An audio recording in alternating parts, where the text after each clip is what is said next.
Ladies and gentlemen, may I ask you to stand and welcome His Excellency, the Governor-General of Australia, Dr. Peter Hollingworth, and members of the official party.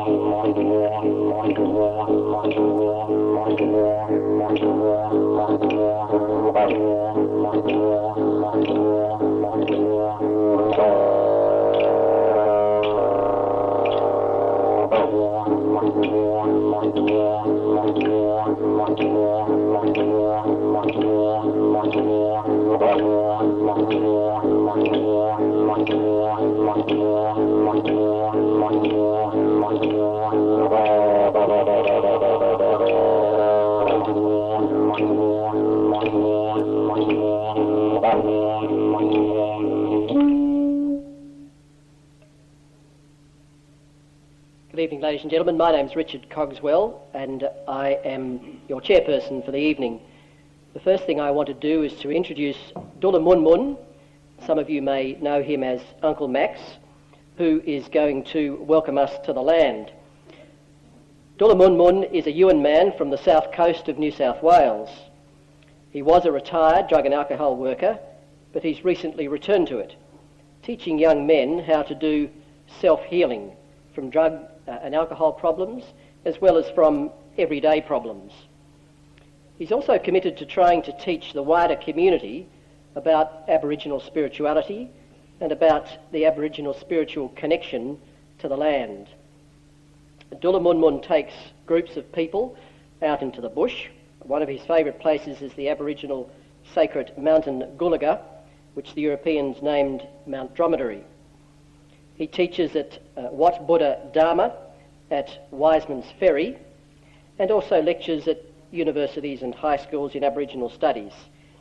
And Dula Mun Mun still does initiations on the south coast. Ladies and gentlemen, would you please welcome Dula Mun Mun.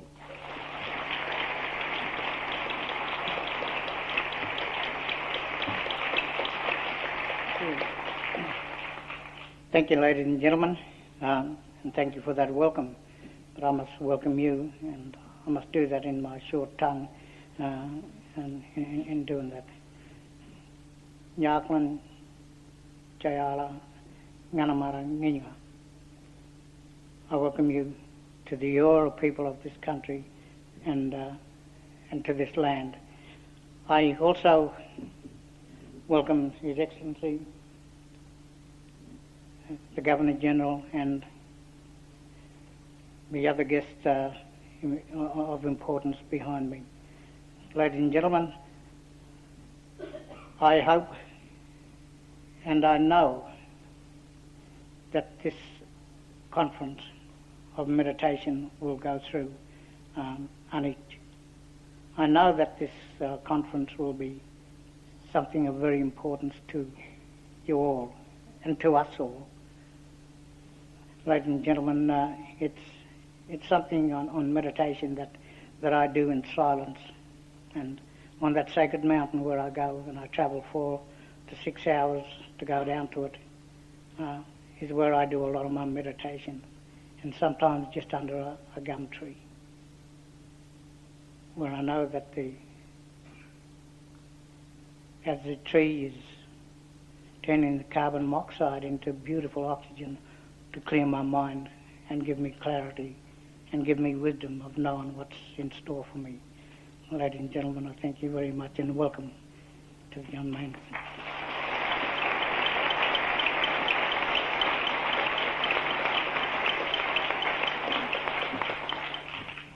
Ladies and gentlemen, next I'm going to ask Bishop Michael Putney to open this John Maine seminar.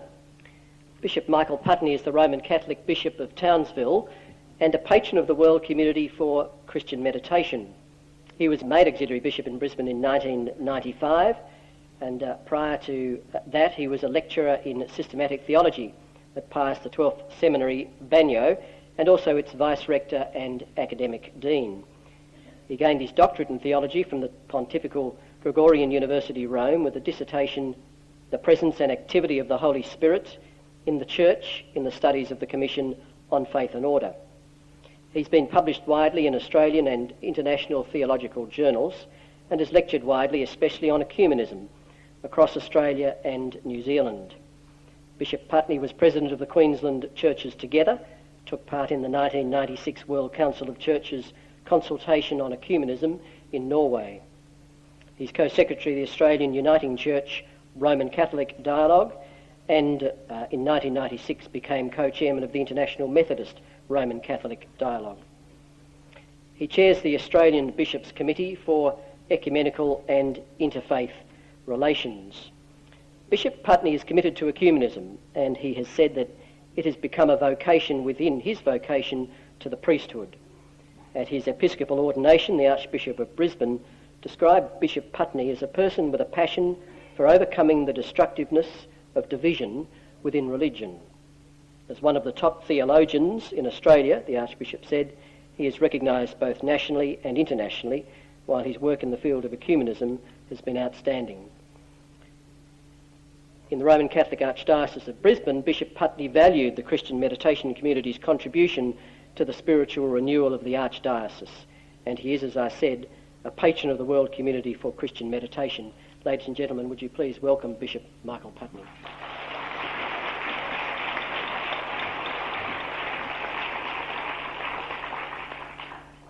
Thank you very much for that gracious introduction. Your Excellency, the Governor-General, Professor John Cole, Pro-Vice-Chancellor of Australian Catholic University, and Professor Tim O'Hearn, who the Australian Catholic University is a sponsor of this conference, this John Maine seminar, and has offered very generous assistance in making this seminar possible. So I'd like to express our gratitude to the Australian Catholic University and ask Professor John Cole to communicate that to Professor Peter Sheehan, Vice-Chancellor. I'd like to welcome Archbishop Rowan Williams, the Anglican Primate of Wales, who is our speaker during the John Maine seminar, and Father Lawrence Freeman of the World Community for Christian Meditation, who are the draw cards to this John Maine seminar. But I'd like to welcome all of you. I'd like to welcome at least 4 Anglican bishops I see here on my left. I think I'm seeing Bishops Graham Rutherford, David Farrer, Bishop Donald Cameron, and Bishop Donald Robertson, but if I may be wrong, but I know I'm right. I'm getting an affirmative nod. I recognised 3 of them, so I thought I'd got them all. There are also very many clergy here from the Anglican Church, the Catholic Church, the Uniting Church, and I think from the Churches of Christ. There are people here from every state and territory in Australia, from the Philippines, from Malaysia, from Singapore, from Hong Kong, from the United States, from Canada, from the United Kingdom, from New Zealand, and from Fiji. So you are all very welcome to this John Maine seminar.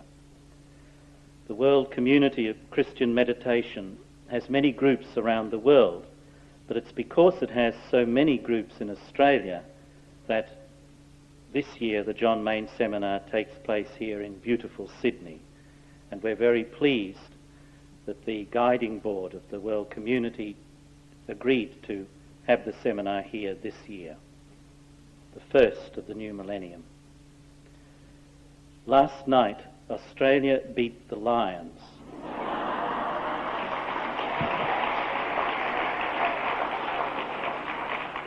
There are people here, I'm sure, from other parts of Australia and other parts of the world who don't know why that's important, but the Lions are a rugby team made up of players from England, Wales and Ireland, and Scotland, forgive me, and we beat them for the first time in 102 years. If you didn't know that was important, you only had to be on a plane in the past week or in a pub anywhere in the past week to have met these huge young men from Great Britain and Ireland who have followed the team, 15,000 of them, who have made their home in Australia for many weeks. That victory was a very important historic event. It dwarfs into insignificance most other things that happened in the world yesterday. Beijing may have got the Olympics, but they didn't beat the Lions. Great wisdom was shown by the guiding board not to start the seminar yesterday, because there would have been a clash of two historic events in Sydney on the same night. It's best to take things in sequence, giving each its appropriate focus and priority. So tonight we begin a second marvellous event, not this time to take on the mighty lions, but to be embraced by the lion in the person of Rowan and Lawrence.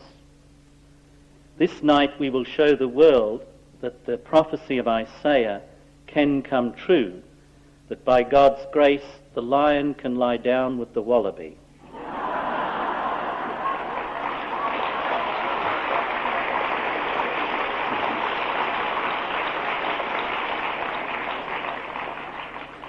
All can be well.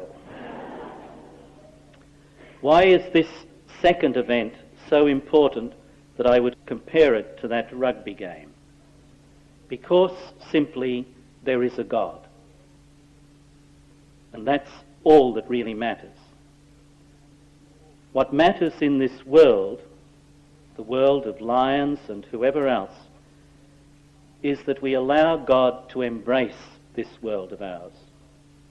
Most of the time, most of the world struggles to avoid the embrace which alone will set it free, and chooses other more amenable gods to serve, sometimes giving them names, others not even realizing that they have chosen other gods, sometimes using the name of the God who has spoken to them through Jesus, but distorting the divine image so that God is easier to deal with and fits into their life without too much disturbance. It may sound like the same God, but it isn't. There was a little throwaway line in the first book of Kings in the office of readings in the Catholic breviary this morning. It read, "Ahab, son of Omri, did evil in the sight of the Lord, more than all that went before him. And as if it had been a light thing for him, he took for wife Jezebel, the daughter of Ethbaal," note the Baal, king of the Sidonians, "and went to serve Baal and worshipped him."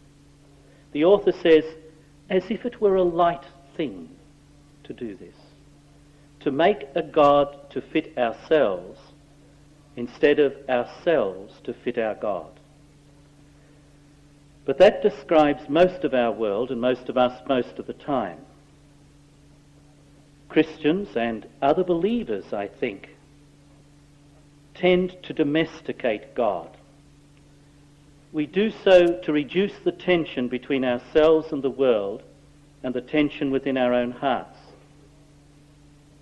Either we take God off into a safe place to comfort us, away from the stress, where we can produce rigid teachings and rules to separate us from all that would challenge us. Or we enlist God on the side of the world and eliminate the tension between God's call upon our heart and other alien calls. In each case, God is no longer God. We have made a God of our own. Instead, though, God desires to make us his own, embraced, freed, enabled to deal with the tension in our lives and indeed to overcome it. If we pray in such a way that we can do nothing but wait on God to embrace us, instead of ourselves, even in prayer, organising God for our sakes, and this is what Christian meditation disciplines one to do, then God can be the one true God for us and through us for the world. Christians believe this experience of God being for us became incarnate in Jesus. And so Jesus becomes for us the way to discover this embrace of the one God, the only God, simply God. Archbishop Rowan wrote once, That to say Jesus reveals God to us is not because he makes things plainer, but because he makes things darker. Jesus does not make a dimly apprehended God clear to us, but rather challenges and queries our clear sense of God. In my words, Jesus takes us deeper into the mystery of God rather than leading us out of it. This is the distinctly Christian dimension of what we do here. So, to gather in such numbers as we have this evening, to pray, to learn to pray, is an Australian victory at the hands of these lions, which is a victory of the heart, not of the football field. To gather ecumenically in such numbers is to allow God to unite our hearts through prayer so that our heads may follow. To gather in such numbers with sympathy from believers of other world religions is to be drawn to them also as we discover the one God whom we know in Jesus is embracing them as well. To gather with hopes for our church and our country is to discover that our church is Christ's, our country is his as well, and that their future is good because it is in his hands. If only we will allow ourselves to discover that embrace of God in Jesus through disciplined prayer, and also then the power to live what we have discovered. These are all reasons to be glad that this John Maine seminar is here in 2001. Thank you to the guiding board once again for choosing Sydney. Australia may be a very secular country, suggested that it's the first country founded with a secular foundation. But it's also a country with deep longings for something more, but with little sympathy, in fact, for the religions and the churches which offer that something more. That so many have found a satisfaction of their longings in meditation, and in meditation centred on Christ, is a great sign of hope for our country and for our churches. To our visitors to Australia, may I say, never dismiss this funny country with a desert at its heart. You need to know that when it rains, that desert blooms and teems with life. May we all witness in the next few days God reigning on the desert, the heart of Australia.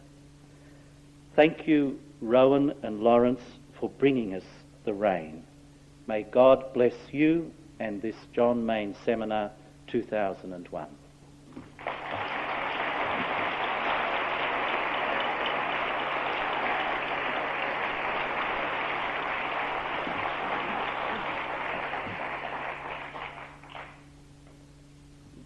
Ladies and gentlemen, would you please welcome His Excellency the Governor-General, who will thank the Archbishop for his first talk tonight. Ladies and gentlemen, His Excellency the Governor-General.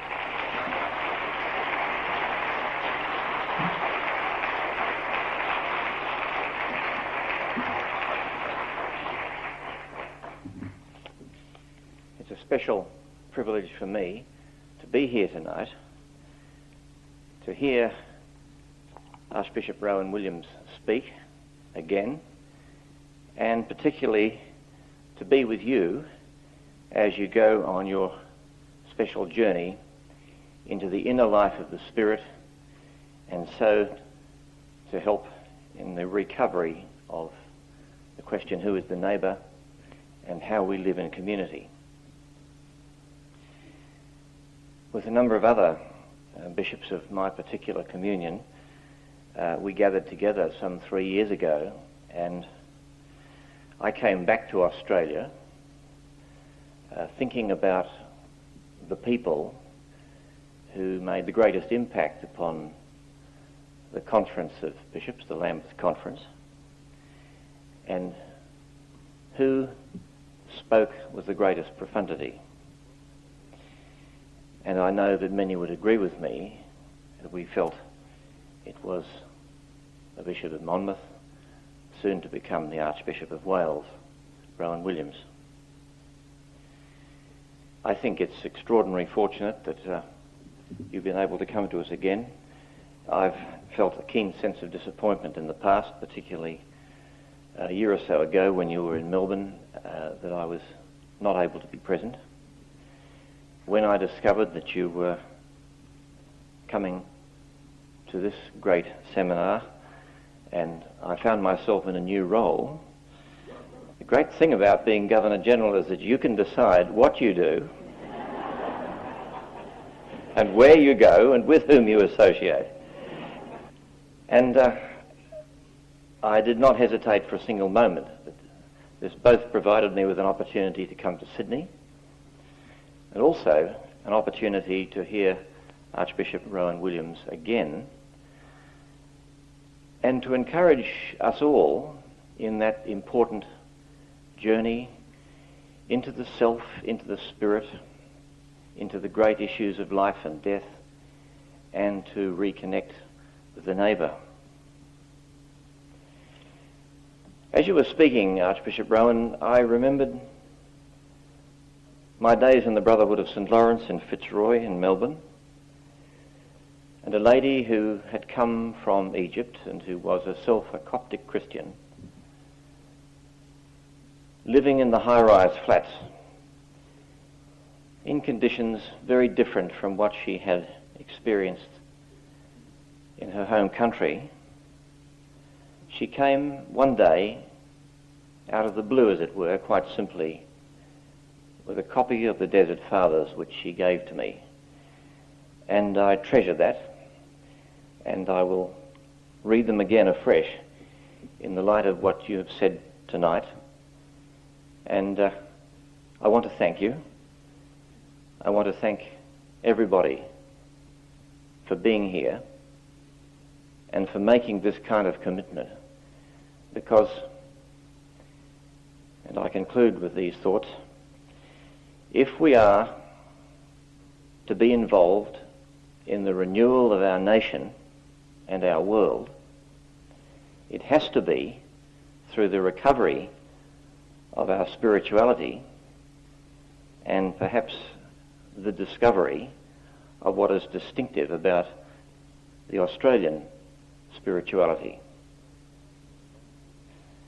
And to add one final thought to that, it seems to me that there are three great themes that define us here on this remarkable desert island continent.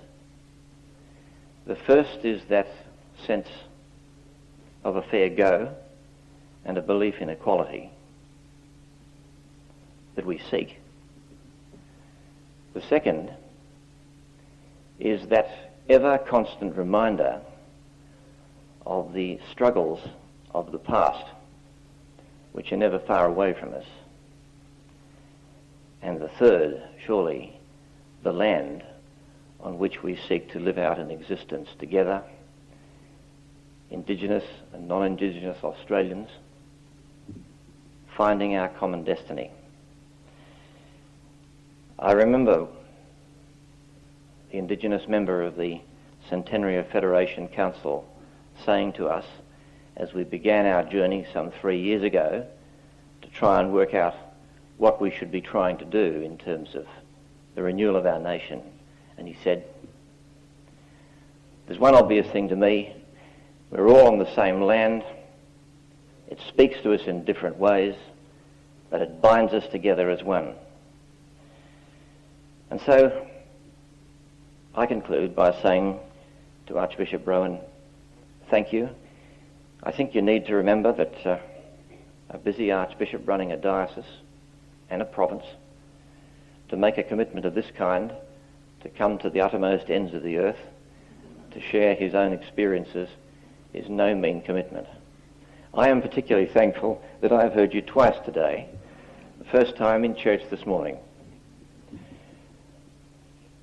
One of the things about being a Governor-General, I might say, is that I'm required to be silent much more often and to listen. and to be in the pew and to hear what other Christians have to put up with Sunday by Sunday. A penance, but not this morning. And I thank you for that, and I thank you for your wonderful contribution and the continuing contribution for the next 3 days. Thank you.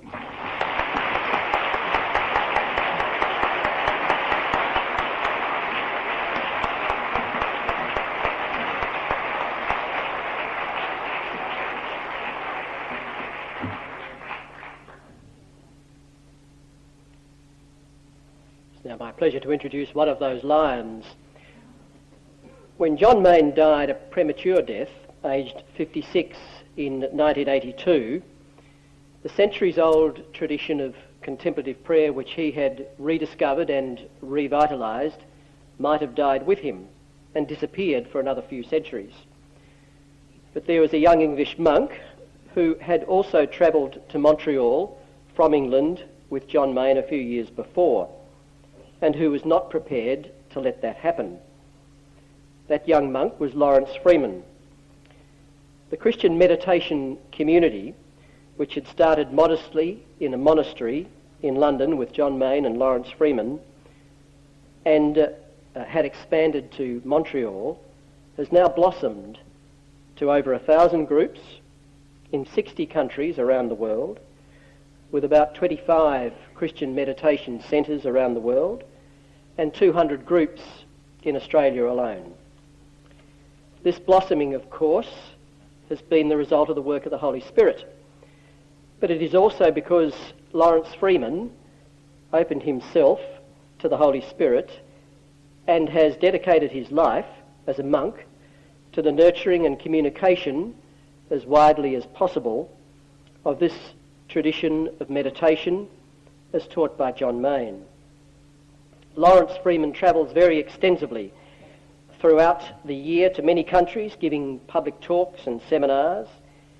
He conducts retreats around the world, is the author of a number of highly regarded and highly acclaimed books, as well as faithfully writing a quarterly newsletter to all Christian meditators around the world. He's effectively the Chief Executive Officer of the World Community for Christian Meditation, but unlike many CEOs, he is also the spiritual guide of that World Community for Christian Meditation. Ladies and gentlemen, would you please welcome Father Lawrence Freeman.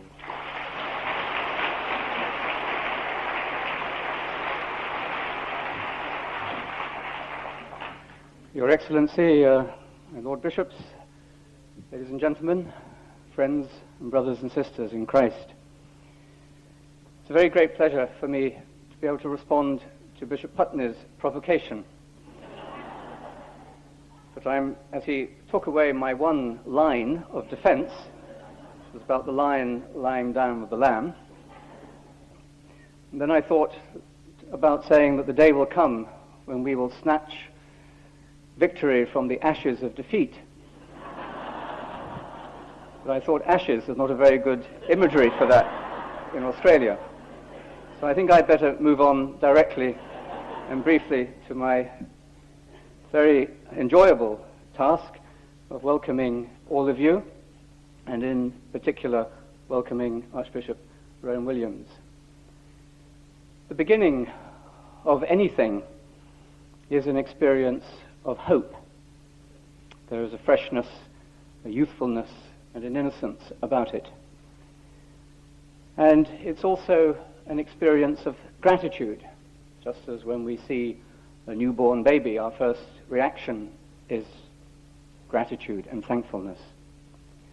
And I think especially this evening, as we begin the seminar, we can experience this beginning as a thanksgiving to God for the infinitely repeated mystery of the act of creation, that divine act which is continuous, which is the continuing act of renewal and fresh insight.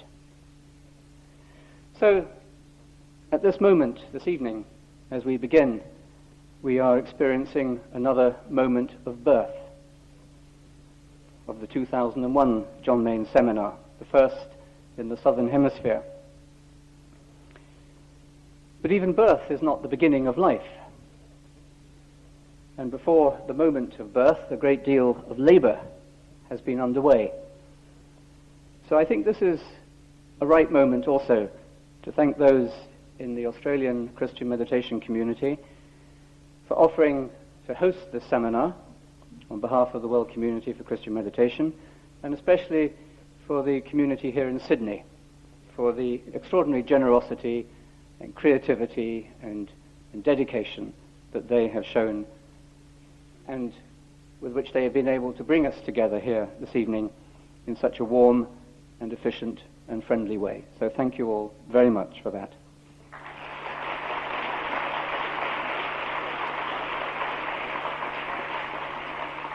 And as Uncle Max greeted us earlier this afternoon and this evening, I realize that we also need to find in our hearts that sense of deep gratitude for the people who were here long before any of us arrived, or our ancestors, who prepared the ground for us, literally, and prepared the ground with a sense of the sacred, that sense of degiri, the silent, non-questioning act of contemplation.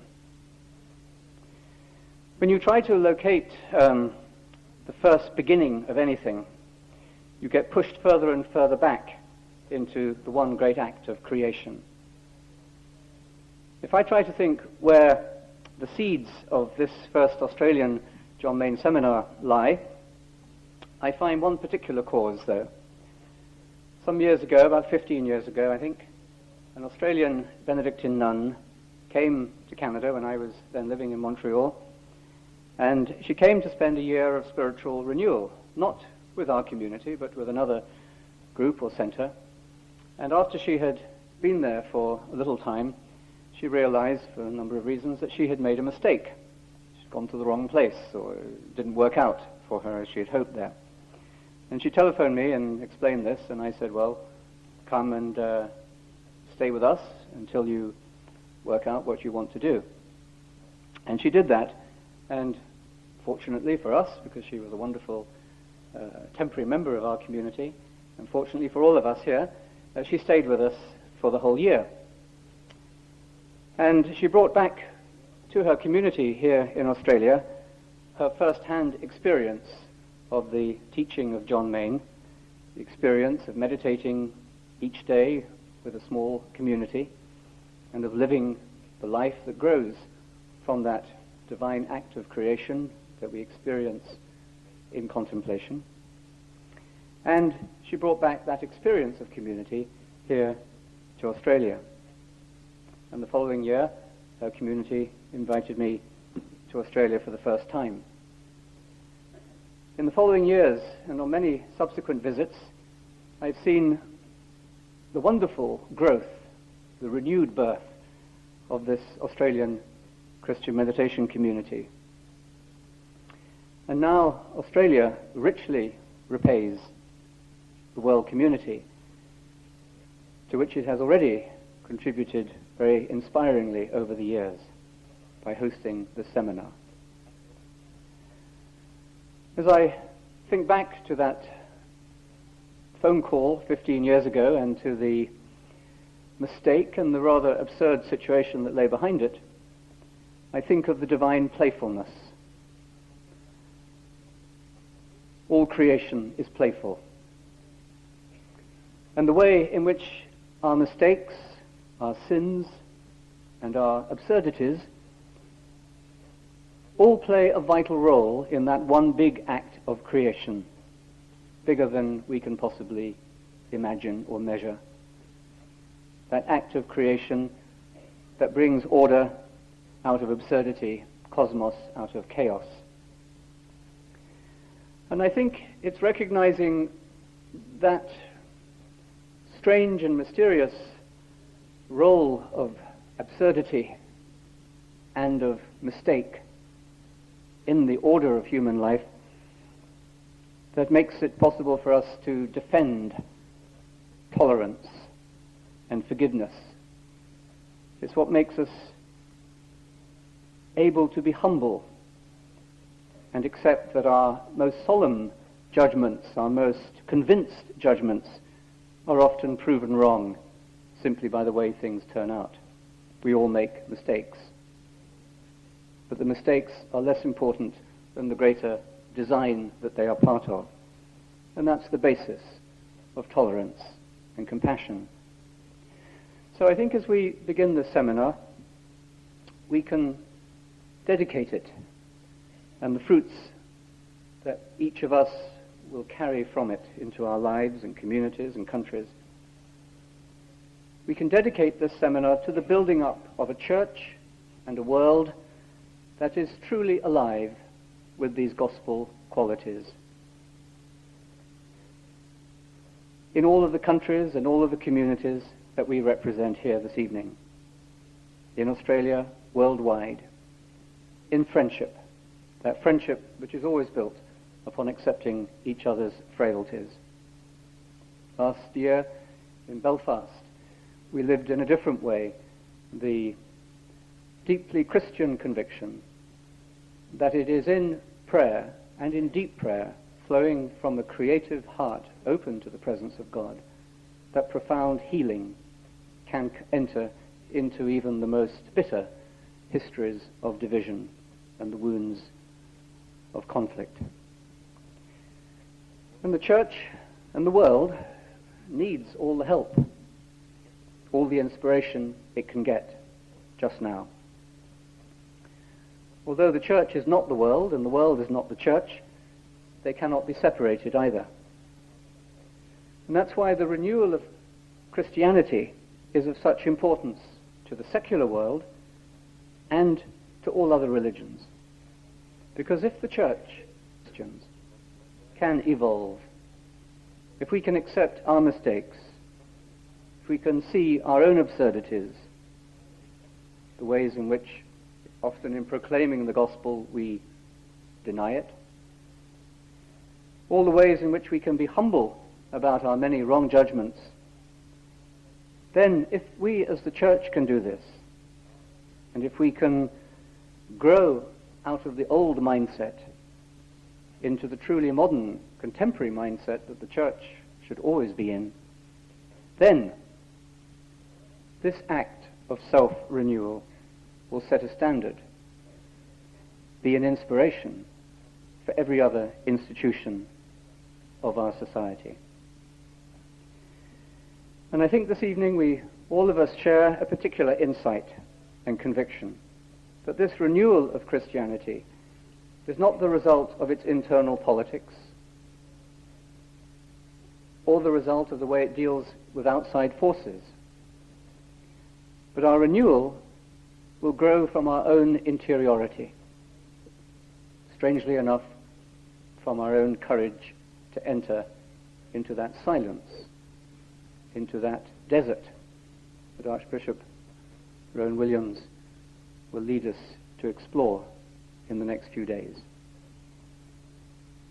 Contemplation is the greatest revolution.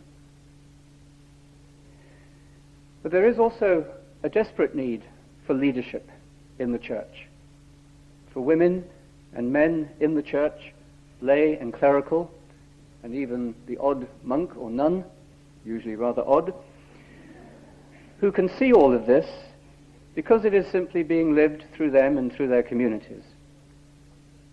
And one such leader is among us, the present Anglican Archbishop of Wales and Bishop of Monmouth, an inspiring bearer of the truthfulness of Jesus, Dr. Rowan Williams. Rowan, thank you very sincerely for accepting our invitation to lead this, the 18th John Maine Seminar. You bring, as a former Professor of Divinity at Oxford, an intellectual precision. You bring, as a student of early Christianity, a historical perspective. As a priest and a bishop, you bring a pastoral compassion and sensitivity for the social and political as well as the spiritual needs of your people. And above all, for our purposes, you bring the heart of a man of prayer, who sees that the most important sign of the future is that fragile network of contemplative life in the church.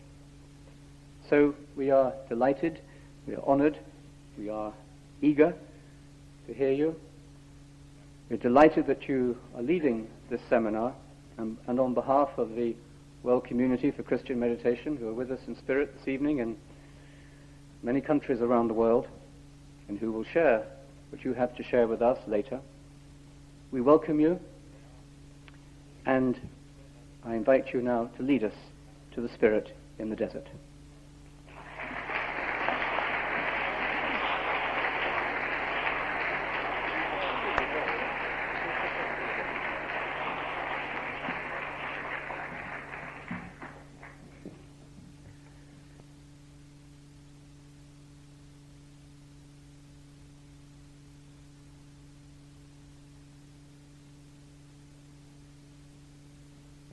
Your Excellency, friends,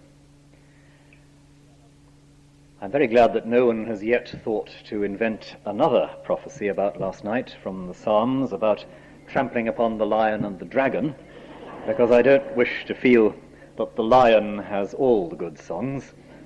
Dragons have some as well, and it's a pleasure to be able to give greetings from my church in Wales to this assembly. I want to express the warmest of thanks to the World Community for Christian Meditation for their invitation to be here, because an invitation to address a group like this is always an open door into discovery for oneself. And in preparing what I have to share with you in these few days, that's been very much my experience. A return to texts that are not entirely unfamiliar to me, but which, because I've had to think them through and pray them through with you in mind, have spoken. Thank you for what you've already told me, even before I tell you anything. Why the Desert Fathers? Two reasons. One is something which has already been mentioned this evening. This is a country with a desert at its heart. It's been said tonight. And that experience, perhaps yet fully to be realized and to be explored by those who live round the edges of it. That experience is surely something which anyone attempting Christian prayer and meditation in this land must be eager to grow into. But secondly, and more simply, the inspiration of the world community itself, the spiritual roots of John Maine, are so deeply interwoven with the desert tradition of early Christianity, above all with the writings of the great Cassian, that it seemed appropriate to look at those sources in a slightly wider context than simply thinking about meditation as such, to see where they might lead. And that slightly wider context I would gloss in this way. It's very clear in the writings of the great monastics of the 4th and 5th centuries that contemplation, meditation, isn't and can never be something in itself. It is the fruit and the source of a renewed style of living together.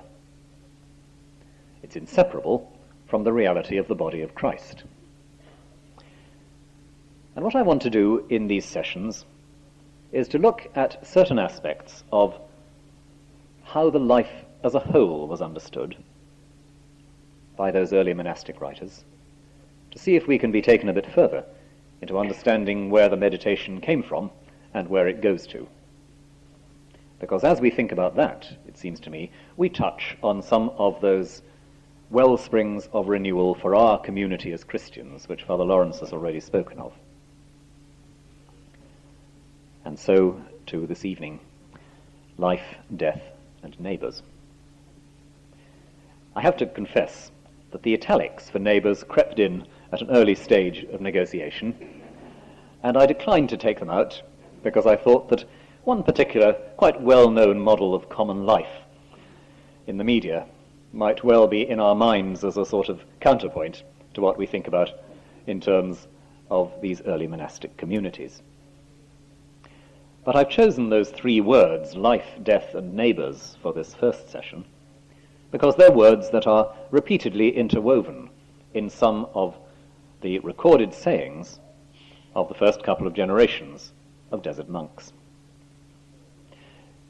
You know the essentials of the history, that in the 4th Christian century, an increasing number of Christians, worried by what they saw as the corruption or secularizing of the church of their day, began to move into communities in the desert, some large, some small. Many of them moved beyond that into solitude, doing so in order to rediscover what it was that the church was there for. A question whose answer wasn't always completely obvious in the 4th century, as indeed it isn't always completely obvious now.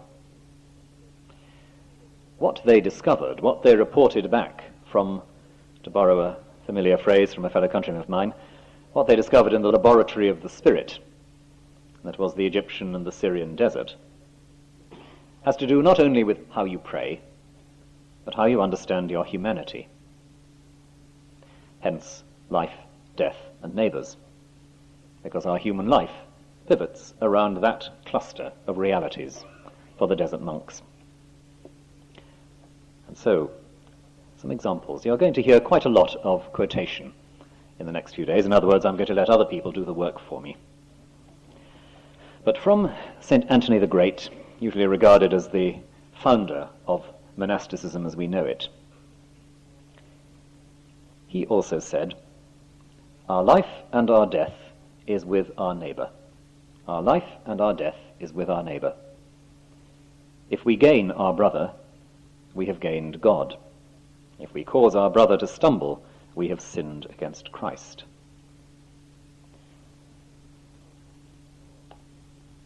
Further on, and a generation or so later, you'll find instructions sent by one great old monk to another in the desert. Moses the Black was an Ethiopian. We'll hear a good deal more of him in the next couple of days. A man whose personality still shines through across the millennia. An extraordinary, literally larger-than-life person, whose teaching and rather anarchic and unexpected example was the subject of many anecdotes and folk tales, and you will still, if you visit the monastery of Baramus in the Egyptian desert, you will still find monks who will point across the desert to the next oasis and say, "Moses is there." The sense of continuity in the Egyptian desert today, incidentally, is very remarkable. And if I can be allowed just a short anecdote, I remember a visit precisely to Baramus monastery some 20 years ago, and a monk slapping a pillar at the back of the church and saying, "This is where Father Arsenius used to stand when he was alive." And I thought, oh yes. And as the conversation proceeded, it transpired that the Father Arsenius he had in mind died in approximately 420. Anyway, Abba Moses wrote to Abba Pimen, "The monk must die to his neighbour, and never judge him at all in any way whatever." A brother said, "What does it mean to think in your heart that you're a sinner?" The old man said, "If you're occupied with your own faults, you have no time to see those of your neighbour." There's the cluster of ideas I want to explore this evening. Our life and our death with our neighbour. If you gain the neighbour or the brother or sister, you gain God. You must die to your neighbour and never judge at all in any way whatever. Gaining the neighbour or the brother or sister, in the language that St. Anthony uses, seems very clearly to mean winning them for God. In a sense, you might say converting them. Here's a story or a saying from Abba John the Dwarf, who said, "You don't build a house by beginning with the roof and working down. You begin with the foundation." They said, "What does that mean?" He said, "The foundation is our neighbour, whom we must win. That is the place to begin. Every commandment of Christ depends on this one." To win, to gain the neighbour, is to put them in touch with God. In a nutshell, to put them in touch with God. And the life that is with our neighbour, and the life that we gain by gaining our neighbour, the God we gain by gaining our neighbour, is that reality of putting someone else in touch with God. That, I want to suggest, is fundamental for a great deal of understanding the spirituality of the desert. And the failure to put someone in touch with God, to create an obstacle in another's path, is a kind of rebellion against Christ. Now, the Desert Fathers are very interested indeed in what gets in the way here, in how we put obstacles between other people and God. They were well aware that one of the major temptations of to intrude between other people and God. For many reasons. We like to think that we know more about God than they do. We like to think that it's comfortable for us to control the neighbour and their access to God. And you can read a good deal of the history of the Church as a sustained attempt to police one another's relationships with God on the part of Christian people. The Desert Fathers didn't escape that by going to the desert. On the contrary, in many ways, they were concerned to draw it out with greater and greater clarity, to encourage and to foster greater and greater honesty about how we get in other people's way before God. And there are a number of instances which they habitually refer to of this kind of getting in the way. One, interestingly, is a kind of inattention to somebody else. An inattention. We think we know what they need. And that almost always arises from a failure to attend to what they really are. More of that tomorrow. But that not attending to what a particular person can hear, or what a particular person can bear at any one point, that's something which recurs again and again. There are several versions of the story in which a young monk comes to an old one in something like despair and says, I have temptations, I have problems of this or that kind, and I went to Father so-and-so, who said, this is terrible, you must do 17 years penance. And I'm not sure that I can stand 17 years penance. Have you got any advice for me, Father? And the old man almost invariably says, go and tell Father so-and-so, ... Father so-and-so, who has recommended 17 years penance, has not been paying attention.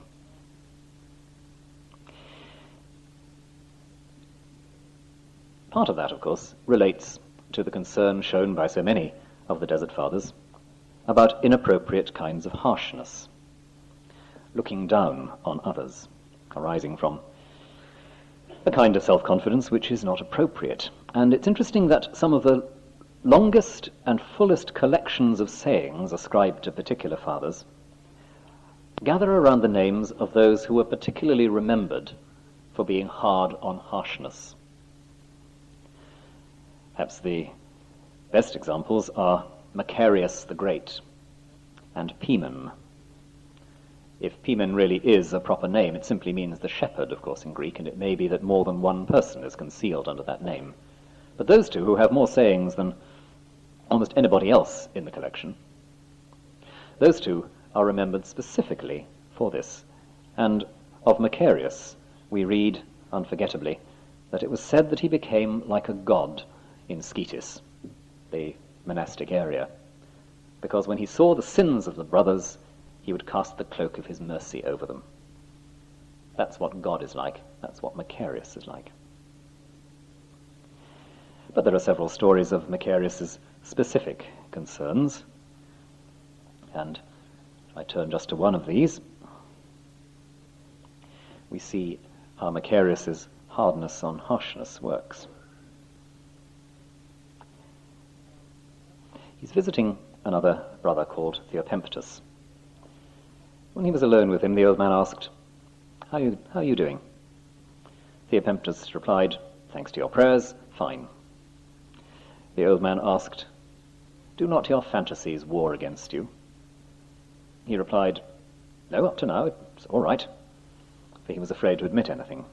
The old man, Macarius, said to him, "Many years I've lived as an ascetic, and everybody praises me, but though I'm an old man, I still have a lot of trouble with sexual fantasy." Theopemptus said, "Well, actually, Father, it's the same with me." The old man went on admitting one after another against him, until he had brought Theopemptus to admit all of them himself. Then he said, "How do you fast?" "Till the 9th hour." "Fast a little bit longer. Meditate on the Gospel and the rest of the Bible. If some alien thought arises within you, don't look straight at it, but look upwards. The Lord will come to your help." When he had given the brother this rule, the old man went back to his solitude. Being harsh on harshness recurs in many ways, often in slightly gleeful stories of the downfall of brethren who have been excessively ascetical, and very concerned that everybody else should know that in an all too familiar fashion. But turning again to Abba Pimen, a brother questioned Abba Pimen, saying, "I've committed a great sin. I feel I must do 3 years' penance." The old man said, "That's quite a lot." The brother said, "What about 1 year?"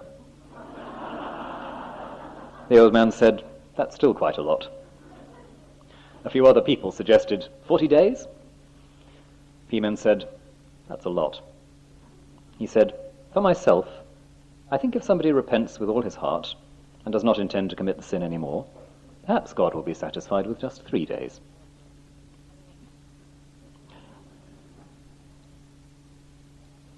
Harshness often comes from and goes with claims of superiority. And we've already seen how Macarius, in particular, turns that on its head. The gift of the spiritual director, the father, the Abba here, in gaining the neighbour, is a gift which has to do with identification. You can't say anything you can't get anywhere, unless first and foremost the father, the director, the senior, has put himself or herself on the level of the person asking the question. Hence Macarius' wonderful therapeutic exposition of his own weakness, so that the self-satisfied old monk gradually sees that it's all right to admit his. And another story that recurs in a variety of forms is about occasions where the community at large has been eager to pass sentence, and one of the great old men has countermanded it. There was a brother at Scetis who committed a fault. They called a meeting and invited Abba Moses. He refused to go. Sensible man. The priest sent someone to say to him, "Everybody's waiting for you." And Moses got up and went. He took a leaking jug and filled it with water and carried it with him. The others came out to meet him and said, "What is this, Father?" The old man said to them, "My sins run out behind me, and I can't see them, and here I am coming to judge the errors of somebody else." When they heard that, they cancelled the meeting. Or again, because these stories are endlessly quotable, as you see, there's Abba Joseph, and his advice, say, "Who am I?" and do not judge anyone. But the claims of superiority, inherent in the eagerness to judge, are again part of those obstacles we place between God and the neighbour, and therefore they stand under judgment. Repeatedly, as I say, we have a great old man like Moses, and there are others, refusing, often in very dramatic ways, to take part in a kind of group scapegoating. The story again is told of several people.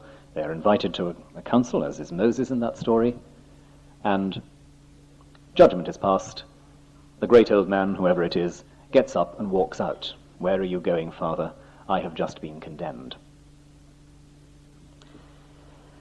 And you can see how all these hang together as part of one indissoluble vision of spiritual and relational therapy.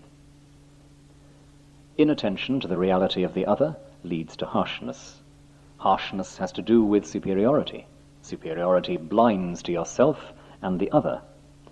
And all these failures provoke despair or mistrust, which is the worst thing you can possibly do in relation to anyone else. And that's why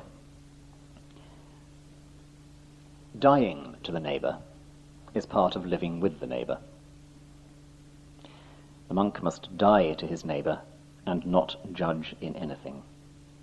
Like Macarius, covering the sins of the brethren as if he did not see them. And Abba Joseph's question, who am I? It's not a kind of indifferentism, that sin doesn't matter. It's just that the one place you can be certain of recognizing failure and alienation from God is in yourself. Hence the advice given by Moses to Pimen, if you have sin enough in your own life, in your own house, there's no need to go looking for it elsewhere. Or as another father puts it rather more graphically, when you have a corpse laid out in your own front room, you don't have time to go to a neighbour's funeral. That curious equation with the sinner, which we've seen in Macarius' story, and which we see in many others, that is a way not of minimizing the seriousness of failure, but recognizing that failure is only healed by humility and solidarity, and not by condemnation. How is sin to be dealt with?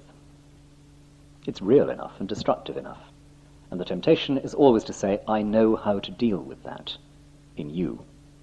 Not so sure about myself, but I know how to deal with it in you.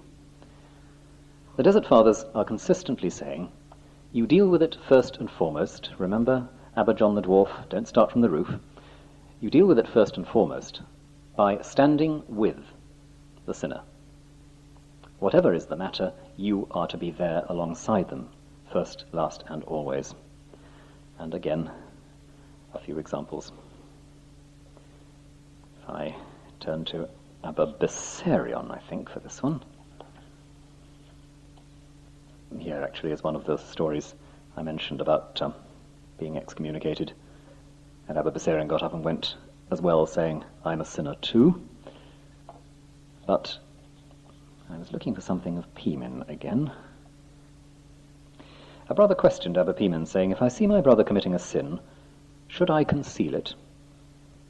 The old man said, at the moment when we hide our brother's fault, God hides our own. At the moment when we reveal our brother's fault, God reveals our own. Some old men came to see Abba Pimen and said to him, we see some of the brothers falling asleep during the divine office. Should we wake them up? He said, as far as I'm concerned, when I see a brother who is falling asleep during the divine office, I put his head on my knees and let him rest. No, not indifference. But where do we start? With the identification, solidarity. That is what heals.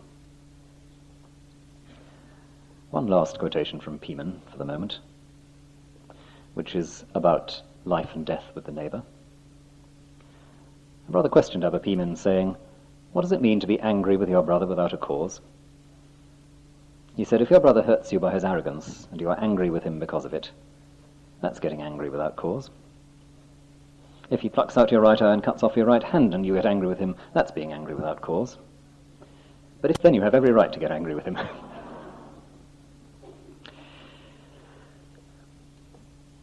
If we're trying to tease out some wider messages from this literature, things which will help us reimagine what it is to lead the Christian life together, I think I would underline particularly two words which need redefining. One is life, one is gain. Life here, the life that is with the neighbour, is primarily and precisely the life that is being free to let God give through you. Being free to let God give through you. Because all these various pathologies of the spirit which arise in the common life the urge to cement your superiority, the urge to pass judgment and to shut out. All of these are ways of not allowing God to give through you. And gaining the brother, gaining the neighbour. Gain is conceived purely and simply as the freedom that comes from that transparency to God as it's experienced by another person.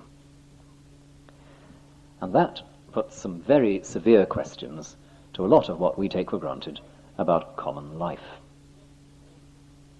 What if the real criteria for vital common life had to do with our failure or success in connecting another person with the possibility of reconciliation or of wholeness? That, I think, is where these reflections are leading. What if we were able to reimagine our life together as believers in those terms? That our success, if you have to use that ridiculous and more or less useless term here, our success is to do with whether we are able to connect someone else with reconciliation and wholeness. And we connect not by successfully ordering their lives towards reconciliation and wholeness, not by triumphantly solving their problems, as we would love to do. We connect by our own willingness, our own freedom to face our weakness and our faults, our own connectedness with God's mercy. And to live like that requires, obviously, a pervasive critical awareness of how much in church and world we are encouraged to be competitive, to imagine success in terms of the other's loss. We gloss over that, we tidy it up, and we pretend it isn't so, but as a matter of fact, in church or world, that's the model we work with. I sometimes wonder what life in the church would be like if we had never, ever developed the concept of winning and losing. In many of the great controversies that face the church at the moment, and Lord knows there are enough of those, many of those controversies, it seems to me increasingly clear that nobody's going to win.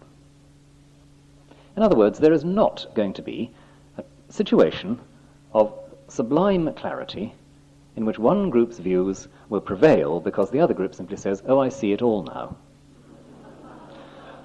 But if we're not in the business of winning and losing like that, what does the church look like? What if we were sufficiently unafraid, and there's a key word, sufficiently unafraid to be able to put winning and losing on the back burner, to move away from the notion that my triumph is another's loss? What if we were able to think of the health of the Christian community in terms of our ability or otherwise, our freedom or otherwise, to connect one another with the well springs of reconciliation? We may not know positively how to do that in a triumphant and comprehensive way, but the Desert Fathers do at least give us some fairly searching criteria which help us to know how not to do it. And those are largely what I've been speaking of this evening. Those pathologies, I've called them, of the spiritual and moral life, which lead us constantly to seek an illusory higher ground. Dying to the neighbour is not being afraid. And that can only come, as I've said, from the sense of our own deep connectedness with the mercy of God. It's easy to caricature this as a faintly complacent picture. Nobody's going to win, so why struggle? Nobody knows who's right, so why bother? God is always merciful, so why not relax? God will forgive, that's what we pay him for. As one of those great 18th century French cynics observed. What makes this not complacent, in the Desert Fathers especially, I think, is that pervasive sense of shared frailty. Macarius, Moses, Pimen, and all the other great names are at one and the same time strenuous and relaxed. It is extremely difficult for us to see how that works in the abstract, because most of us know what it is to be strenuous, know what it is to be relaxed, but we're not very good at holding them together. We think strenuousness is tension, being strung to a tight pitch. We think relaxation is a sort of slackness, a letting go. What I read in the sayings of the great old men and women of the desert, and yes, there were women too, and very tough some of them were, what I read there is something that doesn't easily fall into those rather cliched terms. There's an extraordinarily poignant sense of sin. Sometimes a young monk will say to an old one, "We so admire your penance and your asceticism. Don't you think you've earned your way to heaven by now?" And the old man says, "No, if I had 3 lifetimes I couldn't make up for the mess I've made of my life." Take that out of its context, and a sort of Lutheran objection arises. Don't these people believe in the free grace of God?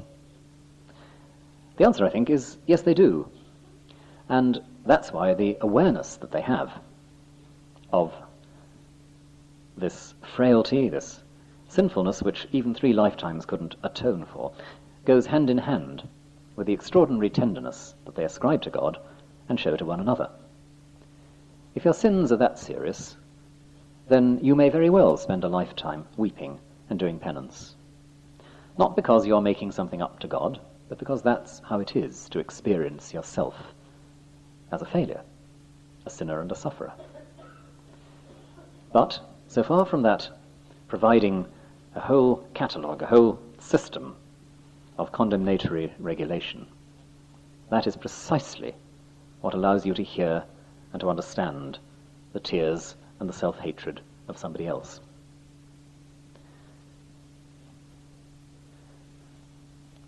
Let me go back to a phrase I used a bit earlier. Sin is healed by solidarity.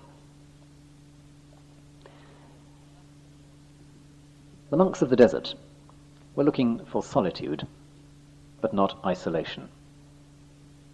A good deal of research has been done in the last couple of decades on the importance of community to these people, and the way in which, time and again, in the narratives and the sayings that stem from them, time has reinforced. Only in the relations they have with one another can the love and the mercy of God appear and become effective. And those mutual relations have to do with that identification, that solidarity, that willingness to stand with the accused and the condemned. And somehow it's in that action that the real healing occurs. Prayers and fasting, sleepless nights and asceticism, well, various of the fathers take varying views of it. Most of them are rather skeptical about how significant that is. But if you are able, in some sense, to take away what in you stands between God and the neighbour, then your own healing, as well as the other person's healing, is set forward. So asceticism is not simply about loading your body with chains, spending 30 years on top of a pillar, sleeping 2 hours a night, or whatever, or even working for a merchant bank. It's about learning to contain that aspect of acquisitive human instinct that drives us constantly to compete and to ignore what's around us. Asceticism is a purification of seeing. It's not a self-punishment, but a way of opening the eyes. And although I won't be talking very much about this in the second generation of the monastic writers, you'll find in somebody like Evagrius of Pontus an extraordinary interweaving of these themes in connecting the vision of God with not only the practice of the virtues, but the clear vision of the world itself. You learn to see the world afresh, hanging together, cohering in God, as you purify your own passions and your own acquisitive instinct.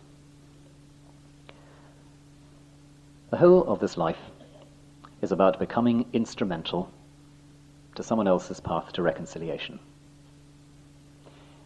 It may well be that we arrive at heaven, if we ever do, slightly puzzled by how we got there, as no doubt we all shall be. And it is explained to us that we're there quite simply because at some moment or other we actually served another's path to reconciliation.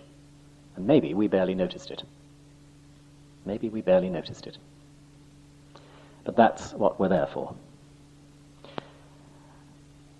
I'll have a word to say tomorrow about how that could be misinterpreted and taken as a rather impersonal view of what it is for us to do, as if all we ever had to do was just to stand back and let things happen. But I think, I'll say this evening and I'll say more about it tomorrow, I think it's very clear from the desert literature that the last thing these people are interested in is a sort of impersonal holiness. I said earlier that many of them emerge even across this enormous distance of time as colossally individual personalities. Angular, funny, awkward, silly, but certainly not ciphers or clones. Because, of course, for each one of us to find how exactly we are to be the means for someone else to connect with reconciliation, it'll be very different depending who we are, what our responsibilities are, what our own inner blockages are as well, and the way in which each one of us overcomes his or her instinct towards exclusion or judgment. That will depend on a great deal to do with our histories and our temperament. Nonetheless, our life and our death remain with our neighbour. Our life is with our neighbour because we are alive in God when and only when God's reconciling presence is, through us, somehow connected with the reality of the neighbour. Our death is with our neighbour because letting go of all of these things which we so love, the moral high ground, the conviction of victory, is a kind of death. But also there's a much deeper and a much nastier kind of death ahead of us if we don't deal with all that. If we gain the neighbour, we gain Christ. Because it's as we connect the other with the source of reconciliation that we come to stand in the place once and for all cleared for us and defined for us by Jesus Christ. Our life and our death are with our neighbour. If we gain the neighbour, we gain God. Thank you.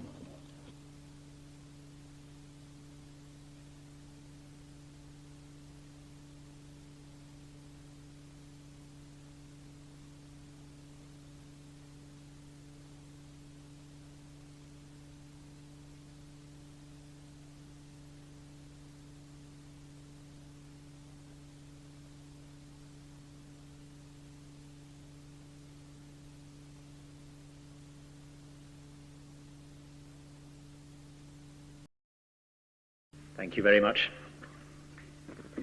A number of people have asked me what I'm quoting from, and it's this, The Sayings of the Desert Fathers, translated by Benedicta Ward, W-A-R-D, a book which some of you I'm sure will know and which I think is still in print and remains the best collection in English of the Sayings of the Desert Fathers. So that's it, The Sayings of the Desert Fathers, translated Benedicta Ward.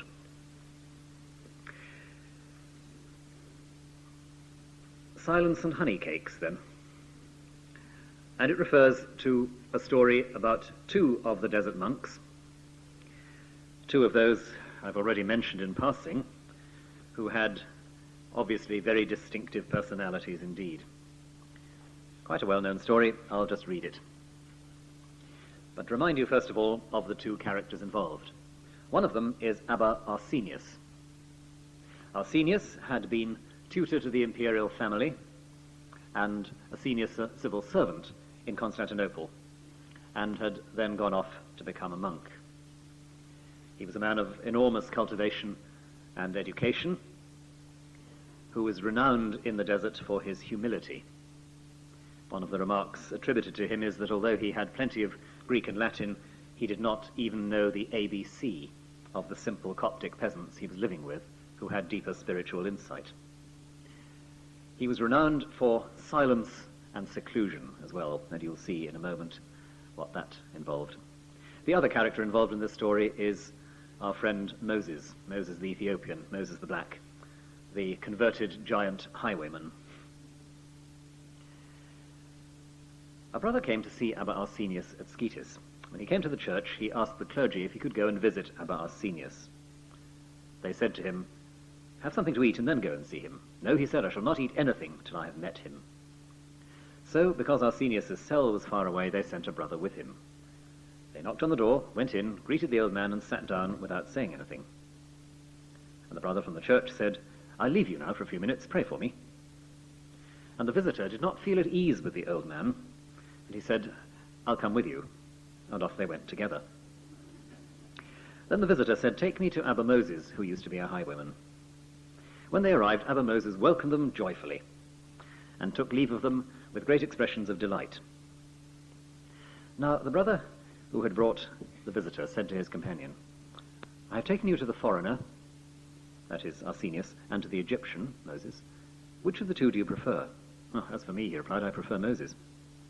One of the fathers heard this, and he prayed to God, saying, "Lord, explain this matter to me. For your sake, one flees from human beings, and the other, for your sake, receives human beings with open arms." Then 2 large boats were shown to him, floating on the river. And in one of them he saw Abba Arsenius and the Holy Spirit of God in perfect quiet. And in the other boat was Abba Moses with the angels of God, and they were all eating honey cakes. That wonderful little story is perhaps one of the most vivid expressions of that theme in the Desert Fathers which I think you already have sensed a bit of last night. The distinctiveness of people's calling. And the sin which I mentioned last night of inattention, not being sensitive to the difference in people's callings, remains one of the great worries, one of the great corrupting and frustrating factors in spiritual life. Here we have 2 people reacting totally differently to human contact and human interest. One withdraws into silence, one embraces, and they're both all right. Silence and honey cakes are equally acceptable.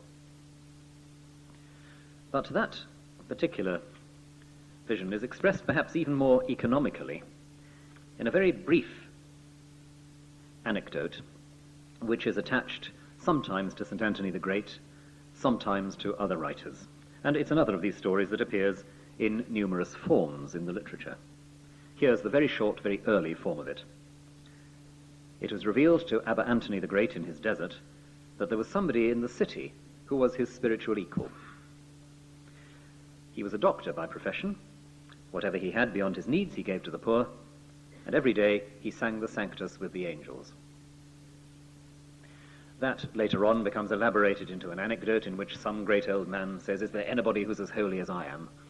And God takes him off to the city and shows him somebody extremely ordinary just doing their job.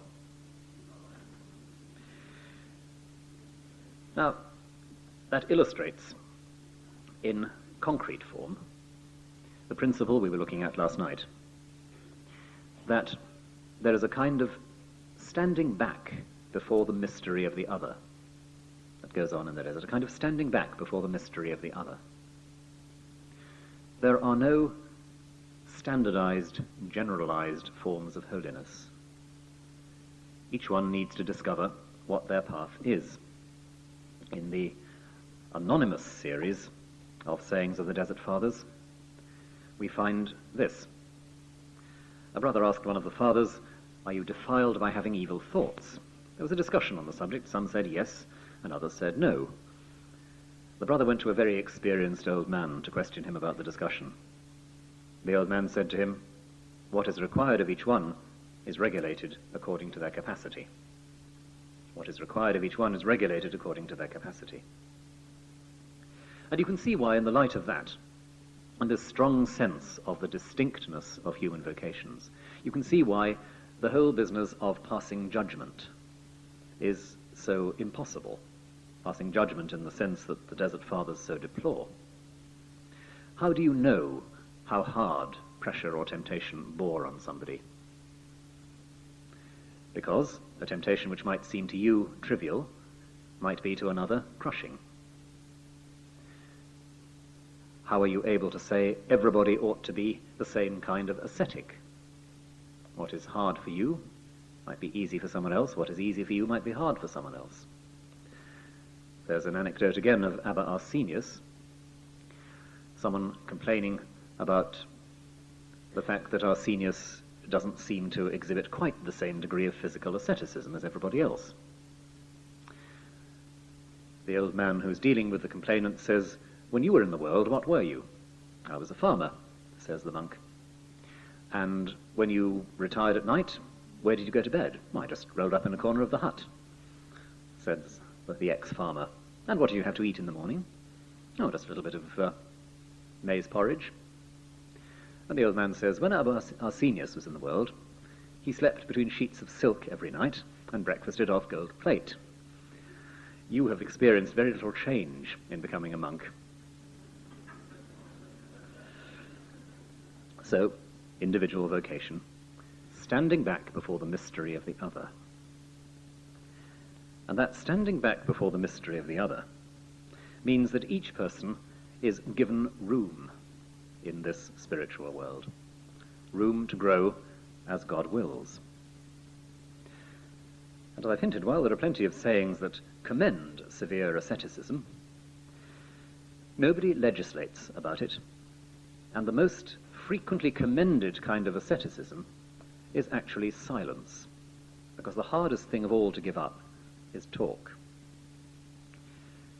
There are people who lead extremely ascetical lives, who deny themselves food and sleep, and yet have not attacked the root of the problem in their talk. Their tongues are undisciplined.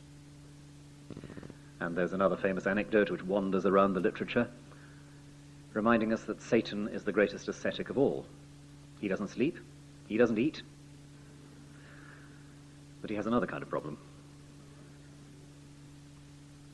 Now, that means that in the life of the desert, part of what is going on is the discovery of who you actually are. And the burden that lays on you can be quite considerable.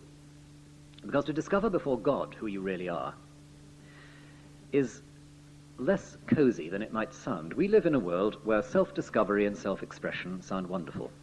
If only everybody else would go away, if only everybody else would stop telling me what to do, then I'd be so marvelous. Then myself would flower wonderfully in all its creativity and beauty and complexity. Yes, say the Desert Fathers, but the trouble is that if everybody else were taken away, you wouldn't have a clue who you were. And finding out who you were in the eyes of God would actually be a long and painful job. And as I was reflecting on this, that curious mechanism called book providence drew me to a little book by Annie Dillard, the American writer, on the process of creative writing. It's a book called The Writing Life. And she speaks about trying to find a truthful voice in the process of writing, as opposed just to self-expression of a bland and easy kind. And here's something she says: in the work you're engaged in, the part you must jettison is not only the best written part, it's also, oddly, the part which was to have been the very point. The part you must jettison is not only the best written part, it is also, oddly, that part which was to have been the very point. Those things which you think are most important, most central, most skillfully worked, most subtle and complex, those are the things that need to go. Because when you're dealing with that, you're still at the level of the will and the ego, and you're not yet in touch with the truth of your being. So again and again in the literature of the desert, just as in Annie Dillard reflecting on creative writing, again and again you come up against that fundamental principle of self-questioning, self-criticism, which says to you, I haven't yet found who I am. I can't express myself because I don't know who I am yet. and what I want to express, and what feels like honesty and rampant integrity and deep creativity, is actually very, very likely to be just another manifestation of all those rather trivial, rather self-seeking motivations which I'd like to think I've left behind. Very briefly put, it's letting go of self-justification.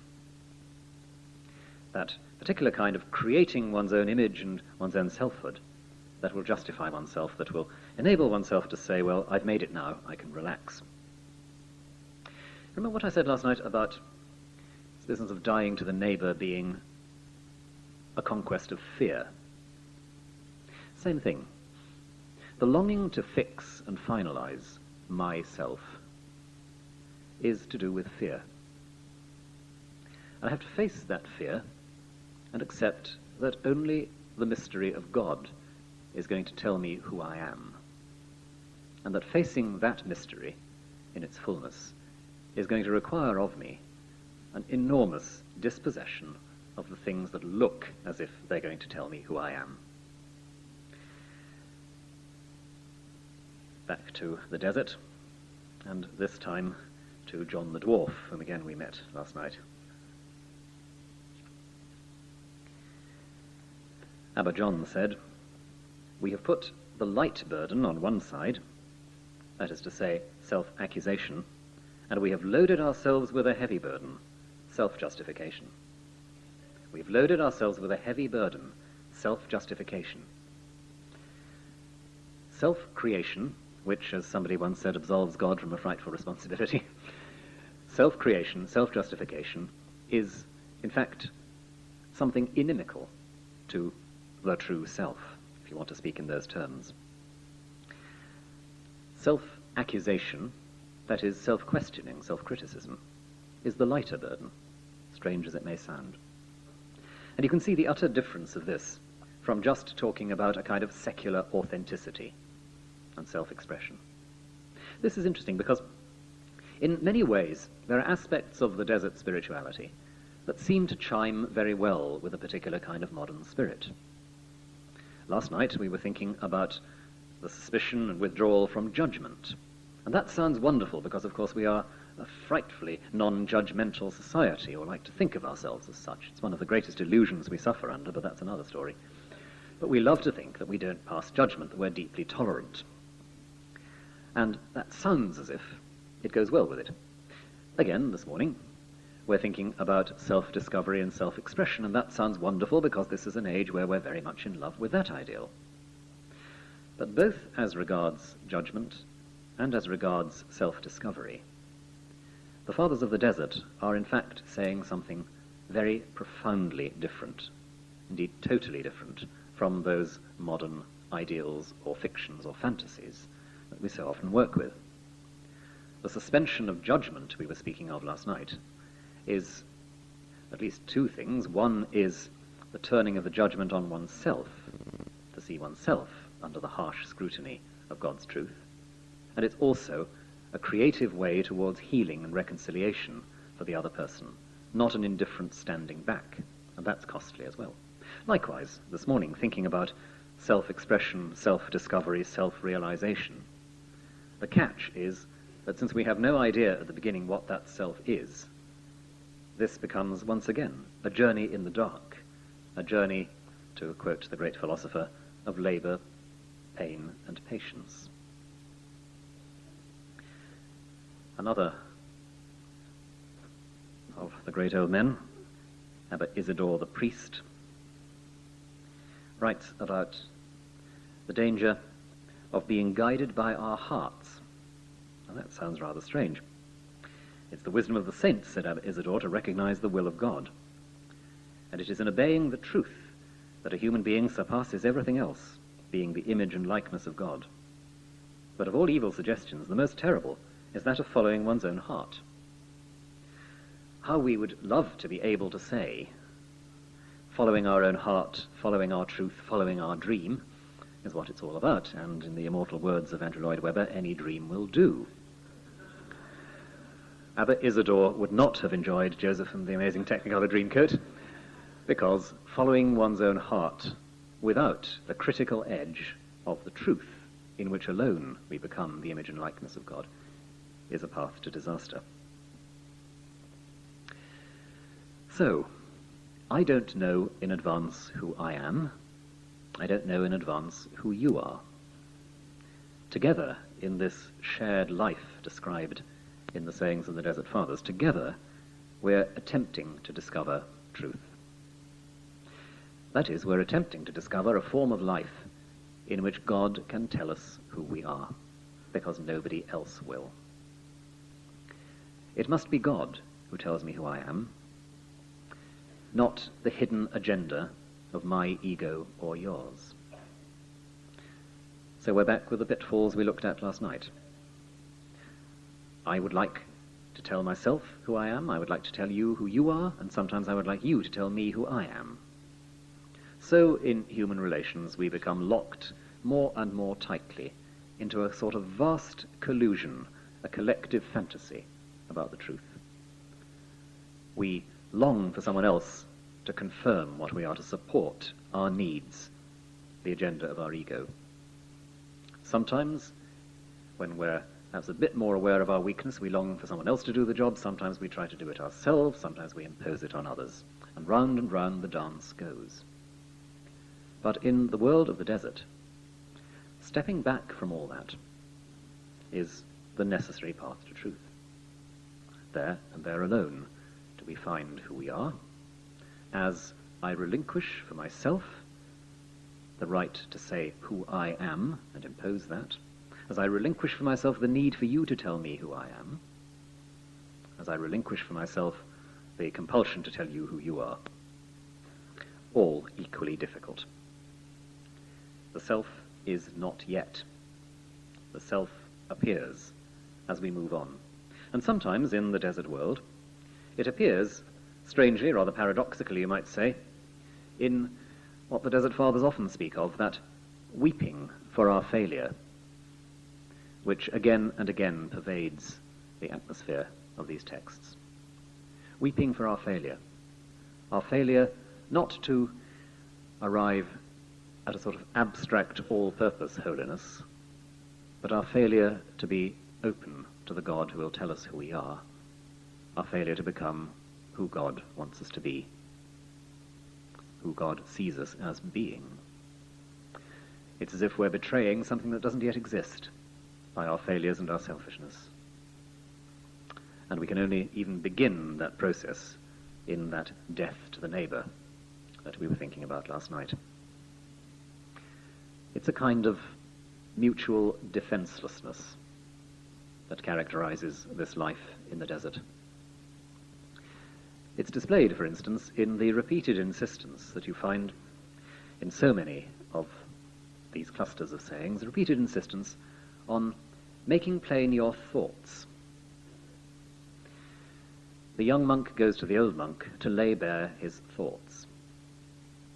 That means to try and set out as clearly and fully as possible what the chains of fantasy are that bind and obsess. And the task that the old man has to perform in that relationship is not to sort them out tidily and to set someone on a clear path, but just to be, for that moment, a kind of presence of truth. To be a pure listening ear into which those chains of fantasy and obsession may be poured. Those who hide their thoughts from each other or from the old men are those who don't know how deeply they're trapped.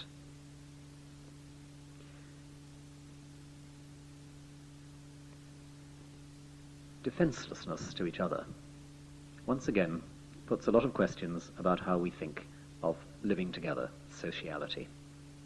Last night I asked, what would our common life in church or world be like if we actually, each one of us, believed that our purpose was to be a path for someone else to reconciliation? And now, in the light of this sense of the distinctness and the mysteriousness of individual vocation, we have another set of challenges to how we commonly think about the social world. We live these days in a society that is both deeply individualist and deeply conformist. It's a great paradox, just as is the paradox that we live in a society that is both deeply materialist and fantastically abstract. That, again, is another story. Let's just think about this mixture of individualism and conformism. Our society is fascinated by the individual will and the claim of the individual will to impose its pattern on the environment and to shape the life. We find it quite mysterious and quite strange as a society to think of lives that are not shaped by the exercise of will and choice. And we regard choice frequently as the highest possible good. Those who have written recently on political philosophy, and I'm thinking particularly of an interesting book by Raymond Plant, the British political philosopher, have noted one of the paradoxes here. In the pluralist modern world, the world of cultural indifference, religion may be quite a good thing, because religion is another consumer choice, and you want to have as many consumer choices as possible. So the really liberal modern society will be quite pro-religious, in the sense that it'll be perfectly happy for lots of people to be religious if that's what they like. The sense that religious belief and practice itself represents labour, patience and pain, represents struggle and the attempt to allow truth to impinge, really cannot play a role in that public sense of what religion is all about. But I found that coming home to me quite recently in a rather wry fashion when I was involved with discussions about the future of Anglican church schools in the United Kingdom, and found that there's quite a lot of public sympathy with the idea of church schools for the simple reason that it maximized parental choice. And my own reason for being committed to particular styles of Christian education would, I think, not begin there, let's say. Deeply individualist. We like the idea of will and choice. We like the idea of the mature human being being in a position to impose his or her will by absolute free choice on the environment. And at the same time, we are deeply conformist. Because choice is in fact managed for us very, very efficiently by an immense system of consumer provision. Maximizing choices means maximizing the products that somebody is in fact designing for you, and that means at the end of the day that our choices are always and already channeled into conformist patterns. And that, I suspect, has something to do with the fact that, socially speaking, we have some very odd ideas about what a person is. This may seem to be rambling a bit from my subject, but let me turn for a moment to a 20th century Eastern Orthodox theologian, Vladimir Lossky, on whom I worked for some years, whose main theological thesis was that church and world alike had fallen into a terrible confusion between the individual and the person. The individual, Lossky used to say, the individual was just a bit of nature, not person. An individual is just a repeatable segment of a continuum, one instance of a general phenomenon. And the mysterious and hidden and paradoxical thing about human will and human choice is that actually it can be the least personal thing about us. Choice as such is entirely abstract. Just the capacity to say yes or no. That is in fact one of the least personal things about us. And it's Lossky who helps us to see perhaps that the person who really has matured as a person, not as an individual, is perhaps the person who thinks least about choice. Strange to say this, but it casts for me quite a lot of light on the mystery of the free will of Jesus. Theologians have often argued about whether Jesus had human free will in the sense that we do, as if somehow Jesus would be less human if at every point of his life he didn't face exactly the same range of consumer choices we do. So, in the Garden of Gethsemane, what was going on? Was Jesus really faced with the kind of human choice we might have to stay or to run? Or did he have to do what he did? And what an understanding of this sort of literature helps us to see is that there is a very profound sense in which in the Garden of Gethsemane Jesus didn't have a choice because of who he was. Because of having matured in steady fidelity to God the Father. The choice to betray would have been a violation of everything that he was, a tearing of the very fabric of his being.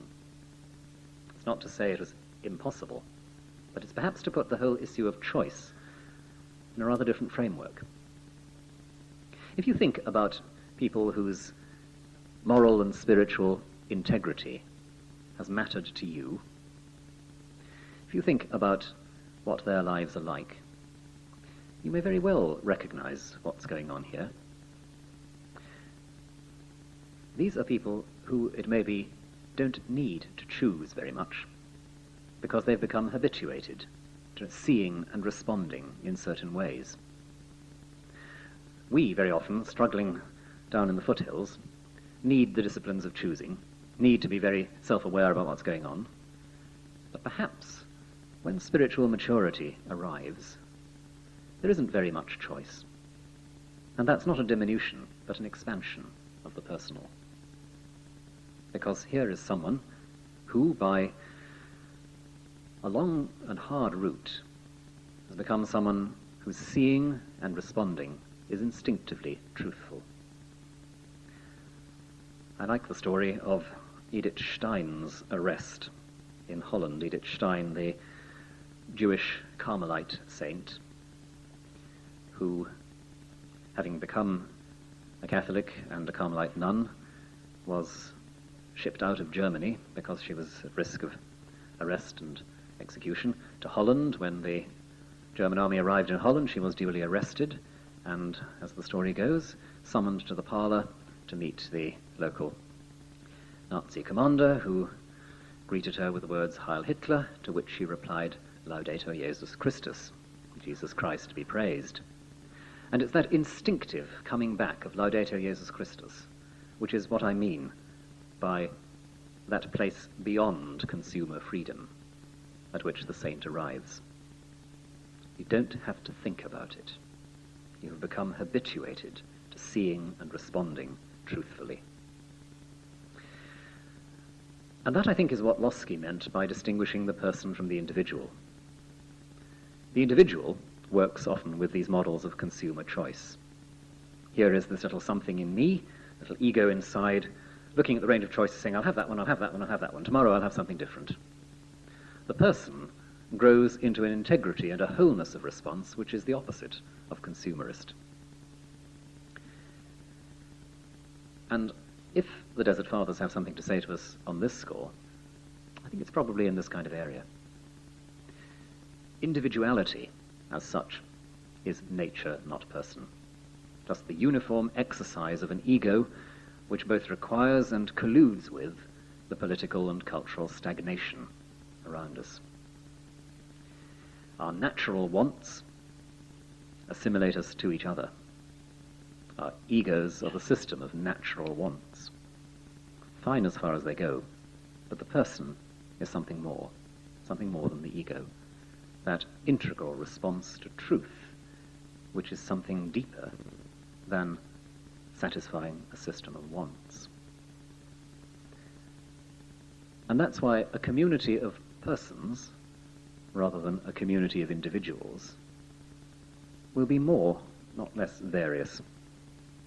A community of individuals may in fact just be a set of really very similar egos, jostling in the same space, competing for the same consumer goods.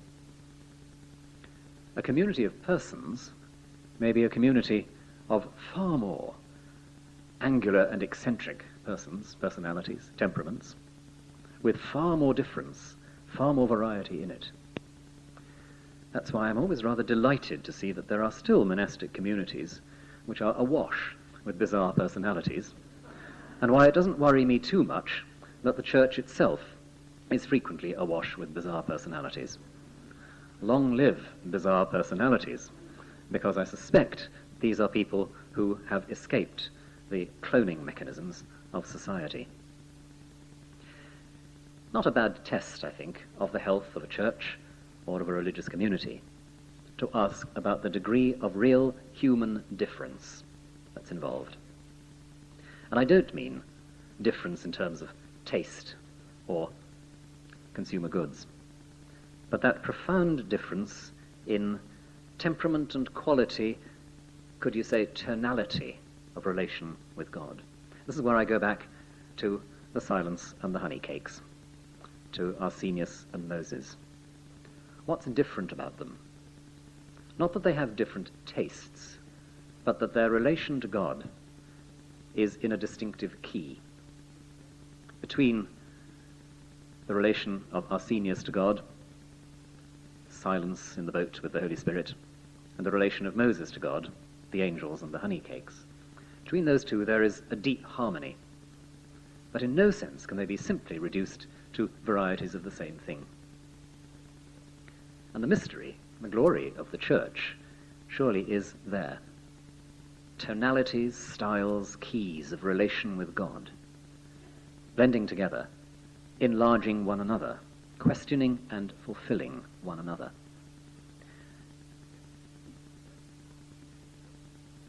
And there is also a sense, I believe, in which a community of persons in relation like that will also be a community characterized by a far deeper kind of self-forgetfulness than a community of mere individuals.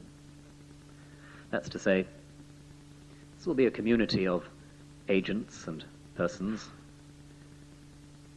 who are free enough, not all the time, to be reassuming the burden of self-justification.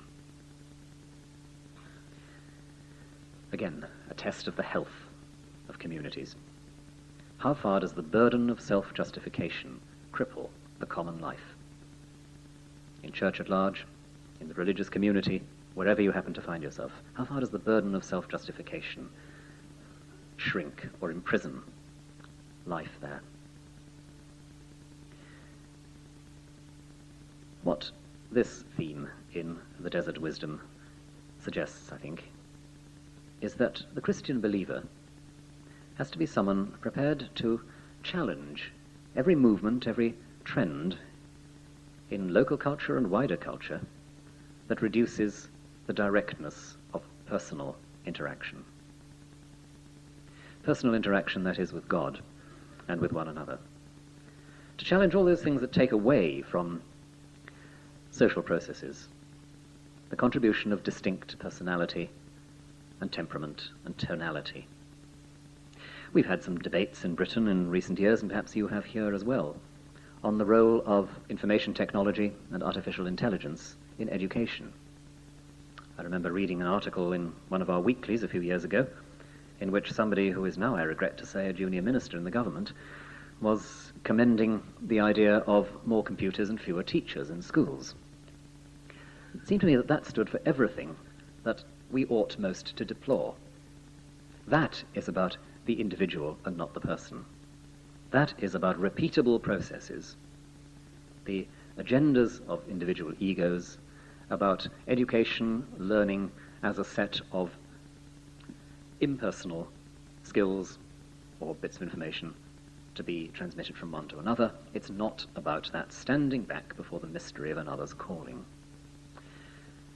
And it may seem quite a long way from Arsenius and Moses to the primary school classroom in East London or South East Wales, but I'm not so sure it is such a great distance. I think that we are here again looking at the Desert Fathers confronted with an integral vision of what is properly human that has some proper challenges to put to where we are, socially as well as ecclesially. And finally, just as last night we were thinking of how it is that one can become free from fear in order to die to the neighbour, so this morning we're challenged to think about how it is we can become free to let go of the obsession to control ourselves and one another and define ourselves and one another, and let God tell us who we are. So that both last night and this morning, the sort of unspoken theme that I have in mind is how all of this sense of the authentically human, depends and can only depend on the quality of our silence. This will lead on in the next session today to thinking a little bit about what I've already touched on, the need to let go of words in certain ways. I hope you won't mind, but I'm going to reverse the advertised order of the last two talks in this series, because I'd like to do leaving before I do staying. And I think you may see why. I wasn't originally quite sure how this would work out. But because part of what we leave in the desert system is words of a certain kind, that seems to be a natural outgrowth from where we are now. In sum, then, Silence and Honey Cakes is about that willingness to occupy a space before God which is not a defended territory, defended against God or against anyone else. And because we occupy a space that isn't a defended territory, it's space both for God and for each other. In a community that rests upon that kind of space, there are fewer individuals and more persons. We are moving beyond our fascination, our hypnosis by the ideas of choice and individuality as conceived in the modern world, moving towards the possibility of a human life characterized by consistent, instinctive responsiveness to the truth. And maybe the most important thing we can ever say about, dreadful expression, our spiritual lives, is that they're about acquiring an instinctive taste for truth. A taste for truth. That's to say, an appetite for what is real, so strong that it allows us constantly to keep ourselves in question, under scrutiny, not in an obsessional way, just going on asking, who is being served here? The ego or the truth? And on the far side of that, well, who knows what we shall discover, whether silence or honey cakes or both. But by God's grace, there will be, in either case, a singing of the Sanctus with the angels, like Antony's doctor friend. Thank you.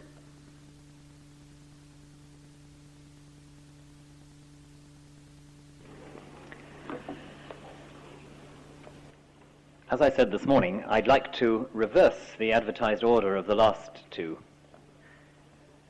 and this afternoon to speak about leaving, or more specifically, in the language of many of the Desert Fathers, about fleeing. It's one of the words that you'll find most frequently in the literature. Flee, run, get away. Just a few examples from some of the people we've already met. Arsenius, who you remember was tutor to the imperial family. While still living in the palace, Arsenius prayed to God in these words, "Lord, lead me in the way of salvation." And a voice came saying to him, "Arsenius, flee from men and you will be saved." Macarius the Great. Abba Isaiah questioned Abba Macarius, saying, "Give me a word." The old man said to him, "Flee from men." Abba Isaiah said to him, "What does it mean to flee from men?" The old man said, "It means to sit in your cell and weep for your sins." Theodore of Ferme. It was said of Abba Theodore that the three things he held to be fundamental were poverty, asceticism, and flight. I should perhaps add that according to the great John Cassian, the two things above all to be avoided by monks were women and bishops. So there's another kind of fleeing involved there. And you'll see why it's important to run away from bishops shortly. Yes. I want to relate that to what I was saying this morning about silence and honey cakes. We were looking this morning at the ways in which, in a vital community, there is always the space for the person to become who they are before God. And for that to happen requires quite a dramatic, quite a positive withdrawal from certain systems that enjoin conformity, and from systems and habits that enslave us in the cycle of trying to dominate and trying to manipulate. And if I read the Desert Fathers correctly, what they're saying when they speak about flight, about running away, is this persistent and sometimes quite dramatic saying no to the systems of conformity and projection and slavery. Not fleeing in order to avoid responsibility, not fleeing from relation, not even fleeing from community. Fleeing, in one sense, for the sake of community. And so, fleeing from men, that phrase which recurs so often in the literature, fleeing from other human beings, is fleeing from the projections and the expectations that they load on you and you load on them. Now that can be expressed in a huge variety of ways. And if you look in the indices to the various books on or of the Desert Fathers, look in the indices under flight, you'll see a whole list of things you're supposed to run away from. They include, for example, running away from thoughts, this word which I've already mentioned once or twice. Thoughts, a rather technical term in the literature of the desert, which doesn't mean simply what goes on in your mind, but means what I referred to as those chains of obsessional fantasy which take us over. Thoughts, logismoi in Greek, are those, what I called earlier, I think, fugal fantasies that so occupy our minds if we let them. You can also flee from dignity, from status and position. Or you can just talk about fleeing from human beings. You can flee from speech as well. And I'll come back to that in a moment. But all of this seems to add up to a basic recommendation of withdrawal from self-definition provided by a shortcut through other people and from your own self-depictions. And it's in this area that we find the very, what should I say? I was going to say nuanced, but perhaps that's rather too nuanced a word. Very complex and rather tough attitudes of the Desert Fathers to institution and authority. The Desert Fathers are not modern liberal Protestants. Well, you'll have gathered that by now. They're not individualists in the modern sense, but they are often very, very deeply skeptical about authority and about the hierarchy of the church. They know it's got to be there, but it's one of those necessary evils. And it's interesting to look at some of the stories that have gathered around the name of Theophilus, Archbishop of Alexandria.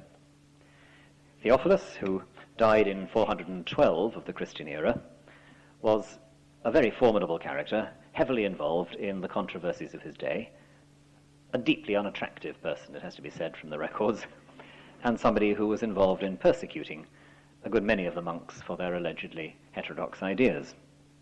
The people who wrote the books were on the whole people of Theophilus's party rather than the other, the one he persecuted. But nonetheless, you could detect a certain edge of discomfort in what they say about Theophilus. Here's one of my favourite stories. Abba Theophilus, the archbishop, came to Scetis one day, and the brethren who were assembled said to Abba Pambo, "Say something to the archbishop so that he may be edified by it." The old man said, "If he is not edified by my silence, he will not be edified by my speech." One of those sayings which I would very much like to see engraved in granite all over the place. And again, there's a story about the archbishop inviting some monks to go to Alexandria to pray and work and destroy some heathen temples. But while they're there, he actually gives them some meat to eat for lunch and deeply scandalizes them, so off they go. So, yes, Abba Theophilus is not entirely a hero, and bishops, on the whole, aren't in these stories. And you run away from bishops, not just because they represent the compromised and compromising world of hierarchy and all that goes with it in terms of projection and manipulation. You run away from bishops quite practically because they may always ordain you. And this is a very terrible thing. One or two of the Desert Fathers got ordained rather against their will. Theodore of Ferme, whom we've already met, was made a deacon at Scetis, but he refused to exercise the office and fled to many places to avoid it. Every time the old men brought him back to Scetis, saying, "Do not leave your diaconate." Abba Theodore said to them, "Let me pray God that he may tell me for certain whether I ought to take public part in the liturgy." He prayed to God in this manner, "If it is your will that I should stand in this place, make me certain of it." And there appeared to him a column of fire, reaching from earth to heaven, and a voice said to him, "If you can become like this pillar of fire, go and be a deacon." So he decided not to be. He went to church, and the brothers bowed before him and said, "If you don't want to be a deacon, at least administer the chalice." But he refused, saying, "If you do not leave me alone, I shall leave this place." So they left him alone. To be ordained, the Desert Fathers knew something very important about this. To be ordained is to step into a world which is dangerously charged with projections and fantasies, with expectations that other people load on you, and once again expectations you load on others. Therefore, ordination to public office in the church is something so charged with spiritual risk that if you are really serious about life in the desert, you don't do it. I won't comment on that in detail because I obviously have something of a vested interest here, as do many people in this hall. But I think I sort of know what the problem is, let's say. It's on the edge of an evasion of responsibility. And yet, perhaps we ought to let ourselves be a bit shocked by it and not try and smooth it over. Here are people so profoundly conscious of how much you can be enslaved by image and fantasy in public office that they take drastic measures to avoid it. Let's not look so much at the questions we might want to ask of their decision, but let's look at precisely the depth of the motivation, and then perhaps we'll understand something of what they're about. Fleeing from human beings, from bishops, from office, from projection, from thoughts, from dignity, from fantasies about yourself. And, very importantly, as I've hinted already, fleeing from talking. Abba Macarius, again, Macarius the Great. One day he said to the brothers at Scetis, when he dismissed the assembly, "Flee, brothers." One of the old men asked him, "Where could we flee to beyond this desert?" Macarius put his finger on his lips and said, "Flee that." And he went into his cell, shut the door, and sat down. You can almost imagine the scene, a slightly jaded monk saying, "Flee, well, where to?" as he looks around the sands of the Egyptian desert. Haven't we flown far enough? And Macarius says, "Yes, but you're still talking, aren't you?" Again, we don't have to say this is what everybody ought to do, though I do occasionally, listening to the buzz of chatter that follows sacramental services, wonder quite what we think we're doing in church. But the running away there is from something which would cheapen, extinguish, weaken what's actually given to us. There's a very fine line, it seems, between becoming the person God wants us to be, with the kind of integrity and fullness we were reflecting on this morning, and then trying to lay hold on that identity given by God in such a way that we can project it and use it, that we can actually make a tool of the identity given to us. And that seems to be what the Fathers are trying to undermine here. And you could say that fleeing here is a matter of running from what's easy. Running from what's easy. We've seen already in these reflections that what's easy can include giving and accepting roles from one another. We've seen that there are all kinds of shortcuts to finding who we are. And it's the avoidance of those shortcuts that I think this flight business is all about. And I mentioned this morning that I'd been reading Annie Dillard on the writing life, and I'd refer you again to what she says there about the easy things you find to say. The part you must jettison is not only the best written part, it's also the part which was to have been the whole point. And that particular book contains pages and pages of wonderful reflection on how difficult it is to write properly. I pointed myself. I walked to the water. I played the hateful recorder, washed dishes, drank coffee, stood on a beach log, watched birds. That was the first part. It could take all morning or all month. Only the coffee counted, and I knew it. She writes a great deal of the experience of difficulty in writing and about how you have to avoid an easy environment. Appealing workplaces are to be avoided. You want a room with no view.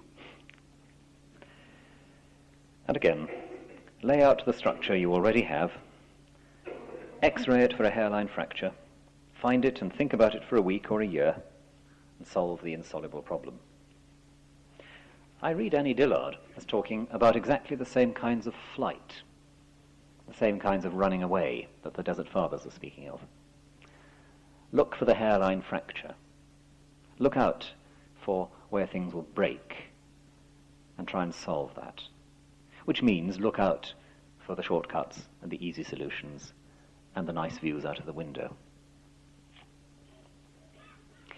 Well, obviously, this also relates to some of what I was saying this morning, quoting from Abbot John the Dwarf, about self-justification. That's one of the things you flee from. Because the projection of an imagined self, the projection of the self you'd like to be and can manage, is in fact a very, very heavy task.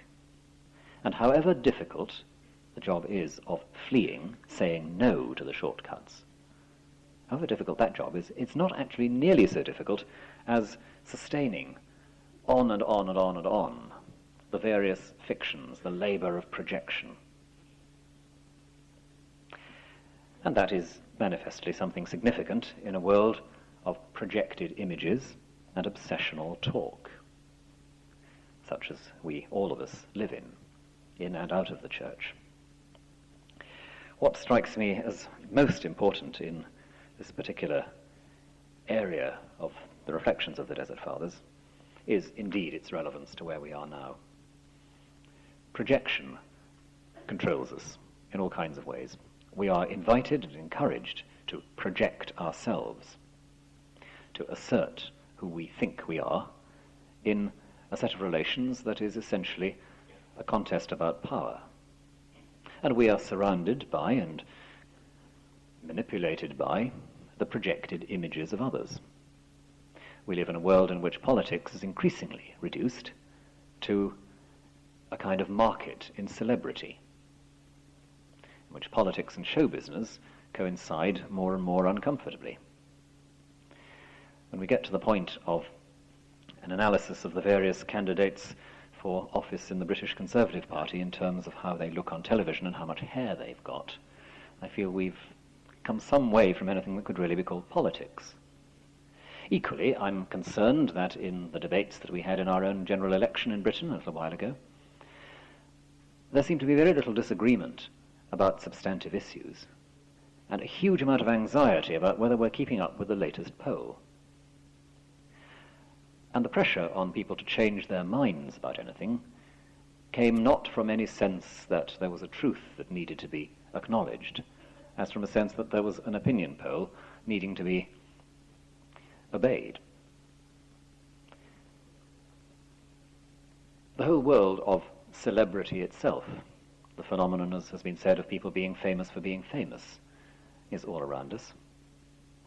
And lest we start in a very undesert way throwing stones at other people, we have to think about the ways in which our own patterns of life are similarly about projection and being projected upon, manipulating and being manipulated.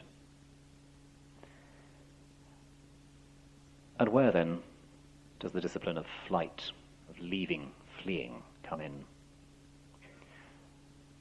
It's a discipline, certainly, as the Fathers say to us, that has to do with speech, how we talk.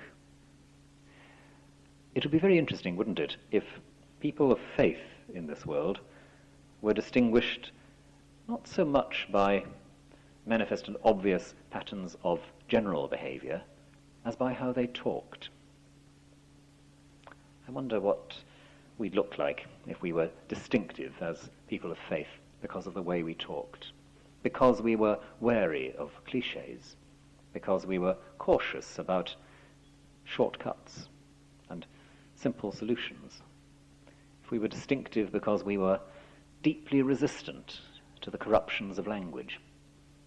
It's a theme that a good many 20th century spiritual writers have discussed, and I think particularly of some of the extraordinary essays here of Thomas Merton about speech. And Merton writes, of course, as a poet and a professional writer, but I think of the essays he wrote on the language of public discourse in the years of the Vietnam War, where he talks about how particular patterns of violent behavior end up destroying our very speech.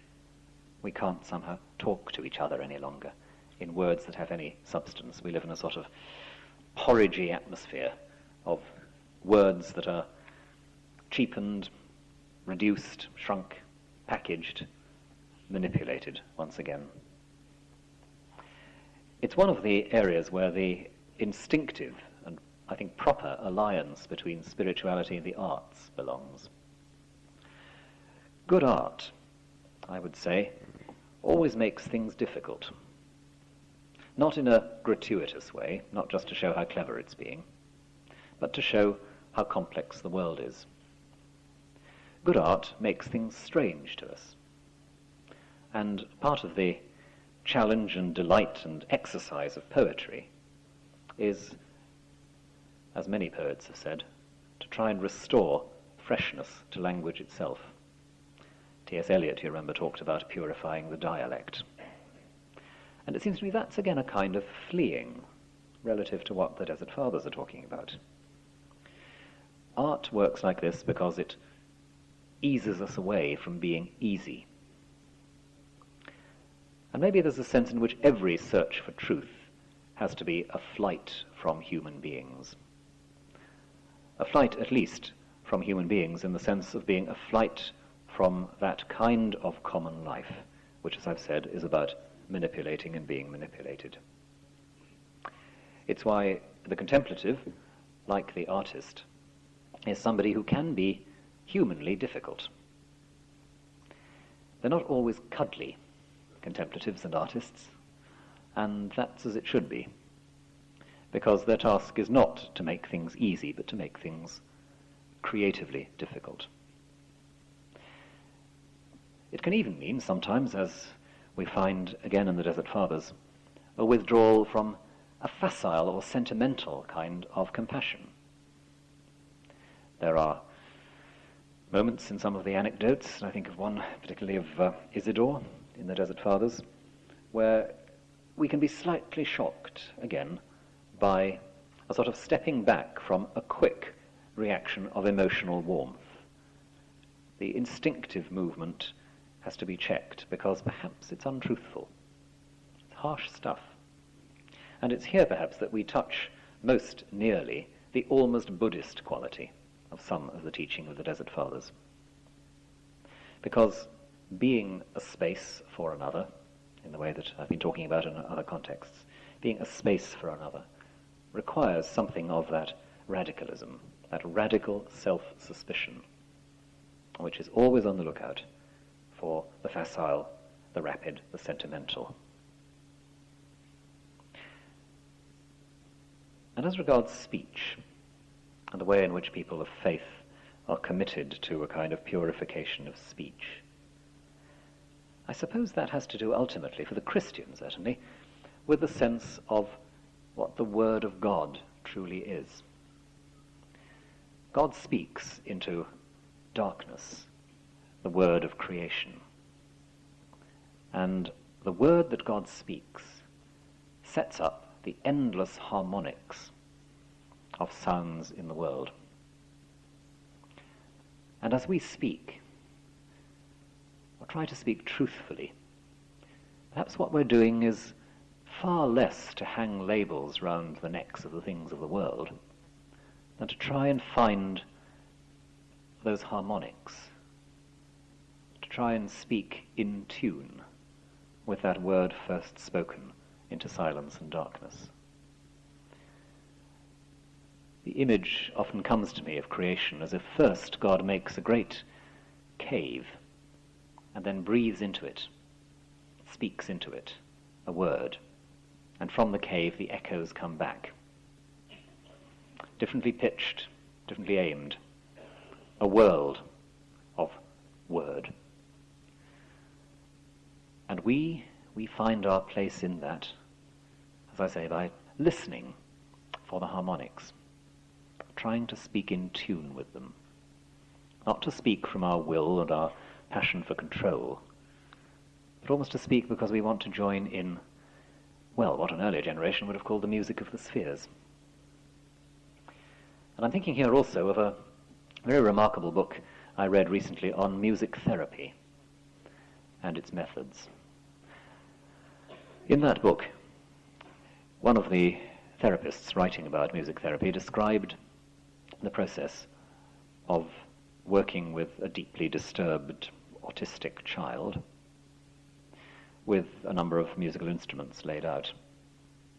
The child encouraged to make noises, and the therapist simply sits and listens and listens and listens until something of a pattern or a rhythm begins to emerge. And then the therapist begins to make noises that chime with that, in the pattern, in the rhythm. And together, something begins to come together that wasn't there before. Now, in ways that I can't fully articulate, I think that's what I'm feeling for in our attitude as people of faith towards speech. And I'm not sure that it's an entirely popular or accessible attitude these days, but I think it's one that we need to think quite a lot about as people of faith. And those people of faith who, like myself, spend a lot of time speaking in public need to think even harder about it. How do we speak in such a way that we make space for people?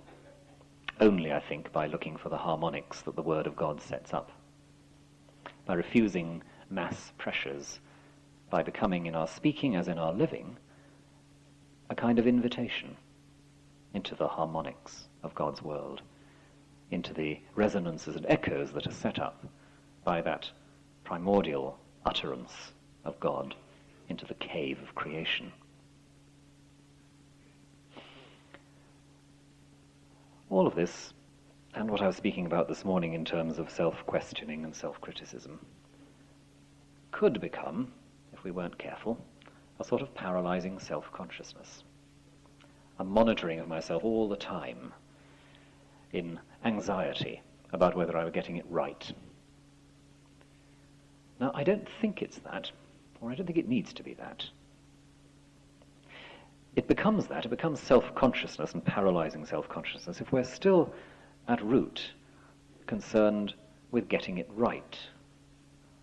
But I think the whole of the pattern of living and speaking and reflecting that I've been trying to unfold here is, in a sense, about not getting it right. Not getting it right, but somehow attuning to the truth. So it's not about the burden of self-justification again. It's about what you might call a quiet, almost unobtrusive self-monitoring, which is able to say and free to say, that wasn't true, was it? Not in anxiety, not in a sort of obsessive concern to get it right, not in fear that somebody is going to whip me back into line because I've got it wrong.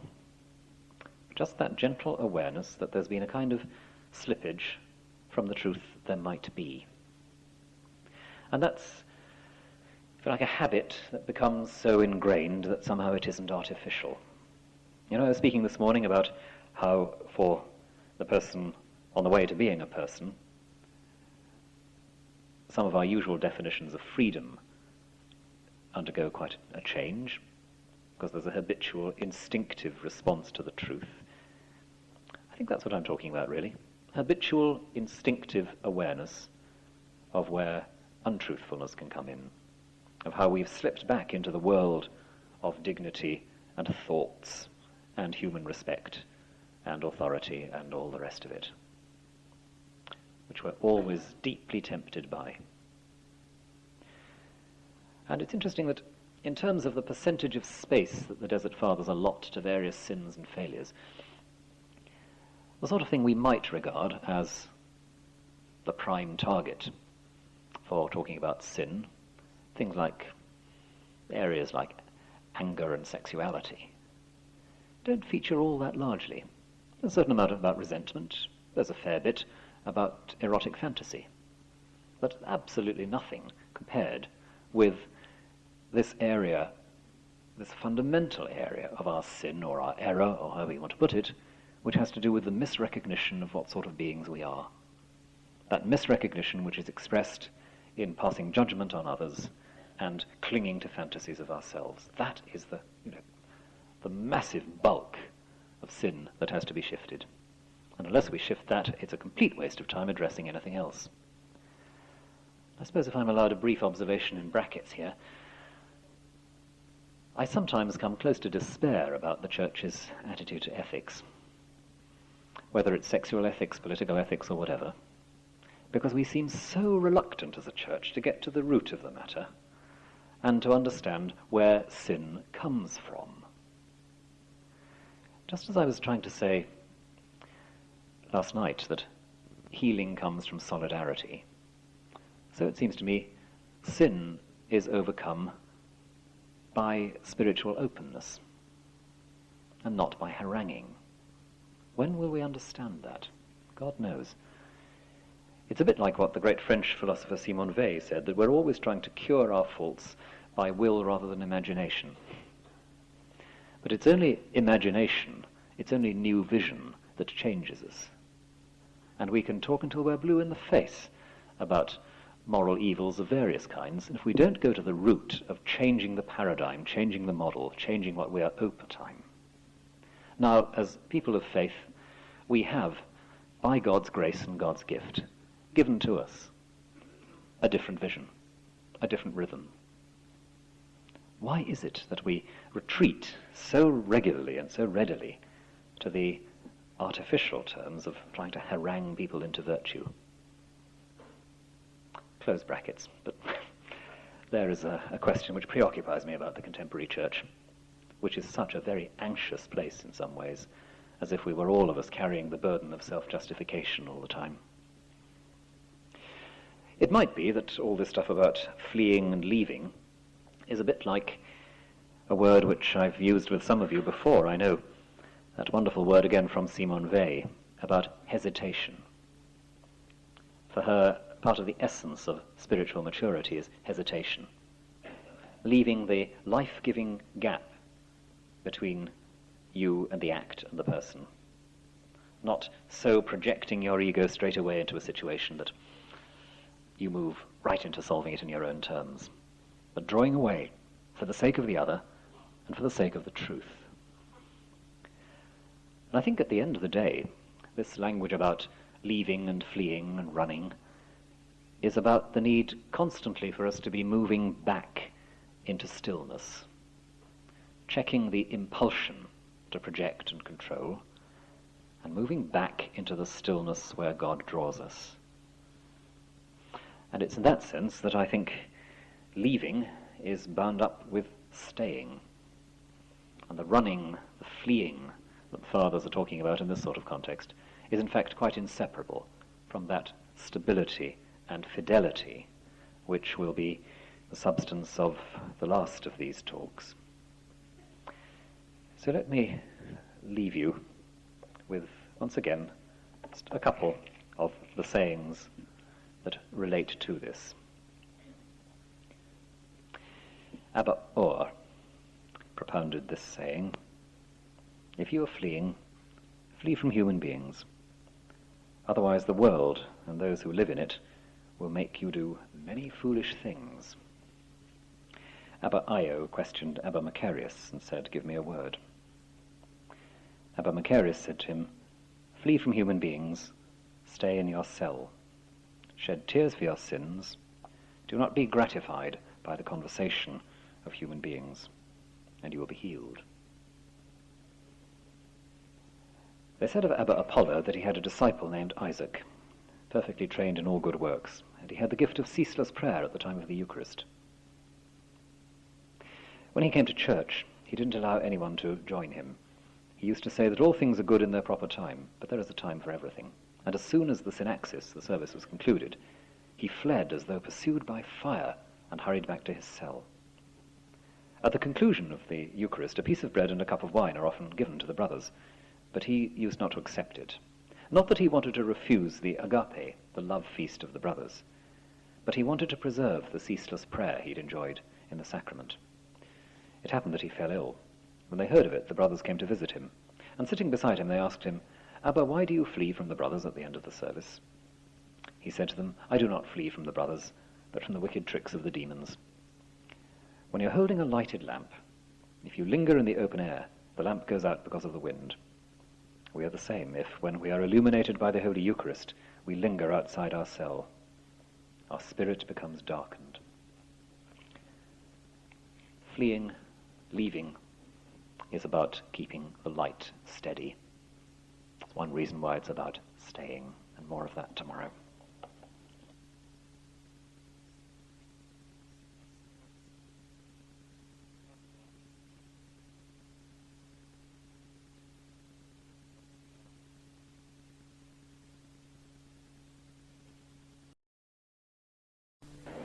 Good afternoon, and welcome to the question period.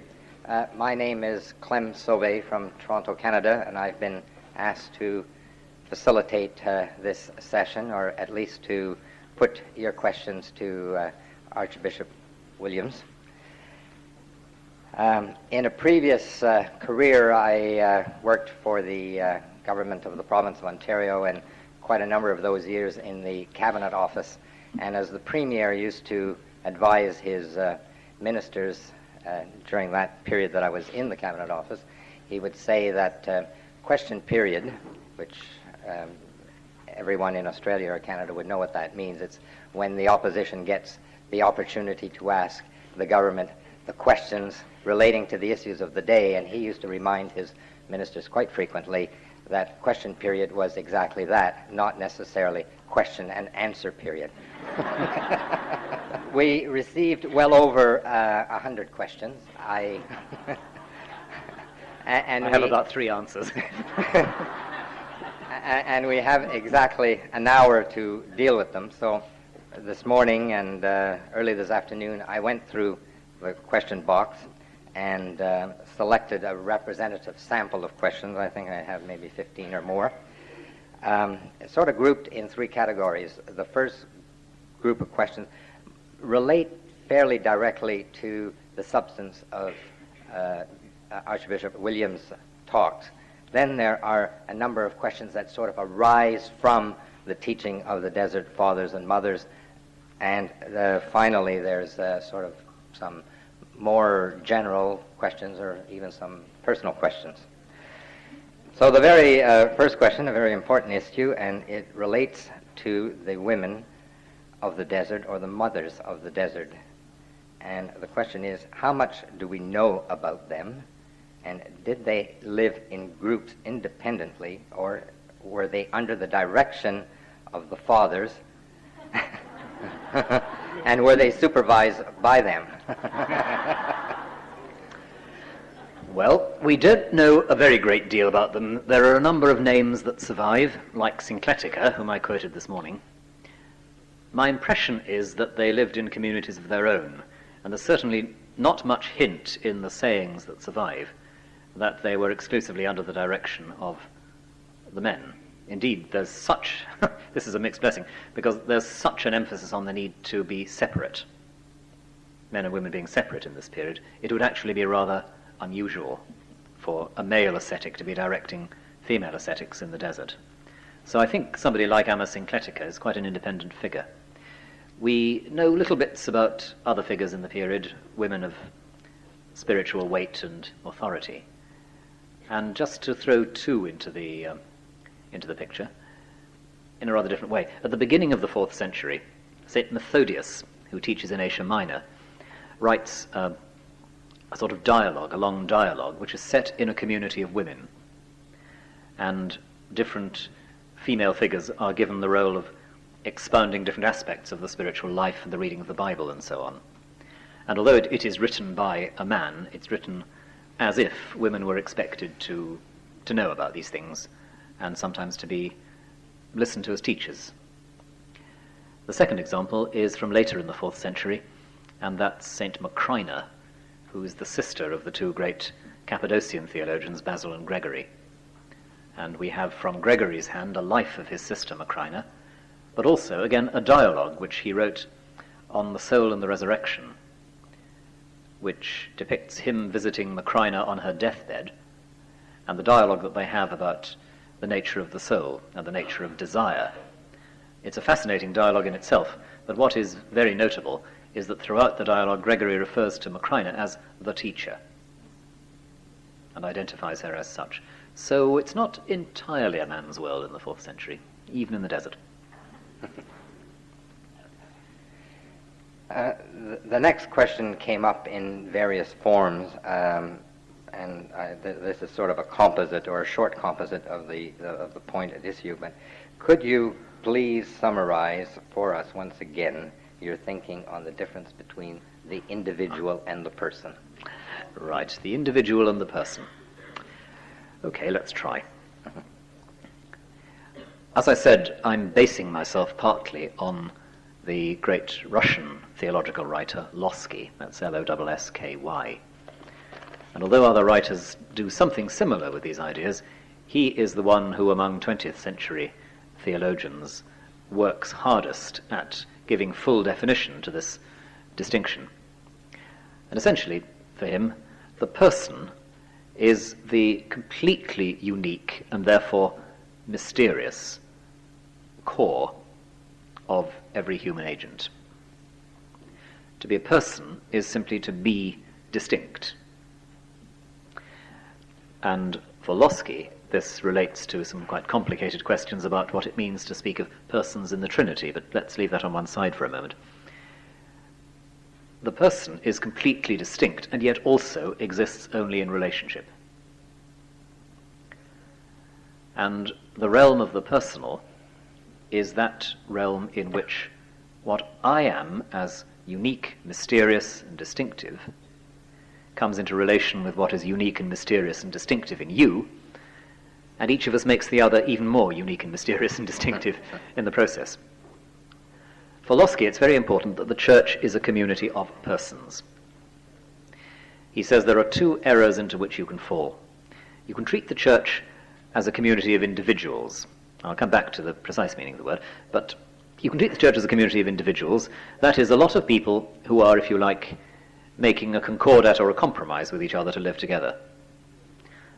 We don't really quite know how much we've got in common, but we manage somehow. We draw up a sort of agreement that we'll cope. And for Lossky, that is I don't necessarily endorse this, that is the error of Protestantism.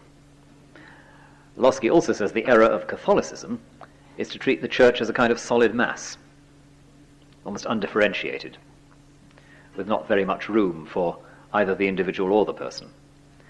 And mysteriously and surprisingly, he says, of course, Eastern Orthodoxy has got the right balance, because it's interested in the person.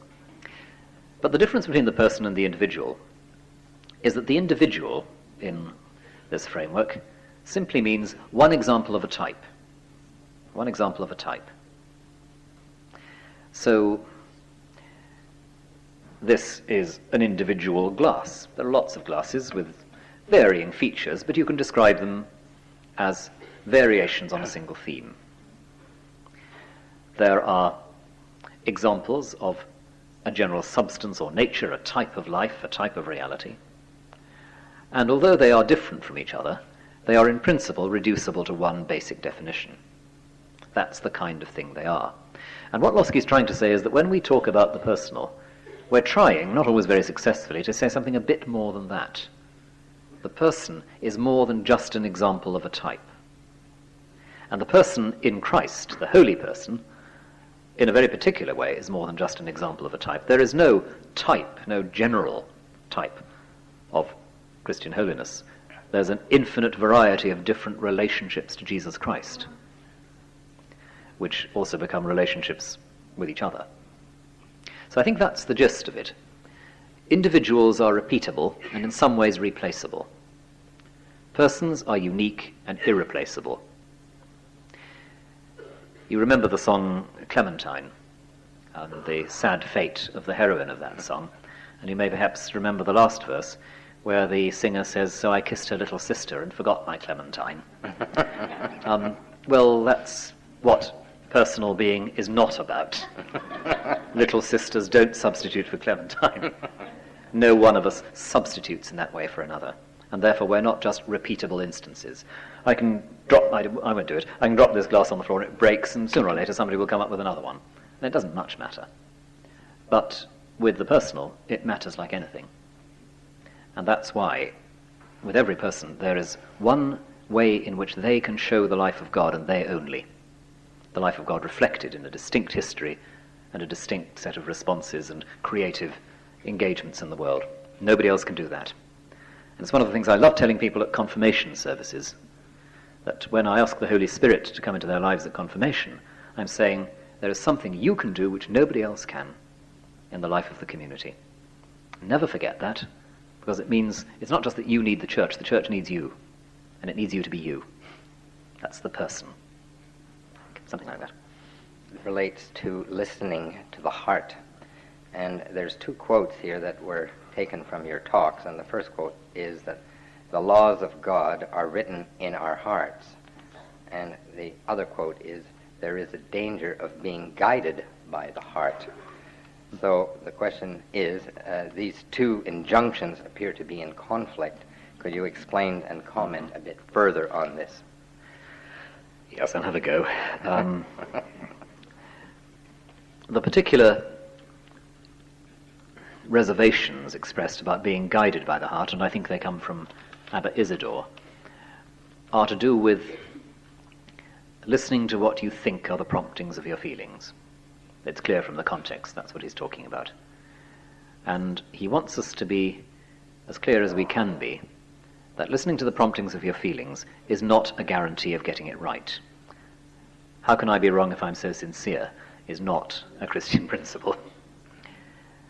On the other hand, of course, if we are ever able to get to the truth, the depth of the heart, what we find there is the echo of God's creative word. Again, each one of us is a particular kind, a unique kind of echo of God. And that's how I like to think about the laws of God written in our hearts. Not that if we uncovered our consciences we'd find the Ten Commandments there, but more that we are, by the very character of our humanity, naturally attuned, to use that metaphor again, to the reality of God. And somehow our task in growing up in the life of the Spirit is to try and recover that attunement, to adjust ourselves to be back in tune. And I was thinking of that a lot at the end of this morning as we listened to Bach, who somehow does a great deal more theology in a few bars than most of us do in words. So, yes, it's a bit confusing on the surface, but I think there's something intelligible behind it. Deep down, we are attuned to God, but we have jarred the harmonies in various ways. We're out of true, we're out of tune. And the trouble is that often what we listen to is the out of tuneness, the habits that have grown on us of self-protection and self-regard. And if that's what listening to the heart means, forget it. Because that's just canonizing and setting in stone what we think is going on in us. And we've got a lot of self-knowledge to acquire before we can presume on that. The next question, how does one discern the will of God in terms of our personal earthly journey? Oh, yes. The great Anglican monastic theologian Herbert Kelly was once asked by one of his novices, how do we know what the will of God is? And he replied, we don't, that's the joke.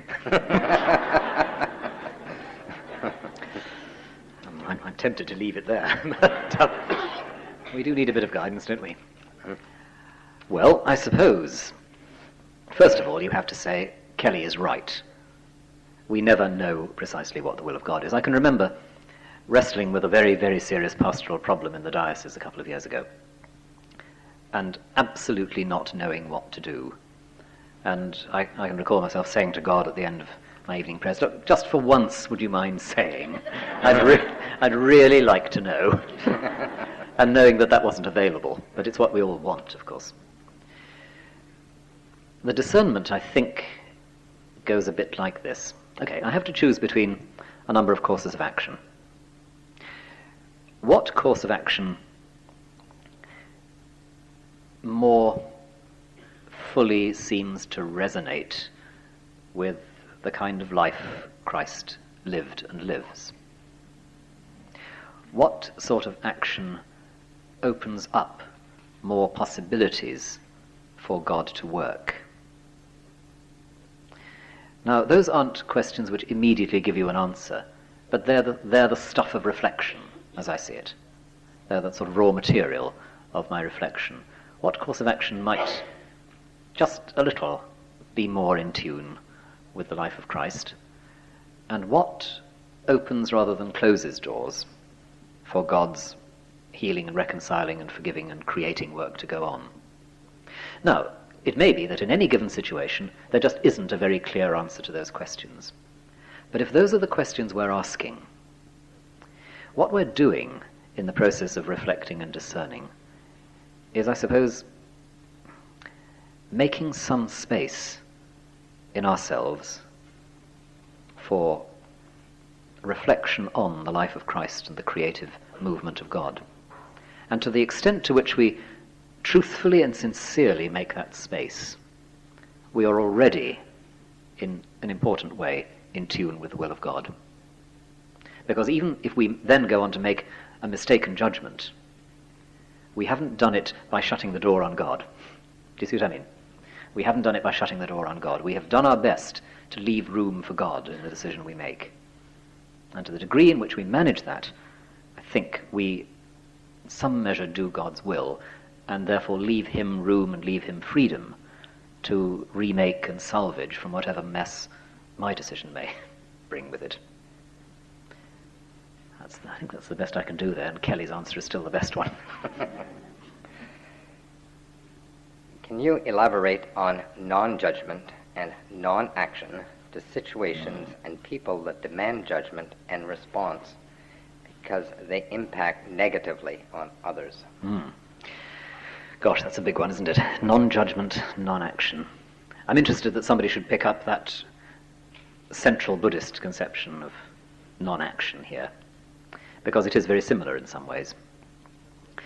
And I think I'd understand the non-judgment thing rather in the way that, as I understand it, some Buddhists would interpret non-action. It's not that you do nothing, it's not that you have no attitudes, it's not that you exercise no discernment. It's that you systematically try and keep yourself out of the tribunal seat, the elevated position. In the job I do, both as a priest and as a bishop, I have to make judgments. That's to say, I have to exercise discernment and say one thing rather than another, and do one thing rather than another, and sometimes I have to exercise discipline. Now, the only way I can make sense of this in the light of what the Desert Fathers are saying is really connected to my answer to the last question. How do I respond to someone and offer them what I've got in a way that leaves room for God? Now, let me think if I can be a bit more concrete about this.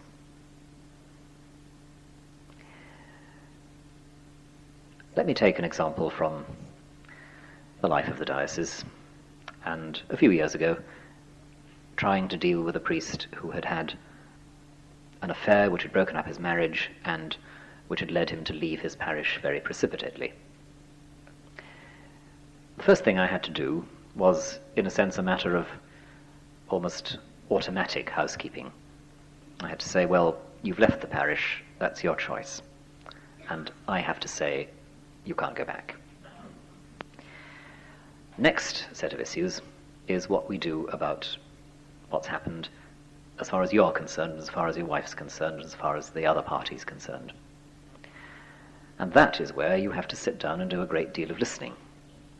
As in this case, that it takes a long time before someone has the courage really to talk, because they're both ashamed and defensive. On the one hand, they may be eaten up with guilt, and on the other, they may be so sensitive to any suggestion from you that you think they're guilty, that they can't begin to talk, can't begin to engage. And you have to listen to and hold both those deep emotions. And in that, well, there's of course part of what the Desert Fathers themselves say. You have to begin with solidarity, with the sense that you're in no position to pass God's judgment on them. Wonderful Desert Father story, which I didn't quote.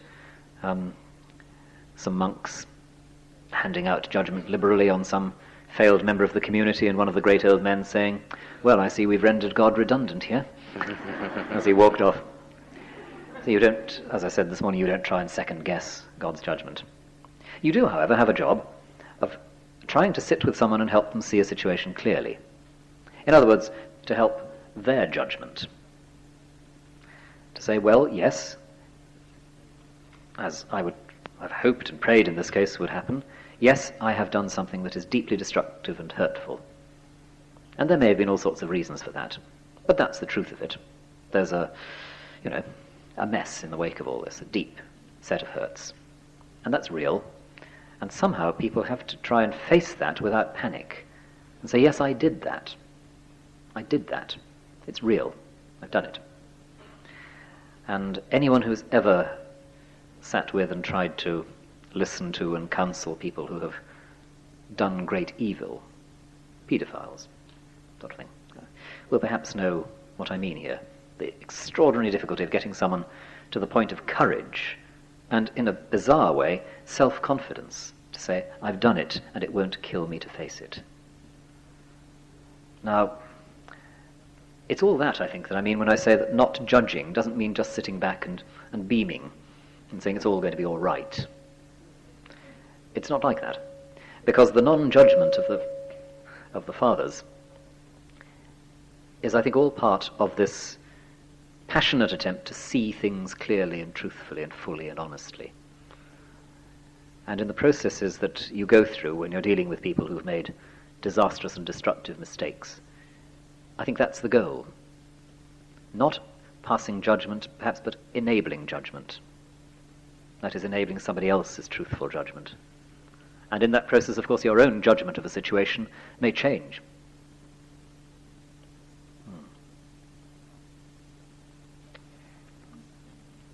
You said in one of your talks that to gain a brother or sister is to win God.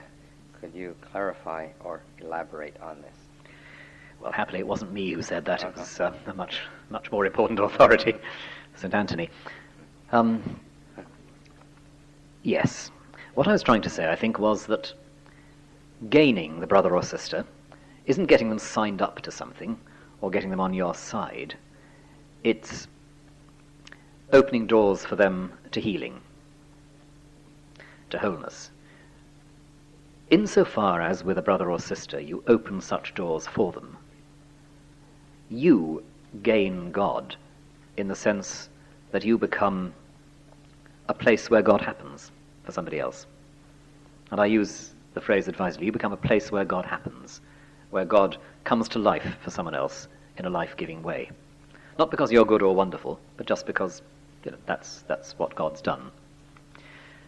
So if you can shift your preoccupations and your anxiety and your selfishness out of the way to the extent that you can somehow, as I think I said, put someone in touch with the possibility of God's healing, to that extent you are yourself in touch with God's healing.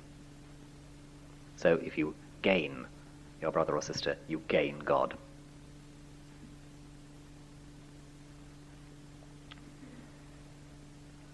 Could you explain how the teaching of the Desert Fathers relates to the teaching of John Maine and to the practice of Christian meditation?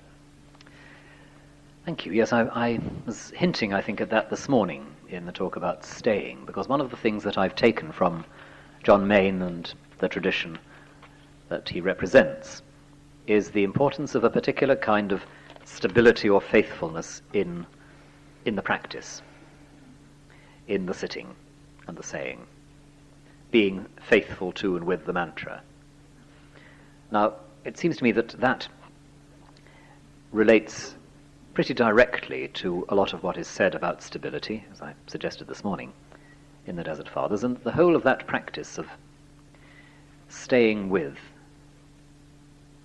the act or the passion of meditating, the saying of the prayerful formula, the whole of that makes sense best and most fully within the context of that life which the Desert Fathers are talking about, a life where we are always trying to put our preoccupation, our sense of drama, our willingness to be in charge, we're always trying to put that on one side.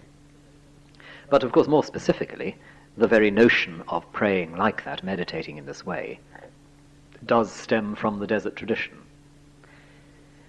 John Cassian, who was so important to John Maine, John Cassian was a monk who flourished in the early 5th century and who made it his life's work to explore and digest and summarize the teachings of the great Desert Fathers, so that Cassian's work consists, well, the conferences, so-called, consists of a series of interviews with the great old men. Cassian and some of his friends going around the huts and the caves in the desert saying, "Would you like to tell us your views on so-and-so, Father?" and then scribbling down the replies. And it's from that the whole notion of prayer oriented around the repeated formula first arises. And in the literature of the same period, from the Syrian desert come the first examples of the prayer of Jesus, the rhythmic repetition of Lord Jesus Christ, Son of God, have mercy on me, a sinner, in various forms. The form of prayer that you use with the Eastern Rosary, the Evchologion or Chotki. So it's from that world that these practices come, and therefore I think it does help people seeking to meditate to understand a bit of that world and how it worked and how these practices of prayer fit in, as I tried to say on the first evening, with the whole practice of life here. If the Desert Fathers and Mothers were the authentic witnesses of the gospel message and representatives of the true Christian life in their time, where would we go today to find their live equivalents?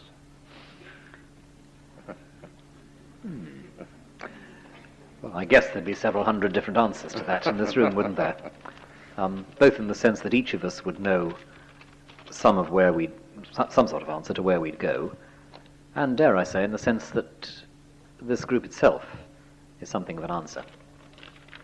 But there are people still who inhabit deserts of different kinds. And it's interesting that in the 20th century, those who for so many are the touchstone of Christian integrity are those who have gone of their own choice or have been taken into different kinds of desert. I'm thinking here of Charles de Foucauld and the Little Brothers of Jesus, who a Christian calling both in the setting of the anonymous urban environment and literally in the desert. I think of the way in which some of the great figures like Thomas Merton and Bede Griffiths spoke from another kind of desert, another kind of making themselves homeless. That is, putting themselves on the edge of the conventional church and its ways. Both of them starting out, you might say, as safe Catholic converts and good monks, and becoming very, very shaky Catholic converts and very, very unusual monks, let's say, as time went on. A desert of not quite knowing anymore where the points of orientation were outside, and discovering more and more within what the man was like. And not only, of course, those two, but also another figure who has been quoted in the last couple of days, Henri Le Sceau, Abhishektananda. And if any of you have read Abhishektananda's journals, recently published, you know what I mean. Again, a fairly conventional Belgian Benedictine monk going off to India and finding that the landscape was dissolving, and he had to find something else within, another sort of desert. But you might also think of Dietrich Bonhoeffer in the desert of a death cell, and the amazing material that comes in 1944, particularly in his letters, which for me are among the great spiritual testimonies of the century. Well, to me, unique letter of May 1944, written for his godson's christening, where he lays out how easy it is for the religious words just to become completely empty.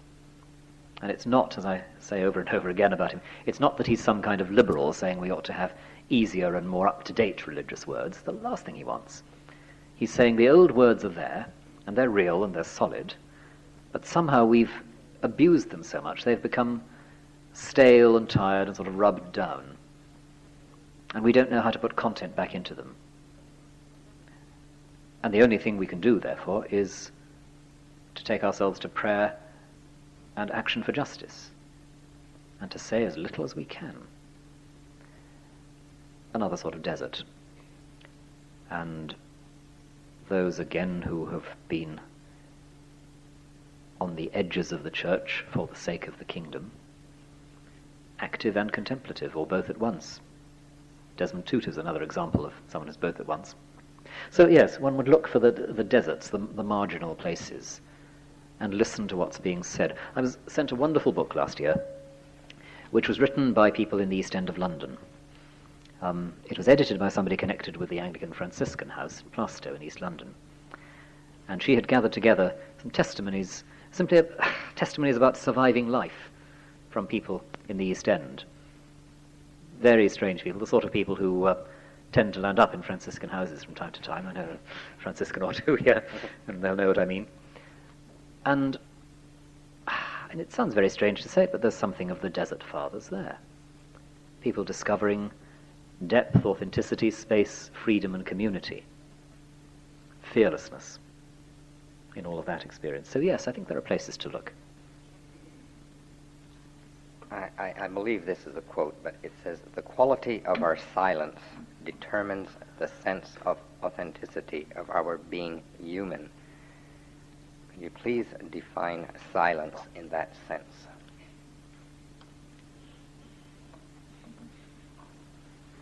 This is probably where I say nothing, isn't it? Quality of our silence. There's a silence which is poisonous and evil. And that's the silence when somebody is being silenced by someone else. There's a silence that is resentful, because it's the bottling up and the hemming in of feelings that I can't trust myself to express or anyone else to listen to. And there's a silence that is attentive, that is focused, that comes out of peace, not anger, out of fullness, not woundedness, or, well, perhaps both actually, but speaks of fullness as well as woundedness. And our freedom to be silent in that way, I think, has to be the index of our freedom from resentment and power struggle. That's why authentic silence is difficult. But I think that's how I'd interpret that. The freedom to be silent in that way, indicating, yes, the freedom from anger and struggle and resentment, the freedom to move away from those two malign or destructive kinds of silence which we're also familiar with. My wife and I often talk about that wonderful Simon and Garfunkel song from the 60s, The Sounds of Silence. Now, silence in that song is a terrible thing. We notice that. Silence is malign and destructive because it's about people being silenced or people bottling up what they can't say and the words just somehow falling away in helplessness and falsity and idolatry taking over. Now, that's the exact opposite of this silence. But we need to know how to tell the difference. Just as I think in conversation, or in a teaching relationship, or a pastoral relationship, we need to know how to read silences, don't we? There can be a silence which indicates, I'm giving up here. I don't know how to relate. I don't know how to respond. I feel powerless. And I know that the greatest pastoral disasters that I have been responsible for have been when I've somehow silenced somebody in that way and they've not been able to speak. They felt overwhelmed or disempowered. Sorry, I don't like the word, but you know what I mean. There can be silence in the teaching relationship when you think, oh, well, you know all the answers, why should I bother to say anything? And again, the silences of resentment and so forth. And we need discernment, because sometimes in the pastoral relationship and sometimes in the teaching relationship, there is a silence that's all right. And alongside my memories of pastoral disaster, I can also remember times when I haven't needed to say very much, and nor has the other person. That's perfectly all right. And you can spend an hour or so like that without it really bothering you very much. So, yes, developing our antennae there, our taste for different kinds of silence. Very important. Sorry, I'm rambling on in a very unsilent way. Well, some of you have already been giving me notice of all the difficult questions you'll have for me later on. And among them are questions about the use of the Bible in the world of the Desert Fathers, which I'll willingly talk more about later on, about some of the historical background here, but also several of you have asked to hear more about the Desert Mothers. There are some, and I'm going to start this morning with one of them, Amma Syncletica, because she's talking about staying, which is what I'm talking about this morning. Blessed Syncletica said, "If you find yourself in a monastery, do not go to another place, for that will harm you a great deal. Just as the bird who abandons the eggs she was sitting on prevents them from hatching, so the monk or the nun grows cold and their faith dies when they go from one place to another." A suitably feminine image, you may think, for one of the Desert Mothers. And I'll come back to Amma Syncletica a bit later, if I may. But the standard, the most often quoted text about staying is from our friend Moses the Black again. A very short saying which again recurs again and again in the literature. A brother came to Sketis to visit Abba Moses and asked him for a word. The old man said to him, "Go, sit in your cell, and your cell will teach you everything." Sit in your cell, and your cell will teach you everything. And one more introductory saying from John the Dwarf. Abba John said, "If a man has in his soul the tools of God, he will be able to stay in his cell, even if he has none of the tools of this world. If a man has the tools of this world but lacks those of God, he can still use those tools to stay in the cell, but if a man has neither the tools of God nor of this world, it is absolutely impossible for him to stay in his cell." One of the things that the Desert Fathers most frequently return to, and it's a problem that of course recurs and is discussed right up to the rule of St. Benedict, is the problem of the rootless ascetic, the person who is always looking for the best place to be. This isn't quite good enough. I could be really holy if I was somewhere else. The old man who is looking after me here in the desert is not quite as spiritual and inspiring as some old men. I'm not quite sure who they are, but I'm sure I could find them if I left and looked. That's the problem as it presents itself in general terms of stability, but it's analysed with even more wit and perception by the great Evagrius at the end of the 4th century, when he provides the first sustained discussion in Christian literature of the problem of what's sometimes called acedia, or axidy, the sort of listlessness, depression, restlessness that comes out of boredom. You're in the cell. It's a hot, sticky day. It's nearly lunchtime, but it feels like a very long time to go. You've had a rather dull morning, washing or plaiting reeds to make baskets. It's a long time since breakfast. Is this life really worthwhile? It doesn't feel very holy. I ought to be making more progress. But then again, the way you really make progress is to go out and be useful somewhere. Why don't I go to be useful somewhere? Why don't I go and visit one of the brothers who'd love to see me? I might have something useful to say to them. Why don't I go to Alexandria and make my name as a great servant of God's poor? Why don't I... And the hours move on, and the sun rises higher in the sky. And Evagrius, with great perception, identifies a feeling which I guess is known to all of us in varying degrees in the routine of our lives. How do we stay with ourselves? How do we stay in the cell? In a sense, when Benedict and Evagrius and the Desert Fathers generally write about this problem, they're making very specific and very concrete all those areas we've been thinking about in the preceding 3 talks. The problem of the fact that unreality always looks so much more attractive than reality, especially if it's a hot and sticky morning in the desert of Scetis, and you're not getting anywhere very much, and you're absolutely fed up to the back teeth with making baskets. Or whatever the equivalent may be. Those of us who've been in the academic life will know the equivalent of getting fed up with basket making at about 11:30 in the morning. Those of us who work domestically will know something of the exhaustion that sets in between coffee and lunch, when there's a little bit of a slack in the care of the house and the family. Those of us who work, well, fill in the gaps. You know what I'm talking about. Unreality always looks more attractive than reality.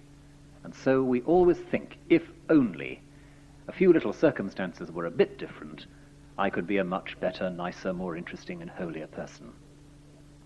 And while it's undoubtedly true that I could be a very much nicer, more interesting and holier person, the temptation to be avoided is thinking I can get there by being somewhere else. Now we might use, say some of the fathers, we might use temptation and stress as an excuse for moving on. This is clearly not working for me. I ought to be somewhere else. And I turn here to the anonymous series of sayings of the fathers. The fathers used to say, if a temptation comes to you in the place where you live, do not leave the place at the time of temptation, for wherever you go, you will find what you are running away from is there before you. Wherever you go, you will find what you are running away from is there ahead of you. Stay until the temptation is past, so that if you depart, it won't cause offense, you won't cause distress to others in that place. You don't solve the boredom, the itch and ache of living with yourself by changing where you are. And it's put very vividly in another of the anonymous sayings, warfare is everywhere. Warfare is everywhere. There was a brother who was a hesychast, that is, a practitioner of deep silent prayer in a monastery, but he often got angry. He said within himself, I will go and live apart, alone, and if I have nothing to do with anyone else, my anger will cease. So he went away and lived in solitude in a cave. One day, when he'd filled his jug with water, he put it on the ground and it fell over. He picked it up and filled it again, and it fell over again. He filled it a third time, put it down, and it fell over again. He was furious and picked it up and threw it at the wall. and he recognized that he had been deceived by the enemy. He said, "Since I have been overcome, even in solitude, I'd better go back to the monastery. Warfare is everywhere, but so is endurance, and so is the help of God." So he got up and went back. Everywhere there is warfare, and staying is the most difficult job in the world, of just doing the next thing you've got to do. Once again, from the Anonymous series, which has a whole cluster of sayings on this. A brother asked an old man, "What shall I do? My thoughts trouble me. They say you can neither fast nor work. At least go and visit the sick. This is charity." The old man said to him, "Go, eat, drink, and sleep. But don't leave your cell. You must realize that it is endurance in the cell that leads the monk to his full stature." And for 3 days the brother did this, and then he began to suffer from boredom, laxity. So he found some palm leaves and trimmed them, and the next day he began to plait them, and as he was laboring, he said, "Here are some more palm leaves. I'll prepare them, and then I will eat." He finished the palm leaves and said, "Perhaps I will read a little and then eat." When he had done some reading, he said, "Now I'll chant some psalms." And so by the help of God, he advanced little by little, till he reached his full stature. The extraordinarily prosaic character of holiness, which consists in doing the next thing. A very difficult thing for us to come to terms with when we would like to think that being holy requires of us being extraordinary. Extraordinary, that is, in our own terms. We would like to be noticed. We would like our lives to be dramatic, to speak in compelling ways. And here are the Desert Fathers saying to us, do the next thing. Eat, drink, sleep. Plat a few leaves, or whatever the equivalent is in your domestic situation.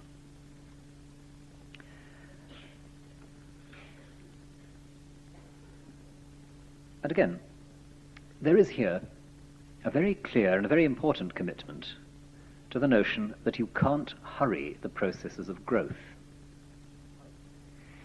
I'd like to be holy. I can make myself holy by being somewhere else or being someone else. The last thing I want to do is the first thing I have to do. The last thing I want to do is what is next to be done. I need to start. But it's very difficult to start because I want to finish. And whatever the logic of the English language suggests, most of us would much prefer to finish before we start. A brother fell when he was tempted, and in his distress he gave up his monastic rule. He wanted to take it up again, but was prevented by his distress. He said to himself, "When shall I be able to be holy as I was before?" He went to visit an old man and told him about himself. When the old man learnt of his distress, he said, "A man had a plot of land, and through negligence it became wasteland and was full of weeds and brambles. He said to his son, 'Go and weed the ground.' The son, going to weed it, saw the amount of brambles and despaired, and said to himself, 'When shall I have uprooted and reclaimed all that?' So he lay down and went to sleep for several days. His father came to see what he had done and found he had done nothing at all. He said to him, 'Why have you done nothing?' He replied, 'Father, when I began to look and saw the amount of weeds and brambles, in my distress I could do nothing but lie down on the ground.' His father said to him, 'Child, just do the surface of the bed every day, and so your work will make progress.' So he did, and before long the plot was weeded. So it is for you, brother. Work just a little without giving way, and by his grace God will re-establish you. Do the next thing. Staying is about being committed to who you are. That mysterious who you are that you haven't yet really discovered, but will only discover by doing the next thing. Staying is being committed to where you are, which is also being committed to the body, the simple prose of your body, where it is and as it is. A brother who was weighed down with temptation informed his Abba, who said to him, "Go and sit in your cell, and give your body in pledge to the walls." Now there's an image to think about. Give your body in pledge to the walls.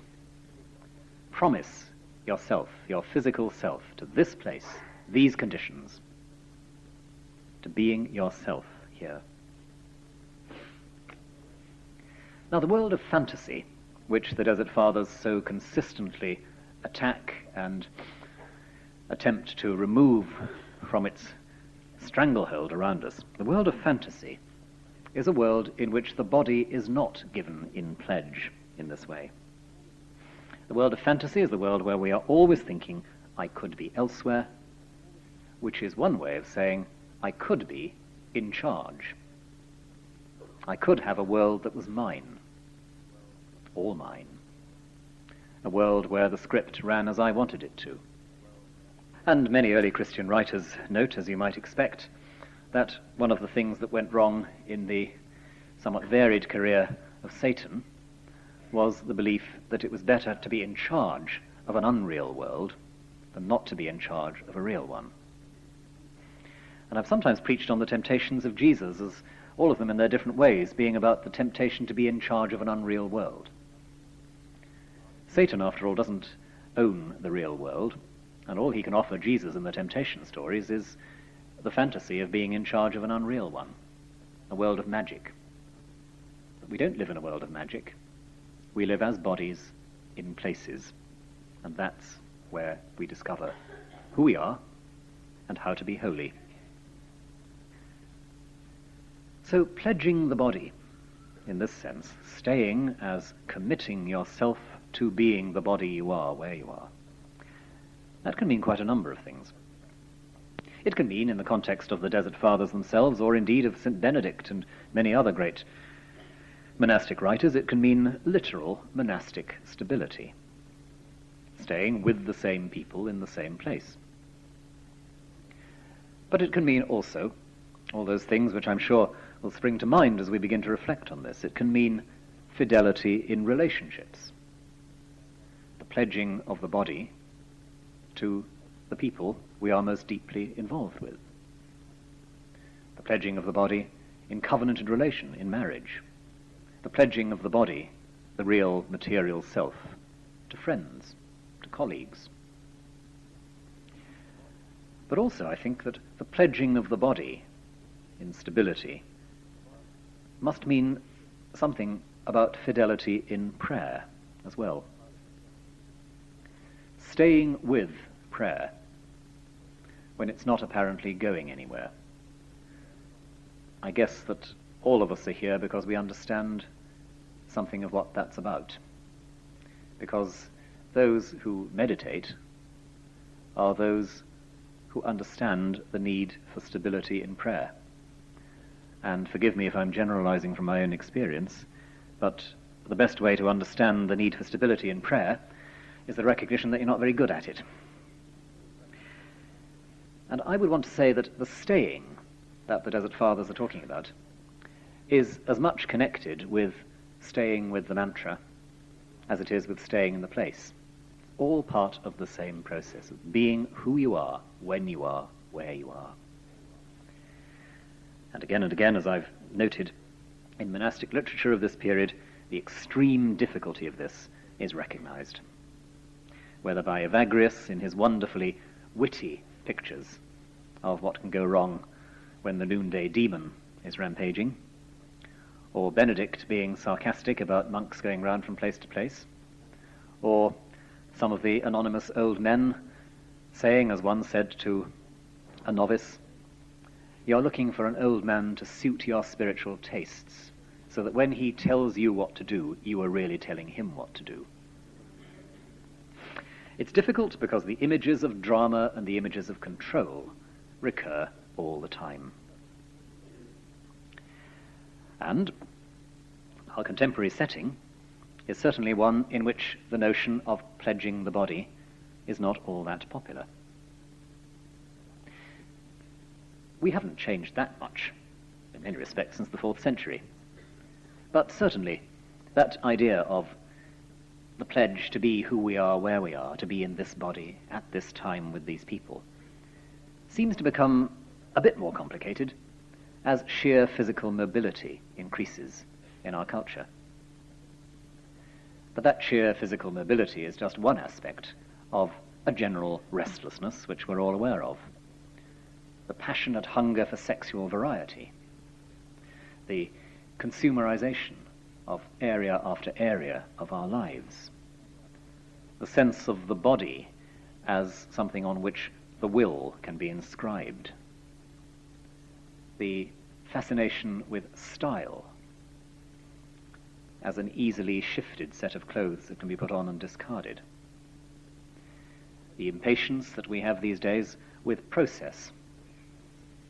People will advertise to tell you that this is the quickest option on the market, whatever the process in question may be.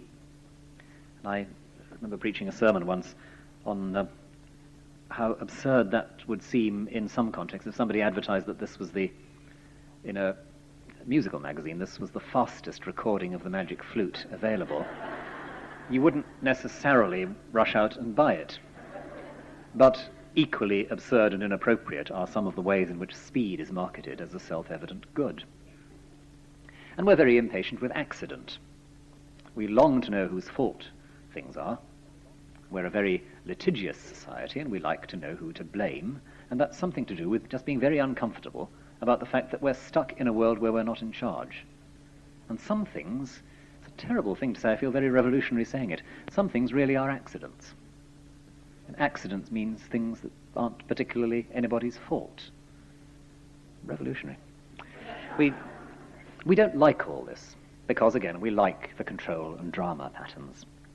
And so fidelity, staying, doesn't get any easier these days. Now, it may well be said that this can be a recipe for resignation of the wrong kind, for the wrong kind of passivity, acceptance of injustice done to you, acceptance of a situation that you can and should change. I don't think that the sort of thing the Desert Fathers are talking about necessarily conflicts with the recognition that there are circumstances that can be changed. And with their usual prosaic realism, there are plenty of occasions where the Desert Fathers and Mothers will say, all right, so it's not working, let's think of something else. Perfectly pragmatically. What they are concerned about is that we should constantly examine how we are dealing with our circumstances, to monitor in ourselves that potentially very destructive desire to be in charge. There are things I can change, and there are things I can't. One of the things I can't change is that I am this body. No one else, nowhere else. I am this body. And although this is not at all how the Desert Fathers would instinctively put it, loving God and my neighbour as myself ought to entail loving the body that I am, and coming to terms with that. What I can change and should change, so as to be more fully the kind of channel of grace for another that I might be, yes, fine, we need discernment about that. But very fundamentally, very centrally in our growing, we have to ask, can I bear being what I am? Can I bear being what I am?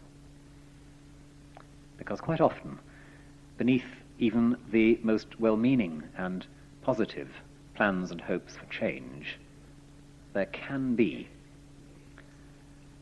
a destructive element which is a fundamental refusal to accept, to love the what I am. Difficult to tease out. This is why, of course, discernment matters so much for the desert. And it seems that, just as I was suggesting yesterday, one of the obligations on people of faith is to be mindful and careful and joyful about their language. So, in the light of all this, one of the things that people of faith are to convey to the world around them as gospel must surely be what this staying, this fidelity imports, which is a willingness to be who I am. So often people imagine that religious faith of various kinds represents a deep restlessness and refusal of the natural, the ordinary.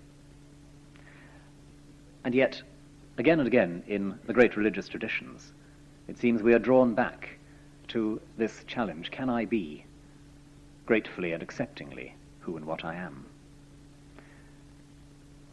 And if people misunderstand the life of faith to such a degree that they imagine that it's all about wanting to be somewhere else and someone else, we have quite a responsibility, don't we, to convey what faith is. That faith includes and involves fidelity to who I am and where I am. Fidelity to the inescapable environment that I'm in. Fidelity to a vulnerable body, always capable of being hurt, being frustrated. Neglecting this can be devastating, because the bodiless will, which fantasy indulges, can only finally turn in on its own emptiness. Here, as in other areas that I've been discussing, the parallels with the experience of art are particularly important. Art as the contemplation of the given. Art as the experience of staring at what is there until it begins to rework itself in and through you. That's faithfulness of another kind. That's staying in the cell. And that's why, as I suggested at the end of yesterday's session, fleeing and staying, in the terms of the desert writings, are so intimately connected. Just a couple more quotations before I try and draw this together a little. This all sounds, and is, very prosaic. But, one old man said, the monk's cell is like the furnace in Babylon where the 3 children found the Son of God. And it is like the pillar of cloud where God spoke with Moses. Staying, being where you are, being pledged to the walls, is the place where fire and cloud descend so that we meet the Son of God. And that's no accidental turn of phrase, because the Son of God is the incarnate Son of God, the God who has chosen to be particular flesh, vulnerable flesh, in a particular place at a particular time. Vastly important for our Christian faith that the Son of God and the Word of God is himself a sort of cardinal instance, at the very least, of staying, of fidelity. Some of you may know a wonderful passage in Kierkegaard's Philosophical Fragments, where he takes wing in writing about the Incarnation and says, God has so bound himself to the human condition that, to speak absurdly, he could not now take it off even if he wanted to. To speak absurdly, but it's a powerful way of putting it. I quoted Syncletica earlier on hatching the eggs in the cell, and she also writes, or says, there are many who live in the mountains and behave as if they were in the towns.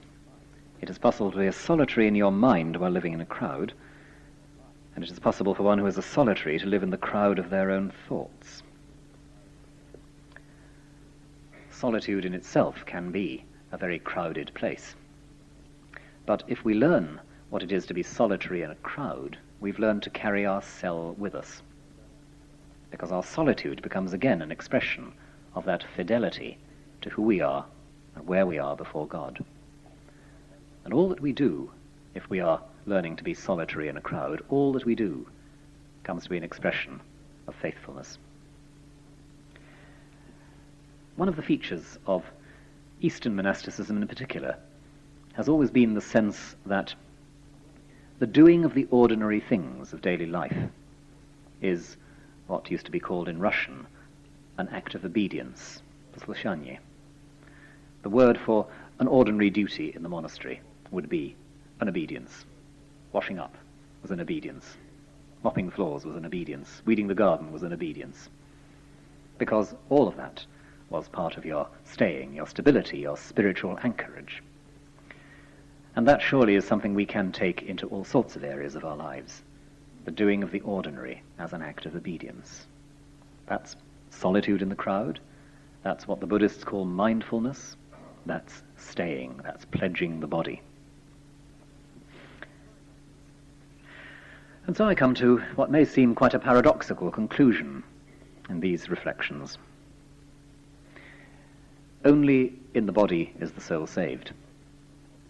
Only in the body is the soul saved.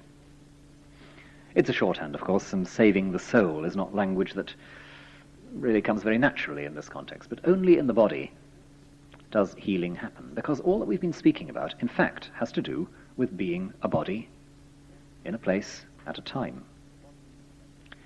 It's responding to the particularity of the neighbour, as I suggested in the first of these talks.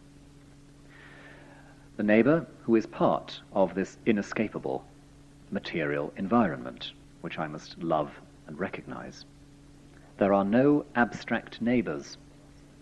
There are no neighbours in general. The lawyer who asked the question that prompted the parable of the Good Samaritan was in fact asking quite a good question, whatever his motives. You need to know who is your neighbour, because there are no neighbours in the abstract. Likewise, the particular, distinct ways in which we become who we are, silence and honey cakes, that depends on the histories we have, where we've been, who we've been with. We don't become God's servants in the abstract, because just as there are no abstract neighbours, there are no abstract saints. There are no saintly clones. Holiness, somebody once said, is inimitable. And although I, like you, have known many holy people who are sublimely imitable at the human level because of their quirks and peculiarities, there is a very important sense in which holiness is utterly distinctive to the person who exemplifies it. And as has often been said, at the end of your life you will not be asked by the recording angel, why were you not Desmond Tutu?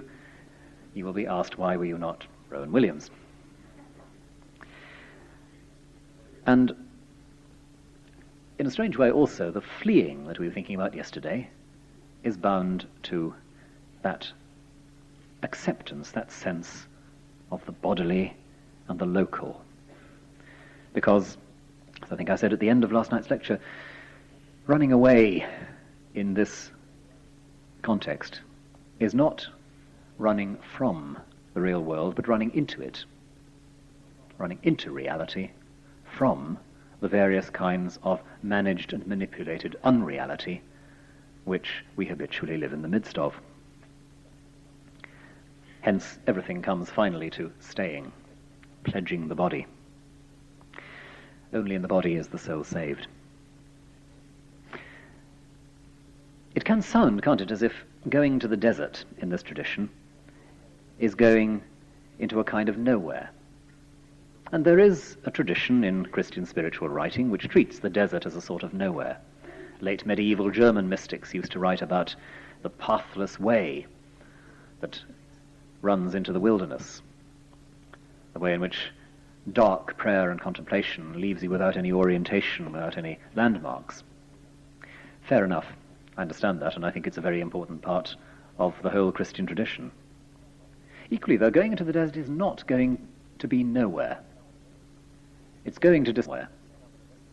To be yourself, your body, with these people in this place, with the sand and the rock, and the extraordinarily annoying monk in the next hut, and the intense boredom of basket making. And I sometimes think that there are different kinds of non-place in the world. Yes, the desert is a non-place in a certain sense. It's uncultivated, it hasn't got landmarks, it's got very little that you can orient yourself with. And therefore, rather than making you more abstract, it makes you more concrete. You yourself just have to be there. There are no things that help you orient, that help you anchor yourself. You just have to be there to make this your place. But the kind of non-place that we're used to is the featureless, assimilated places of modernity, which are not bad places for individuals to occupy, but hopeless for persons. Airport lounges, places like that. The assimilation across the world of fast food outlets. These are non-places of another kind. Non-places because they are oriented entirely to the individual, not the person, to sets of controlled needs and responses, to the consumerizing of the human. I suppose it's possible to be a hermit in an airport lounge, but I don't know if anybody's ever tried. And possibly, if someone did try to be a hermit in an airport lounge, it would be radically transformed. But we wait and see on that front. Only in the body, through the body, is the soul saved. Only as myself, my body, pledged in this place, am I healed. And being my body pledged in this place is being pledged to the others God has given me here. A here that may be a monastic community, a here that may be a family, a here that may be a church full of people with whom I'm in all sorts of deep disagreement. Because it's not only in the monastic life that we think I could be so holy if only I was somewhere else. We all of us have somewhere in our minds that wonderful dream of the real church that we ought to be able to occupy. The real church that's full of people like me. And the church that God gives me is, of course, dramatically different from that. And the pledging of my body to the actual ecclesial community that's there, with all its faults and its horrors and its nuisances, its frustrations, and sometimes its outrages. That also is part of what God asks of us, because only in the togetherness does healing happen. Behind all this, I've already hinted, is that incarnational belief that the Desert Fathers and Mothers take for granted. They don't write about it all that often, but they know what it's about. God has spoken to us in particulars. God has anchored the divine life in a body that literally lived and died on this earth, a body that rose from the grave, and a body that now exists in the concrete reality of embodied Christian people by the gift of the Holy Spirit. And if that's the case, then our healing is bound to be connected with the where and the who and the when. I was reflecting a few weeks ago on one of the oddities of liturgical language. When we've finally exhausted all the feasts we can think of in the Christian year, we go into this strange thing called ordinary time. And that's a very suggestive phrase. Ordinary time occupies a lot of the Christian year. And while in one sense, of course, it's extraordinary time because it's the time that's won for us by God in Christ, ordinary time is where God is served most regularly and most fully. To know that we are lumpy and angular and not always attractive bodies stuck here where perhaps we might not always want to be, growing day by day in the prose of our service, in the ordinariness of our doing, seeking God in the sometimes arid and empty practice which attempts to draw us back day after day to God's presence and God's face, contemplation. That's where we are meant to be. That's where meaning and glory descend. That's the cell that is the furnace where the three children walk with the Son of God. And as we turn repeatedly to God in the silence of contemplation, in the ordinariness of daily duty, just once in a while perhaps, we catch a glimpse round the corner of our vision of the fire that actually surrounds us, in which the Son of God moves with us in the body and through time. A desert filled with flame. Thank you.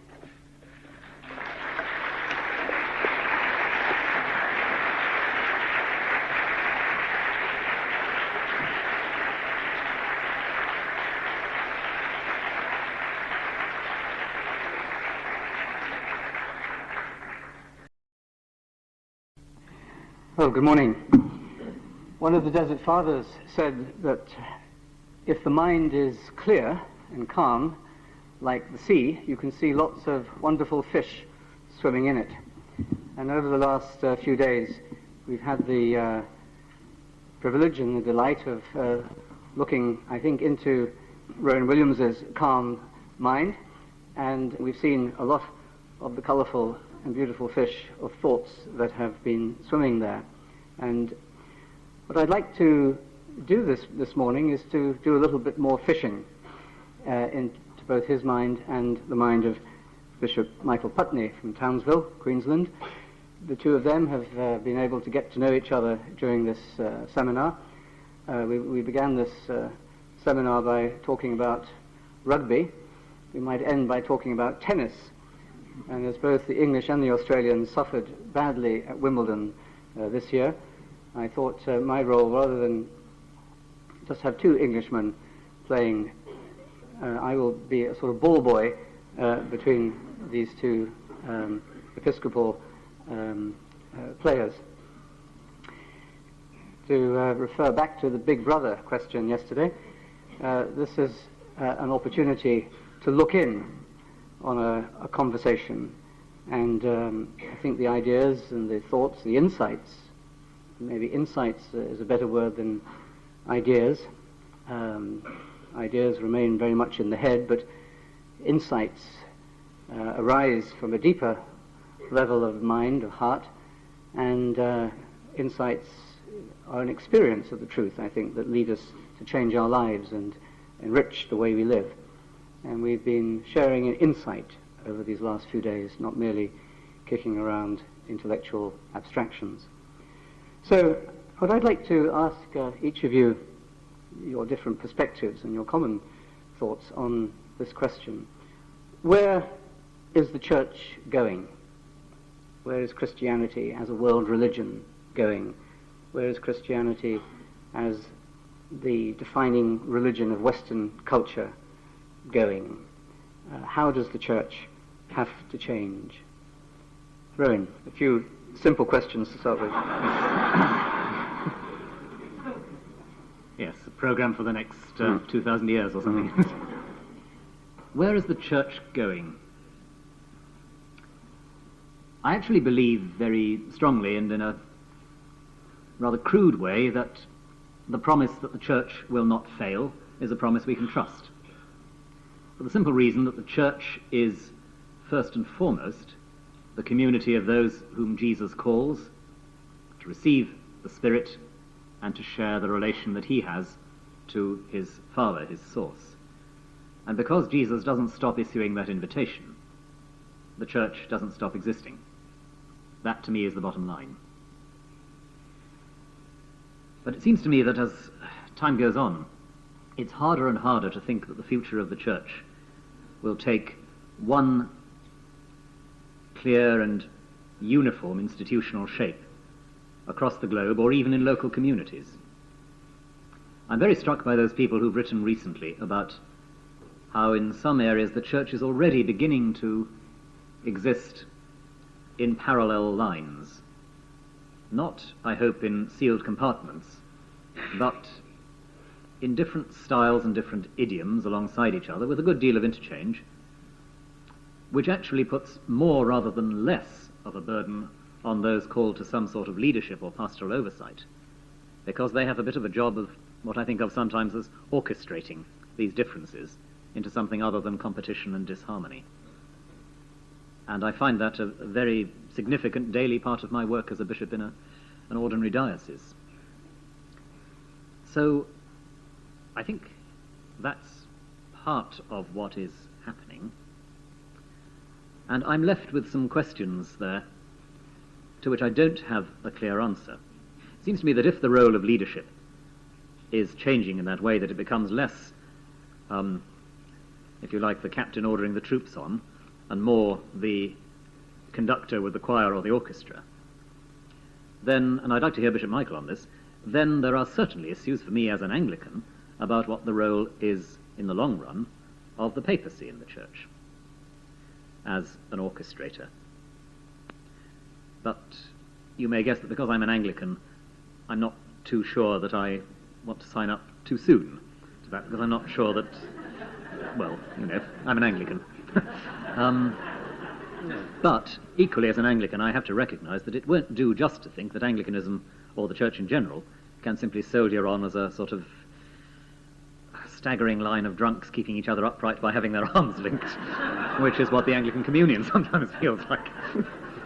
So I'd be interested to hear what Bishop Michael has to say about just that, about leadership and orchestration, and about, I suppose, the limits and the styles of pluralism in the Church of the future. I'm happy to respond to that, but when I first heard the question, something else came to mind, and I'd like to say that first, which is that I've been a bishop now, in a week's time, perhaps for 6 years, and 5.5 of those were as an auxiliary bishop or an assistant bishop, and it's only the past 3.5 months that I've been a bishop in my own diocese, and it's somewhat different because, particularly in a smaller diocese, everything comes very quickly before the bishop, whereas in a larger diocese it's much more diffused in where it ends up. And so I suppose I've had a real sense of the Diocese of Townsville. I don't in any way claim to have yet understood it. I describe it as like a large jigsaw puzzle, and each day I see 2 or 3 new pieces, and I haven't even put them all in the right place yet, and perhaps it will go on forever that I will never quite get it. But as I look at Townsville, and as I looked at Brisbane, and as I look at my own church and other Christian churches in Australia and in Europe, I have both a sadness and an excitement. And the sadness is about their diminishment. And that's not just the all too human desire to be part of the winning team, though I acknowledge that that is part of it, but it's the diminishment of something beautiful, the bearer of the apostolic tradition, the bearer of the gospel, the bearer of the sacraments, the communion that makes a relationship with the triune God so possible. The diminishment of that makes me very sad, and it doesn't make me depressed, but sometimes I get very sad. But at the same time, I also get very excited at times, and I'm excited by what I see as, around the world, a new awareness of our cultural context, a willingness to actually try to say, well, why are we like this, and what's happening in our culture, and what are the doorways in our culture that can enable us to enter again and offer the life we bear so as a precious gift for each generation and each place. And I'm excited by what I'm reading, by what I'm hearing from other people, that around the world there's this, it's as if we're all on the verge of something, where we're all talking and nudging and saying, do you think this is it? What do we do and how can we? And there are pessimists and optimists, but I really don't care as long as we're engaging, as long as we're not just going on as if it were business as usual, because we'll diminish even more if we do that. But the excitement is out there, and it's in me that maybe we'll find a way to share it more effectively and more fully again. And finally, just I also, I suppose, have been most shaped in my life by the Catholic theologians prior to and during the Second Vatican Council, who were named by their critics as the Nouvelle Théologie, the new theology. And they engaged in a process of ressourcement, going back to the sources to find responses in those for the questions of today. And I think we've been doing that these past few days, going back to the sources, the Desert Fathers and Mothers in this case, and discovering enlightenment about modern anxieties, if, as the title of our seminar was, or of the lectures, that you can find that the Christian tradition has dealt with it, and it's got this treasure, and each age it explores it and loves it, and there's this enormous resource for us to call upon as we respond to the contemporary questions. And why that's important to me is that I don't think our answers only lie out there and further ahead, though we must look there. But if we only look there, I think we'll dissipate ourselves and disappear into our culture.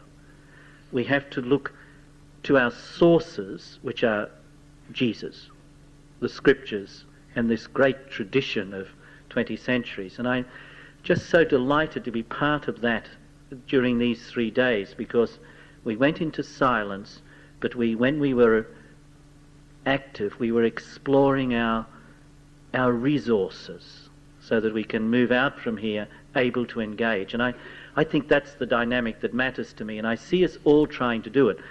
So I'm sad and yet excited. But just to finally, the question of the papacy, I'm a Roman Catholic, and therefore, for better or worse, I think having a pope's terrific.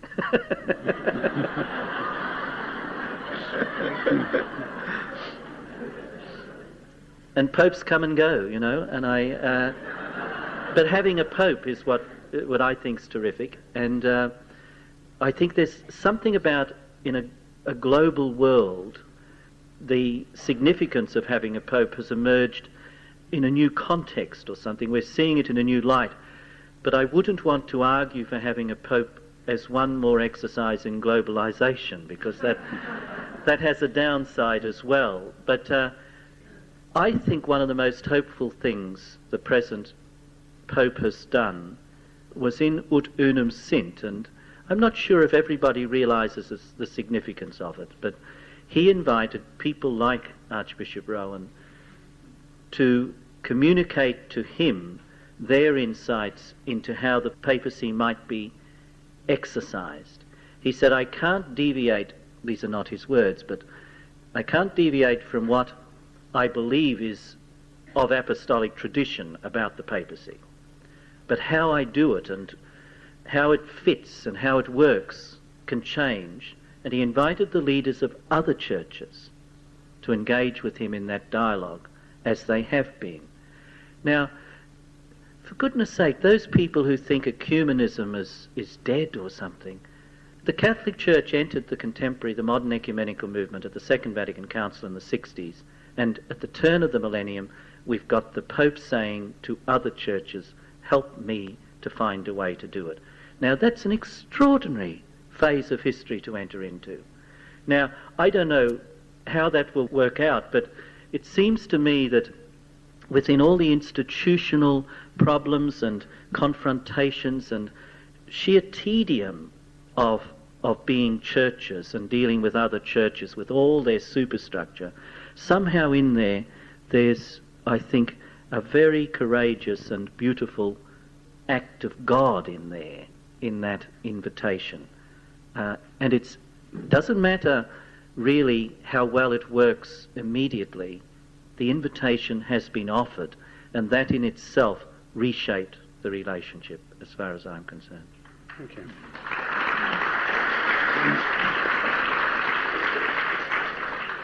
Thank you. And I think you both very wisely and beautifully said that you didn't know the answer to my questions. Which leads to the next point, which is really the wisdom of unknowing, the wisdom of knowing what we don't know. And maybe this is both of you, I think, indicated the contemporary importance of dialogue, discovering what dialogue really means. It isn't just having a conversation, it's also in some way going into the mind of the other, trying to see selflessly from the other person's point of view, and then listening and speaking from that position. And that's a relatively recent discovery, I think, in terms of religion anyway, that we are meant to be in dialogue in that way. And maybe that's why we're groping try to understand what the new form of the church is going to be.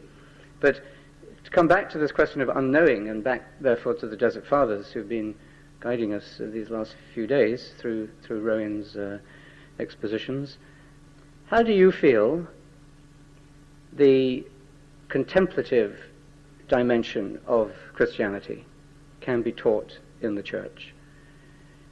I meet many meditators around the world, Christians, who want to be in the church, want to feel that they're contributing to it, want to feel solidarity with it, and yet often will say that their interior life, their prayer life, which is the heart of their Christian identity, is somehow not connected with their institutional identity as a Christian. They find sometimes in the parish or even in the diocese resistance, actually positive resistance to developing the contemplative dimension of their faith, not just meditation but in other ways as well. So I wonder how you, as bishops who are certainly contemplative in your sympathies and orientation, how you as bishops would see the possibility of an institutional church actually promoting, actually positively teaching the contemplative life, not just through monasteries and convents, obviously, but through the grassroots institutions such as the parishes. Do you think that's realistic, or does the contemplative life have to be taught outside or on the periphery of the institution? Can the institution really connect with this as a central part of its mission? Somebody once said that the church is always renewed from the edges rather than the centre. And I think there is a sense in which there's a limit to what the institution can do. And that's not, I hope, a cop-out. It's simply saying that institutions have their own dynamic and their own problems. And renewal just doesn't tend to come from central planning. It was St. Francis who went to Pope Innocent III, not the other way round. And nobody, saving your present Lawrence, nobody planned the role that Benedictinism was going to have in the Church's history and in Europe's history. That being said, what can be done? The parish structure works up to a point. And one of the things which I think I had in mind in my first answer was that, in fact, the parish structure is increasingly seen as one among a number of ways of being church. It may very well be that for a lot of people, in addition to parochial loyalties, there are cross-parochial, more than local loyalties and networks which feed and sustain, like this one, obviously, for a lot of people. I don't think that's the end of the world. But I suppose that what needs to happen within the parish structure, as well as assuming that there are going to go on being networks across parochial structures, we nearly all of us, whether Roman Catholic, Anglican or whatever, have inherited a rather functional idea of what the local Christian community is. It's there to gather for the sacraments. And we need, I think, to break the hold of that sort of functionalism. We break it down, for some purposes, for social contact and exchange within churches. We recognize that in addition to the sacraments, we might occasionally meet for social reasons. But we need, I think, to press very hard on the need for that other kind of togetherness in parish life, which is about study and prayer, which means challenging some of the dominance of the Sunday-based model and finding what can be done then. And then the other thing I find much more nebulous, very difficult to express, but we need, I think, those of us who have the freedom to do so in teaching and so on, we need to go on asking people where they think the unity of the church lies, or in what the unity of the church consists. If we believe that it's a unity which fundamentally exists in the shared gaze towards Christ and through Christ to the Father, if we believe that our unity comes from that looking together into a mystery, and just occasionally as I've sometimes put it, nudging one another and saying, look at that. That, I think, can help us to feel that the unity we enjoy is not primarily a unity of institutional uniformity or even of saying the same words all the time, but of where we're looking and our willingness occasionally, as I say, to nudge one another and say what we're seeing. And whether in or out of the parish, I think trying to unfold that dimension of our unity is one of the ways I would see into making more space within the church for the contemplative dimension. Because if nobody is, or not enough people are looking into the mystery, unity does come to be seen very much in these functionalist terms.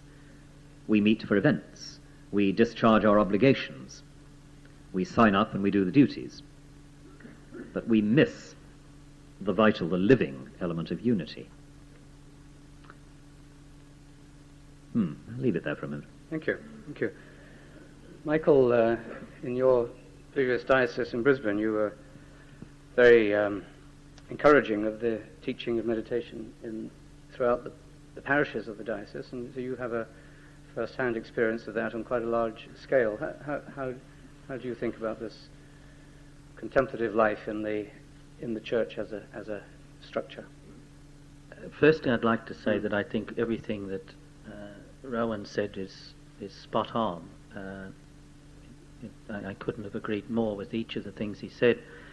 And I wanted to say too that I look around the church for signs of renewal that the Spirit brings, because I think it's the renewal which Archbishop Rowan says comes from the margins.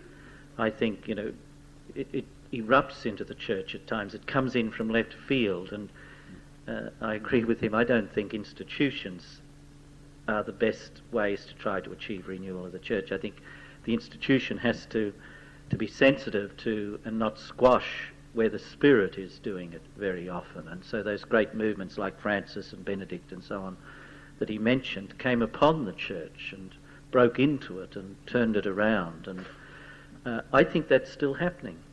And I run around my new diocese trying to see. I keep saying, do you think that's one of them? And I run for it and I think, very often I make mistakes and I go down alleys and it turns out to be a mirage at times. But I'm looking to see where the sources of renewal are. It doesn't mean it isn't in some parishes. It doesn't mean it isn't in some clergy. But I think that the Christian meditation movement is one of those sources of renewal for the church, and a very precious one. If you think the way forward lies in institutionalizing yourself by getting the institutional church so on side that it sort of becomes not mandated but structured in, then I think A, you'll never achieve that and your life will be one of constant frustration, and B, it will destroy the very thing you're trying to do if you go too quickly in that direction.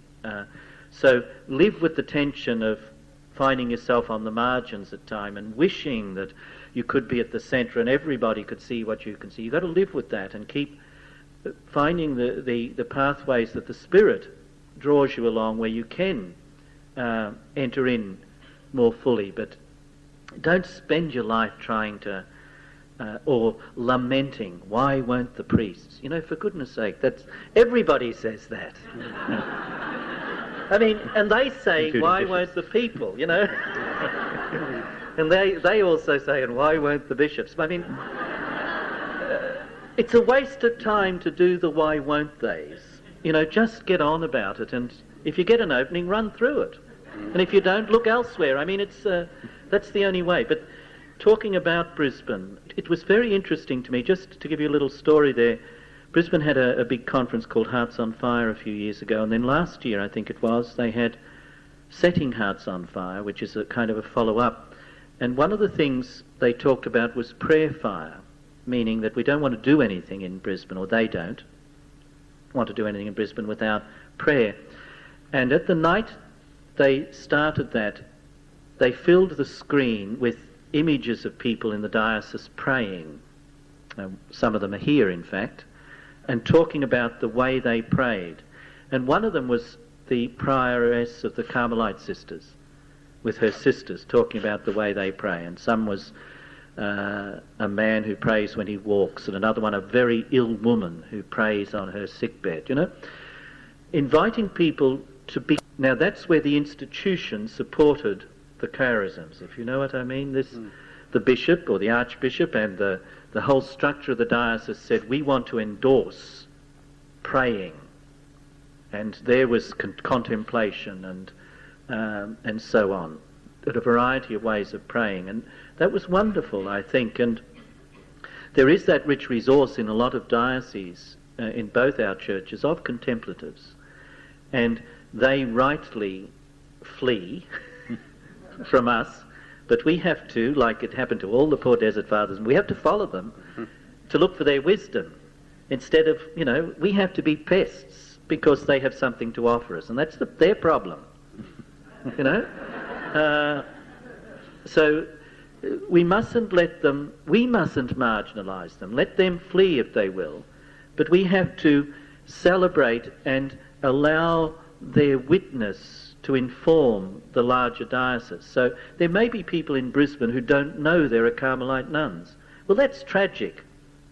They should be running out there bothering them.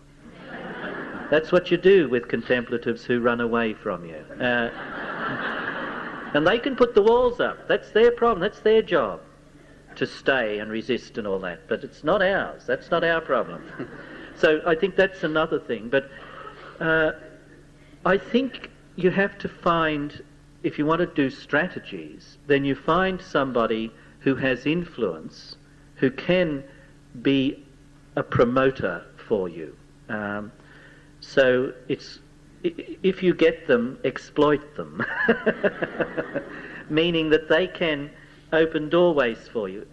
I have some pet things in my diocese that I'm passionate about. One of them is inviting young boys and all to think about priesthood, because I think it's important. So I do that all the time. Everywhere I go, when I'm talking to young fellas, I say, have you ever thought of being a priest? I mean, I must drive their parents insane. I have these... But I'm passionate, you see, about that. That's one of my things. So, and I probably in Brisbane, well, I think I did, encouraged people to support Christian meditation, you see. So you had me on side there, if you know what I mean. So exploit me when you can, and if you find others on side, exploit them. That's just a worldly strategy to use. But for goodness sake, don't place your hopes for the future upon the institution. It will kill you as quickly as you try to get it on your side. Work with it, exploit it when you can, but run through the doorways as they open. Could I just add something there? Really, to echo that very enthusiastically, and just say a word about how in our own diocese, similarly, we're fortunate enough to have a small contemplative community in the diocese, about a dozen sisters.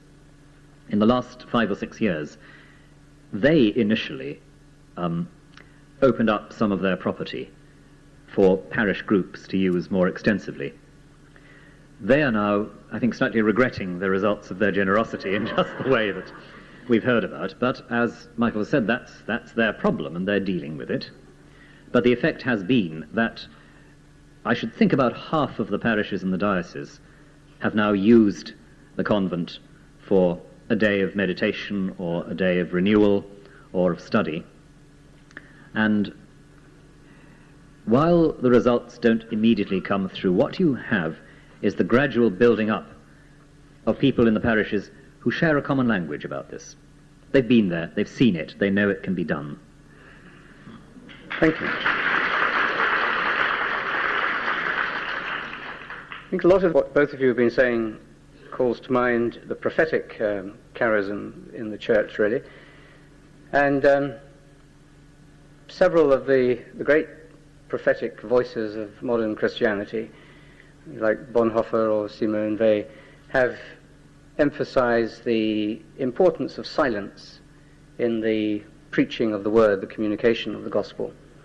And I'd just slightly to change gear a little bit, but ask each of you what you understand or how you respond to that saying of Meister Eckhart, that there is nothing so much like God as silence.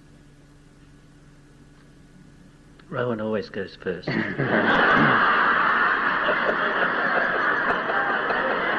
Rowan has asked me to say, no, he doesn't.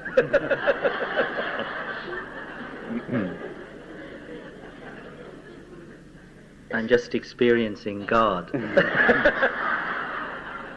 Well, I don't think. Now you could talk about this yourself, Lawrence, but I suspect a monk who's living a contemplative life and has all those offices each day, this incredible rich diet, richer than any of us normally experience. You know, I've lived in Lawrence's monastery in Italy, the mother house, and got up and sung the offices hour after hour. I think I was there for 6 hours overall on a big day. And it's this enormous richness of the scriptures that you're singing and praying and hearing and saying, and any one of them is almost too much. You need to kind of go away and go, oh, I know. And yet we go on and on and on. And I suspect that's why some monks flee off to hermitages, etc. I don't know.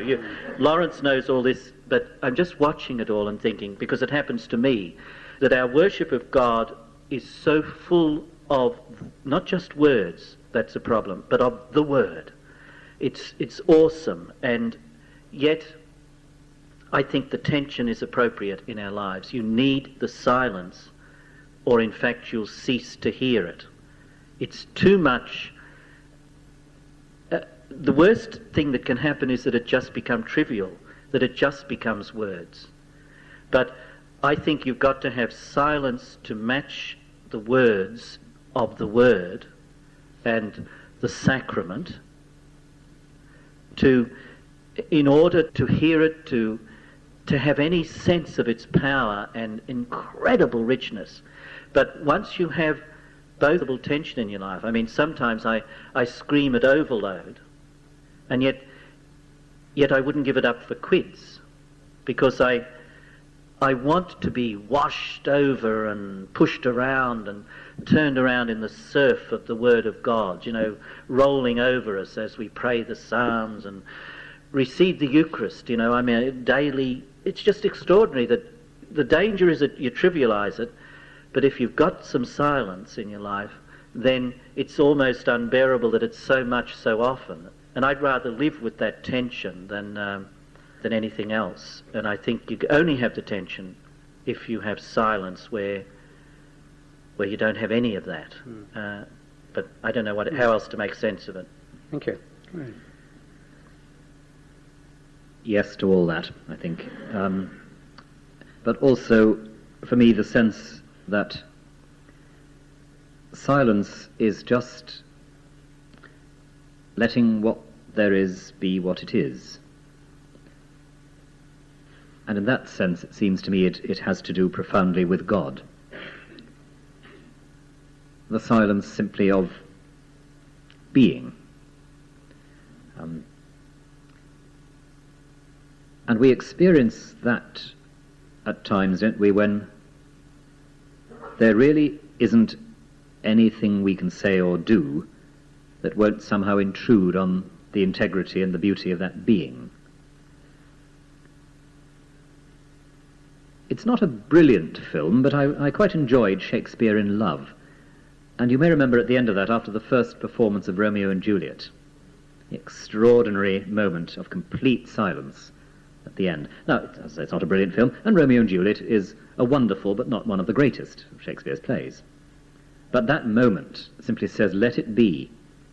Any reaction from me, any engagement other than just reception, is somehow going to break the integrity and the there-ness, the isness of it.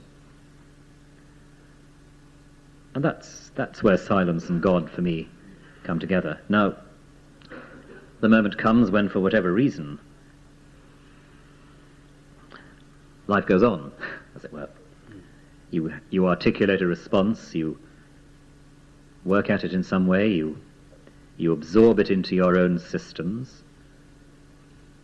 But woe betide you if you've forgotten there was that moment where you didn't know what to do or say. In one of the 2nd century Christian documents, which once was very widely read, the so-called Proto-Gospel of James, there's a description of the moment when Christ is born. Joseph has gone off to find a midwife.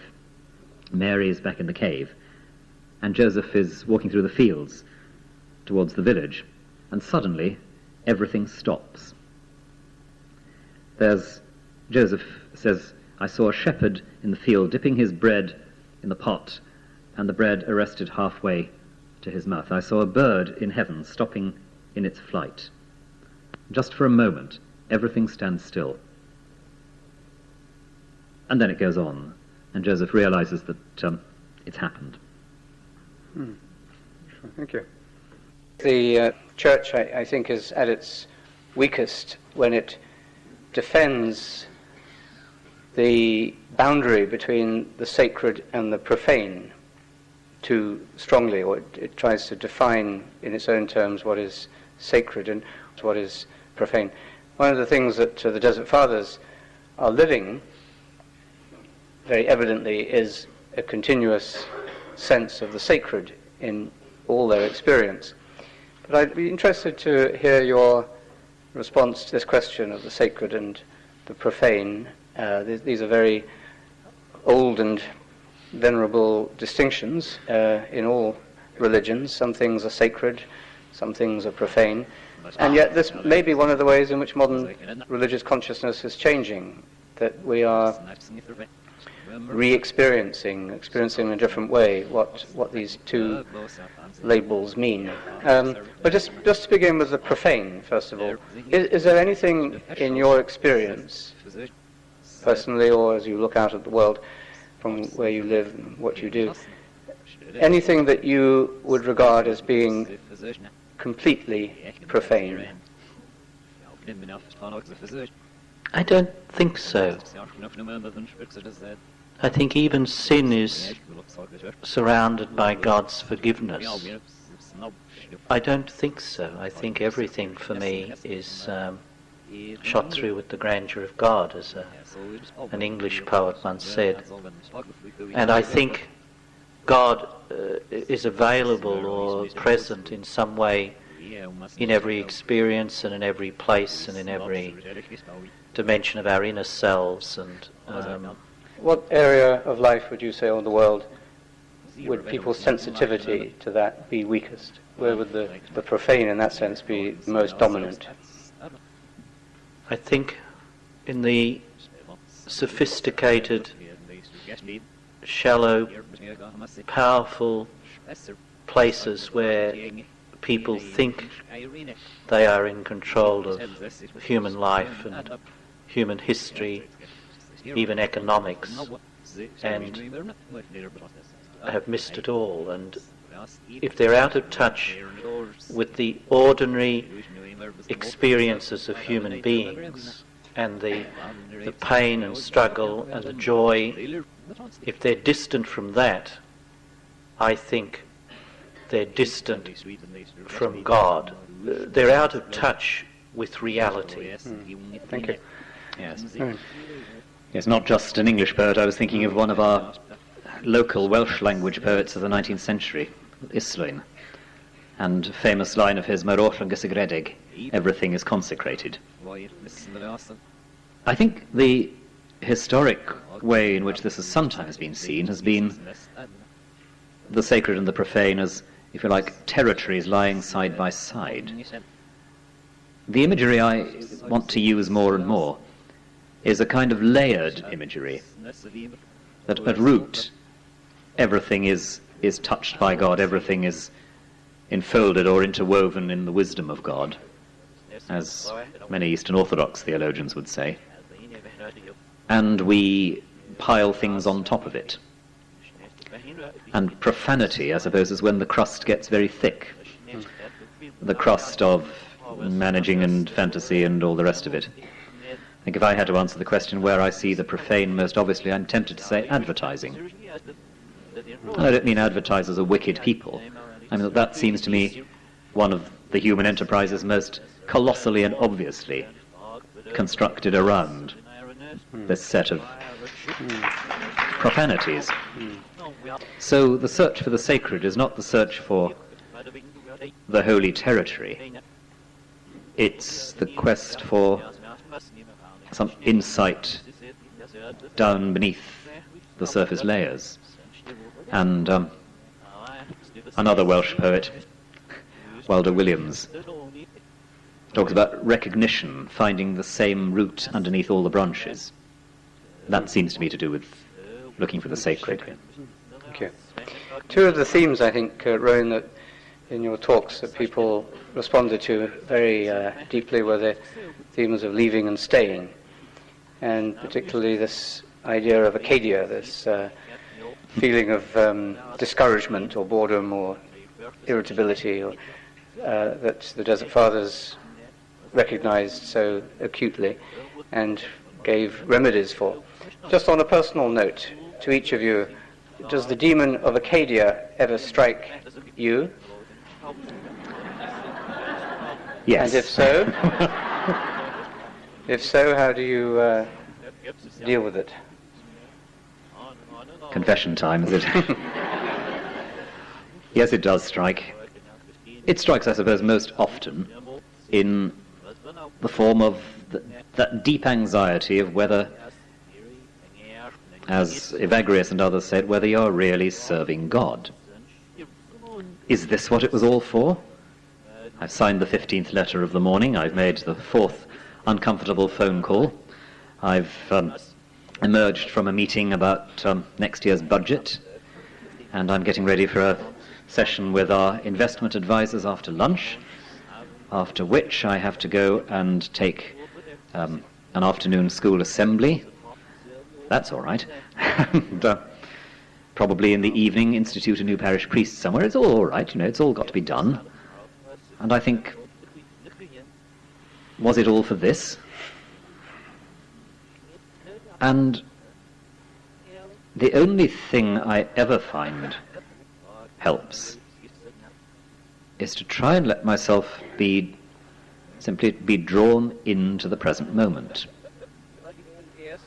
Which means making a point sometimes of looking at what's on the other side of the window pane in the office, or putting my hands on the arms of a chair and feeling the fabric, and breathing, and saying, well, here I am, and this is what I must do next. The basket weaving stuff, again. And, well, who knows whether this is the service of God, but all I can do here and now is to say, God is in this moment. I had to preach at an Episcopal ordination a few months ago, and the Gospel was from John chapter 12, the Greeks coming to see Jesus. And later on in that chapter, where I am, there will my servant be. And I tried to reflect in that sermon, out of all this really, for a bishop. Where I am, there will my servant be. Well, where the servant is then, is also where Christ is. How do you learn to be with Christ at the Diocesan Board of Finance? How do you learn to be with Christ when you're dealing with, it happens frequently, a clerical marriage in difficulties? How do you learn to be with Christ when you're counting to 20 at an irritating letter you've just received about a matter which you have no particular responsibility for, but someone chooses to complain to you about it? But you have to be with Christ there, because Christ is with you there. Where I am in glory, there will my servant be. And to open that moment to God, just by that simple letting yourself be drawn into the there and the then, the here and the now. Thank you very much. Michael, has the demon of Acadia reached Townsville? And if so, how do you expel him? There's a beautiful island off Townsville called Magnetic Island, and one of its beaches is called Arcadia. Arcadia. So Arcadia can be very attractive.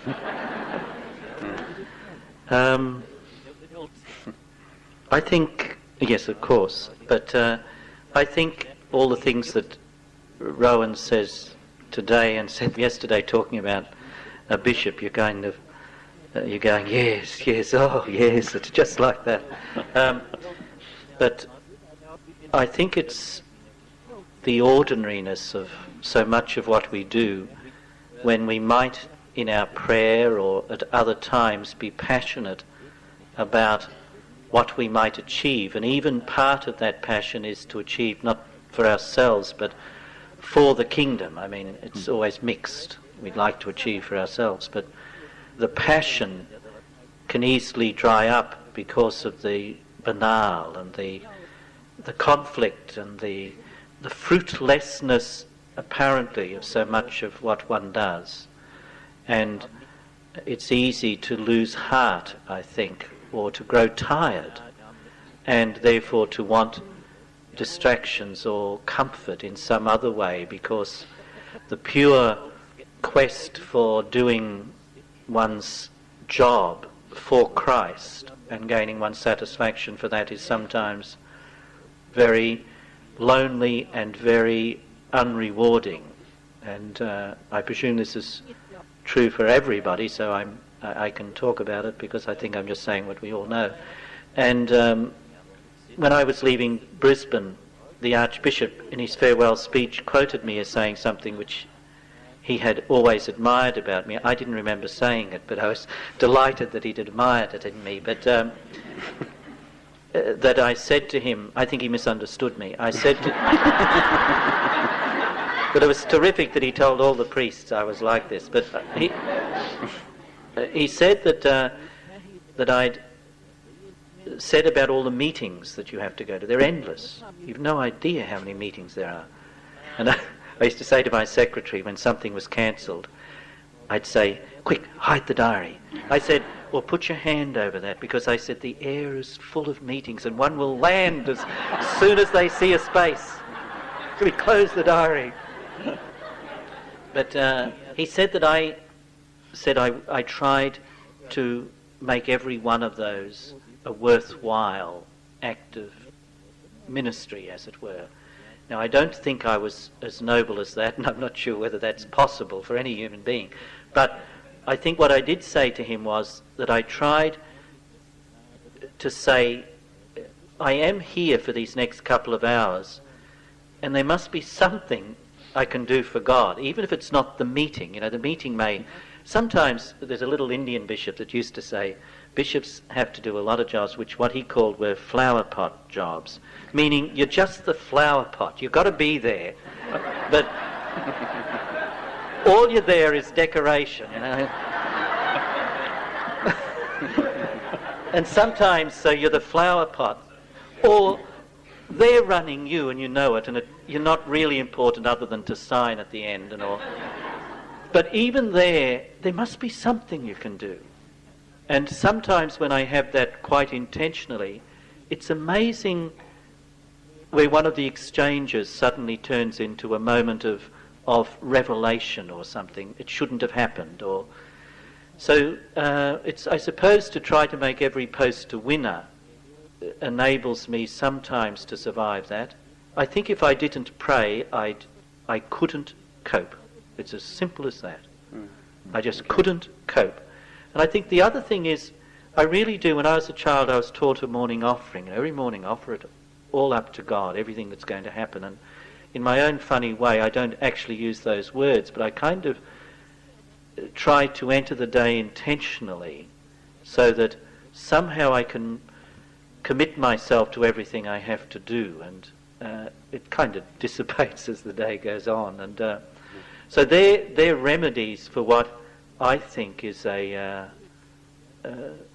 awful danger in my life, and I suspect in everybody's life, the drowning in the banal and the lack of success, the lack of success. Well, thank you. I wish you were both called Bill and Ben. Bill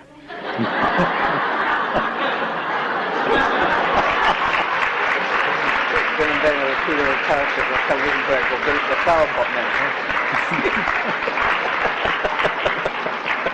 Those of you who didn't watch television as children, Bill and Ben were the Flower Pot Men.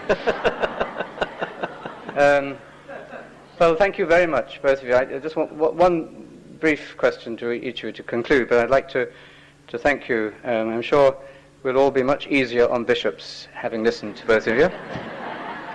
And also, thank you very much for showing us the depth of your service of God and how deeply you are and generously you are both servants of God and of God's people. I'd like to just ask you to conclude, really, with a few words about what this seminar, your time here, has meant to you. Obviously, it takes time for the full significance of an event to appear in one's experience, and sometimes we move on very quickly to another thing, so we don't always have time to articulate the meaning of an event, and both of you are very busy and moving quickly from one event to another. But how do you begin to see the significance of these days here? Rowan, you've given a great deal to us, but what has this meant to you? Drawing a deep breath, literally, and I suppose what I said earlier about the experience of looking in the same direction and finding unity in that. It's the corporate meditation that has mattered most to me, because of that sense of a discovery of unity in vision and openness. Thank you.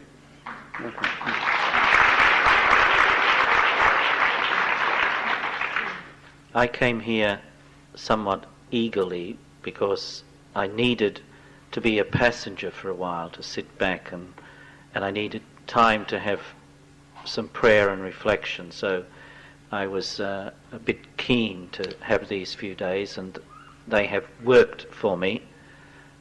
I think they're a good model of having a speaker like Archbishop Rowan and the shared corporate meditation. I've never experienced that on this magnitude since I was a seminarian. And there's an incredible power in the shared meditation that I will always remember. But I think the other element of this has been the Archbishop himself. I think the model is good of having someone reflect upon one of our sources. And I think the Desert Fathers and Mothers this time, but I think to relate the sources to our contemporary lives is a wonderful resource for people who are trying to live the Christian life and to pray. And I think Archbishop Williams did that very well, because he knew his material. He's got the knowledge about the Desert Fathers and Mothers, and he's intelligent and he's wise. And when you see someone who's got the goods, has done the research, but has also got a good mind and is wise, then you have a wonderful teacher, and we've been very blessed.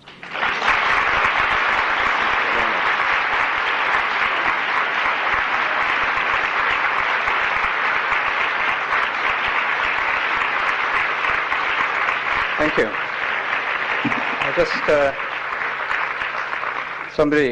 A musician once told me that the whole of Western music is built upon the three notes of three blind mice. And I'm always struck by how many complicated messages can be summed up in three words. Say your mantra is one set. I love you is another set. And there's another very wonderful one I can only think of in Latin in three words, which is Oremus pro invicem. We will pray for one another. So we will keep you and your ministries very much in our prayer as we ask you to keep us and the world community in yours. Thank you.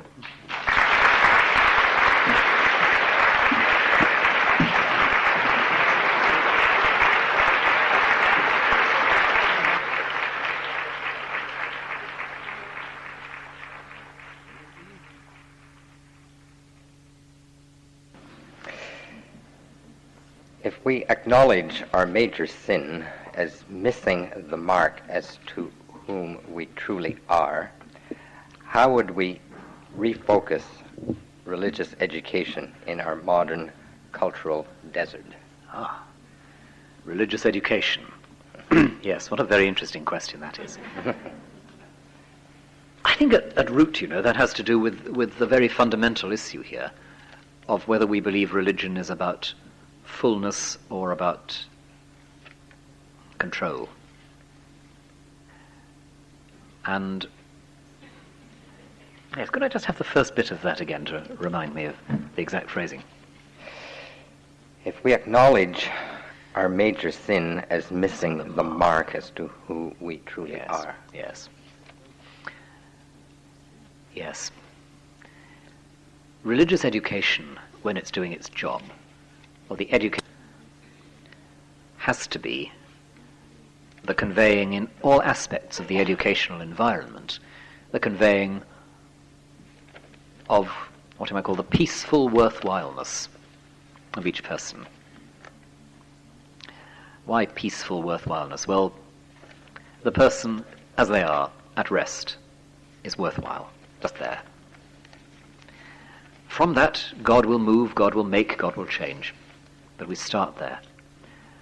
And my own fascination with religious education in the primary school, for instance, has a lot to do with the messages that are given by the educational institution to the child about that peaceful worthwhileness.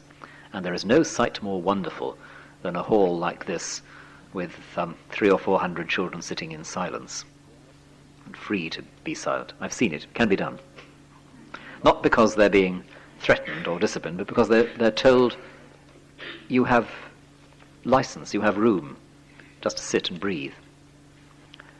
And I think that is so much more fundamental in religious formation than just communicating religious information. Because I don't think children become maturely religious people of faith unless they've been helped to experience their own humanity in a certain way, which I would say as a theologian is being taught to experience their humanity as created and loved and healed. Now, you don't necessarily use all that with them, you don't say that, but that's what you're working on. That's the basis on which you move. And so often we think religious education or spiritual education is about bolting on some more technology to what we've already got and putting in more information. But I think that the atmosphere of a whole school educates. School or college or whatever, the atmosphere of a whole school educates. And where the institution as a whole is pushing messages of anxiety and tension and the need to fill the spaces, and you mustn't ever let time get wasted, and the arts and music and drama and even sport are pushed to the margins, except very, very competitive examples, well then, whatever you say about spiritual or religious education, you're actually breeding atheists, because you're creating a shrunken humanity. What would the Desert Fathers and Mothers say to our children and young people about individualism, conformity, and choice, and their limitations? I think one thing they might say is, what's the hurry? They would be, I think, amazed and surprised to see the way in which our culture, as I said earlier, prizes speed, the rapid possession of something, and disvalues the taking of time. I think they might want to say, the hurry, the urgency to possess, is actually an index of falsehood and misunderstanding of the kind of being you are. it is all right to take time, they might say. And perhaps only in that taking of time can you realize how much more you are than an individual. How in the process of taking time, you are built, you are filled by the character of the world you're in and the people around you. And I've often quoted a lovely remark by the philosopher Wittgenstein, who said that the most important thing one philosopher can say to another is, take your time. Because intellectuals, no less than anybody else, are liable to the hasty judgment and the rush to possess and to finalize. What's the hurry? Based on what you have shared with us from the Desert Fathers and Mothers, what ideas or suggestions do you have to offer the Australian Christian meditation community to assist us in the process of Aboriginal reconciliation? Your life and your death is with your neighbour. In a nutshell, isn't it? I think where there are issues about communal and racial reconciliation, the one thing the Church always has to say, and those within the Church who want to shoulder that burden of being Church in a certain way, the one thing the Church always has to say is, we are not ourselves without the other. We are not ourselves without the other. And that often means giving time and giving freedom to the other to be other, even when that's very uncomfortable for us. It'd be nice if reconciliation worked quickly, and if people were grateful. We say sorry and people say, oh, thank you very much. And mysteriously it doesn't happen quite like that with communal reconciliation, does it? It's a long and painful process because people need to work through precisely the wrong kind of silence, the destructive kind of silence they may have felt condemned to or trapped in. They need to find words, and very often the first words that come will be angry or resentful words, unsurprising. The first phase always of liberation carries with it that charge of anger and negativity, and you have to live patiently with that. Just as the first phase of feminism involved, rightly, inevitably, huge amounts of anger and rejection in response to the sense of being silenced. So with any kind of communal reconciliation. And maybe developing our discernment about different kinds of silence and developing our patience with the complex process of people finding a voice that is really theirs. Maybe those are the things that meditators have to bring to that sort of situation. If you were invited, and assuming you accepted the invitation, to visit the cast of the Big Brothers TV program, what story from the Desert Fathers would you give them? And what words and examples would you use to explain the story? Oh dear. It's a very interesting question. I feel I require notice of that. But I think I might want to quote Amma Syncletica on solitude and crowds. And I might want to say a little bit about how the Big Brother setup is, in a sense, a profoundly successful and comprehensive caricature of actual human relationship and human community. It's a way of setting competing individuals in false solitude together. And I want to try and talk through a little bit what all that meant. I very much doubt that I'm going to be invited to do that. Or that it would be very easy to make it understood. But what an extraordinary, what a powerful icon, as you might say, that show is of our contemporary misapprehensions of the human. Yes. It's just the world aching for gospel. and not knowing what they ache for. What were you leaving when you became an archbishop?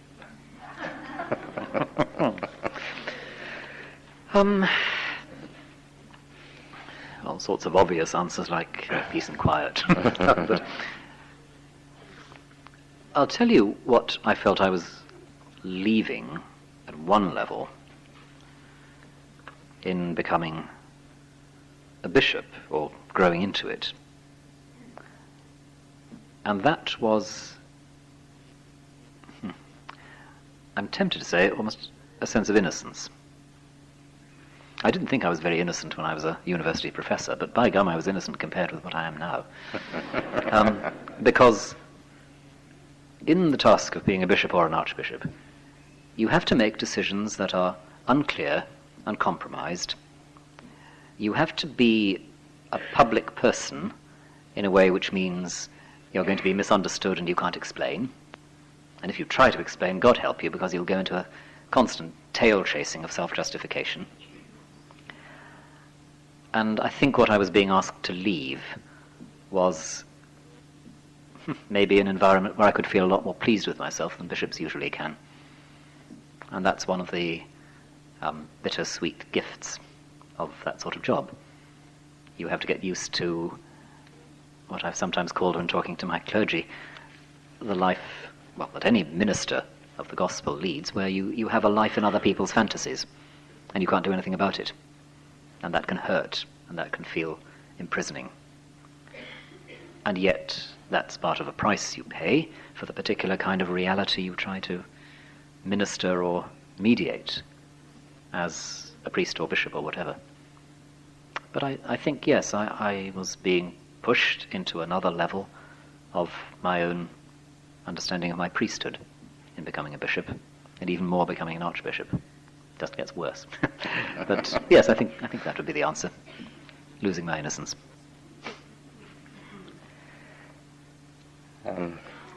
This question, I think, could be equally addressed to Bishop Putney, but I'll get your response to it at this point in time.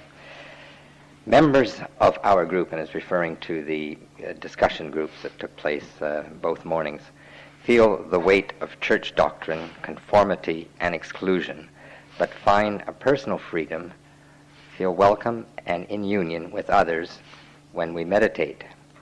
Could the conference not apply the principle of meditation, breaking down barriers and having a common Eucharist, rather than practice separation, control, and exclusion? The troops are revolting. Any comments?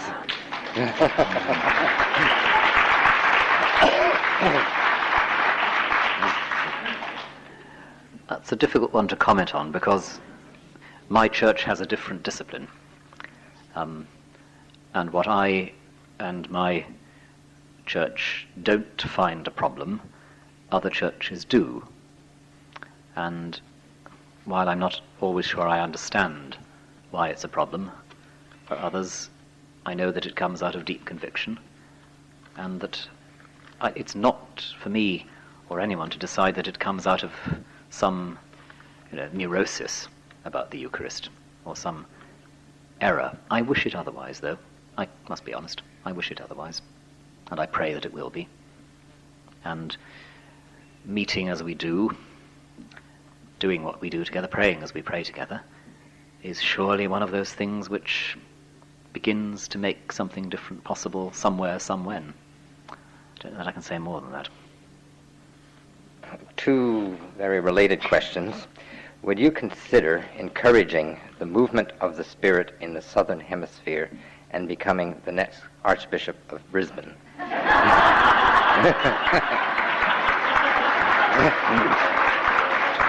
And the related question, would you come to Brisbane, Queensland, to be our next Archbishop? Well, that's very flattering, but I have this job. And you know what I was saying about staying? So thank you for the kind thought. We've come to the end of the questions, but there is a There was one handed to me as well, which I might just Okay, briefly. and I'll finish. But somebody did hand me this, and I thought it was worth a very brief comment, if I may. Something in the past I was taught that the asceticism of the Desert Fathers was linked with a worldview in which the body was considered as a sinful object to be subdued. Has the asceticism of the Desert Fathers been misinterpreted in the past, or are you reinterpreting the Desert Fathers from a different perspective? It's a very good question, that, because I think that what you find in the Desert Fathers, as in the early Christian tradition more generally, is, frankly, a very mixed picture. On the one hand, some of what is inherited and developed does have a deeply negative streak as regards the body in it. At the same time, people are discovering in their very practice the importance of the body. And right through the history of Christian asceticism, those two things go together. The body, for a Christian ascetic, is never something neutral, nor is it ever something simply evil. But it's a place where struggle goes on. And that seems to me fair enough, because we all have to ask, what do we want our bodies to mean? What do we want our bodies to say? And asceticism, well, it's one way of saying something with your body, just as much as the pledging of the body in sexual fidelity is a saying something with your body. So I think what has been recovered by scholarship in the last 10 or 20 years is a sense that the surface concern of some of the early fathers with asceticism also conceals a sense of the immense importance and creative importance of the body at the same time. And Christianity just inherits a very, very mixed set of messages on this. And we're still sorting that out. And I think that's okay. But yes, I've been deliberately retrieving some of those elements in the tradition which get sidelined or ignored, and trying to show how so much of what is there can be led in a more constructive, more positive direction that makes more sense now. It's not the whole story, and you could make a selection from the Desert Fathers of outrageously negative sayings about the body. It's the same with the history of Christianity's apprehension of women, isn't it? You can easily, people do it all the time, draw up a list of hair-raising statements from the Fathers about how awful women are. You can equally draw up an anthology which shows that people recognized from the beginning that there's profound equality and mutuality between the sexes, and those two have been in tension and they're still working through. After all, who knows? By the grace of God, this is the early church. And what we call the early church is just the very early church. A final contribution, and it's not a question, it's more of a statement. I have found many questions arising, but finally I have not one.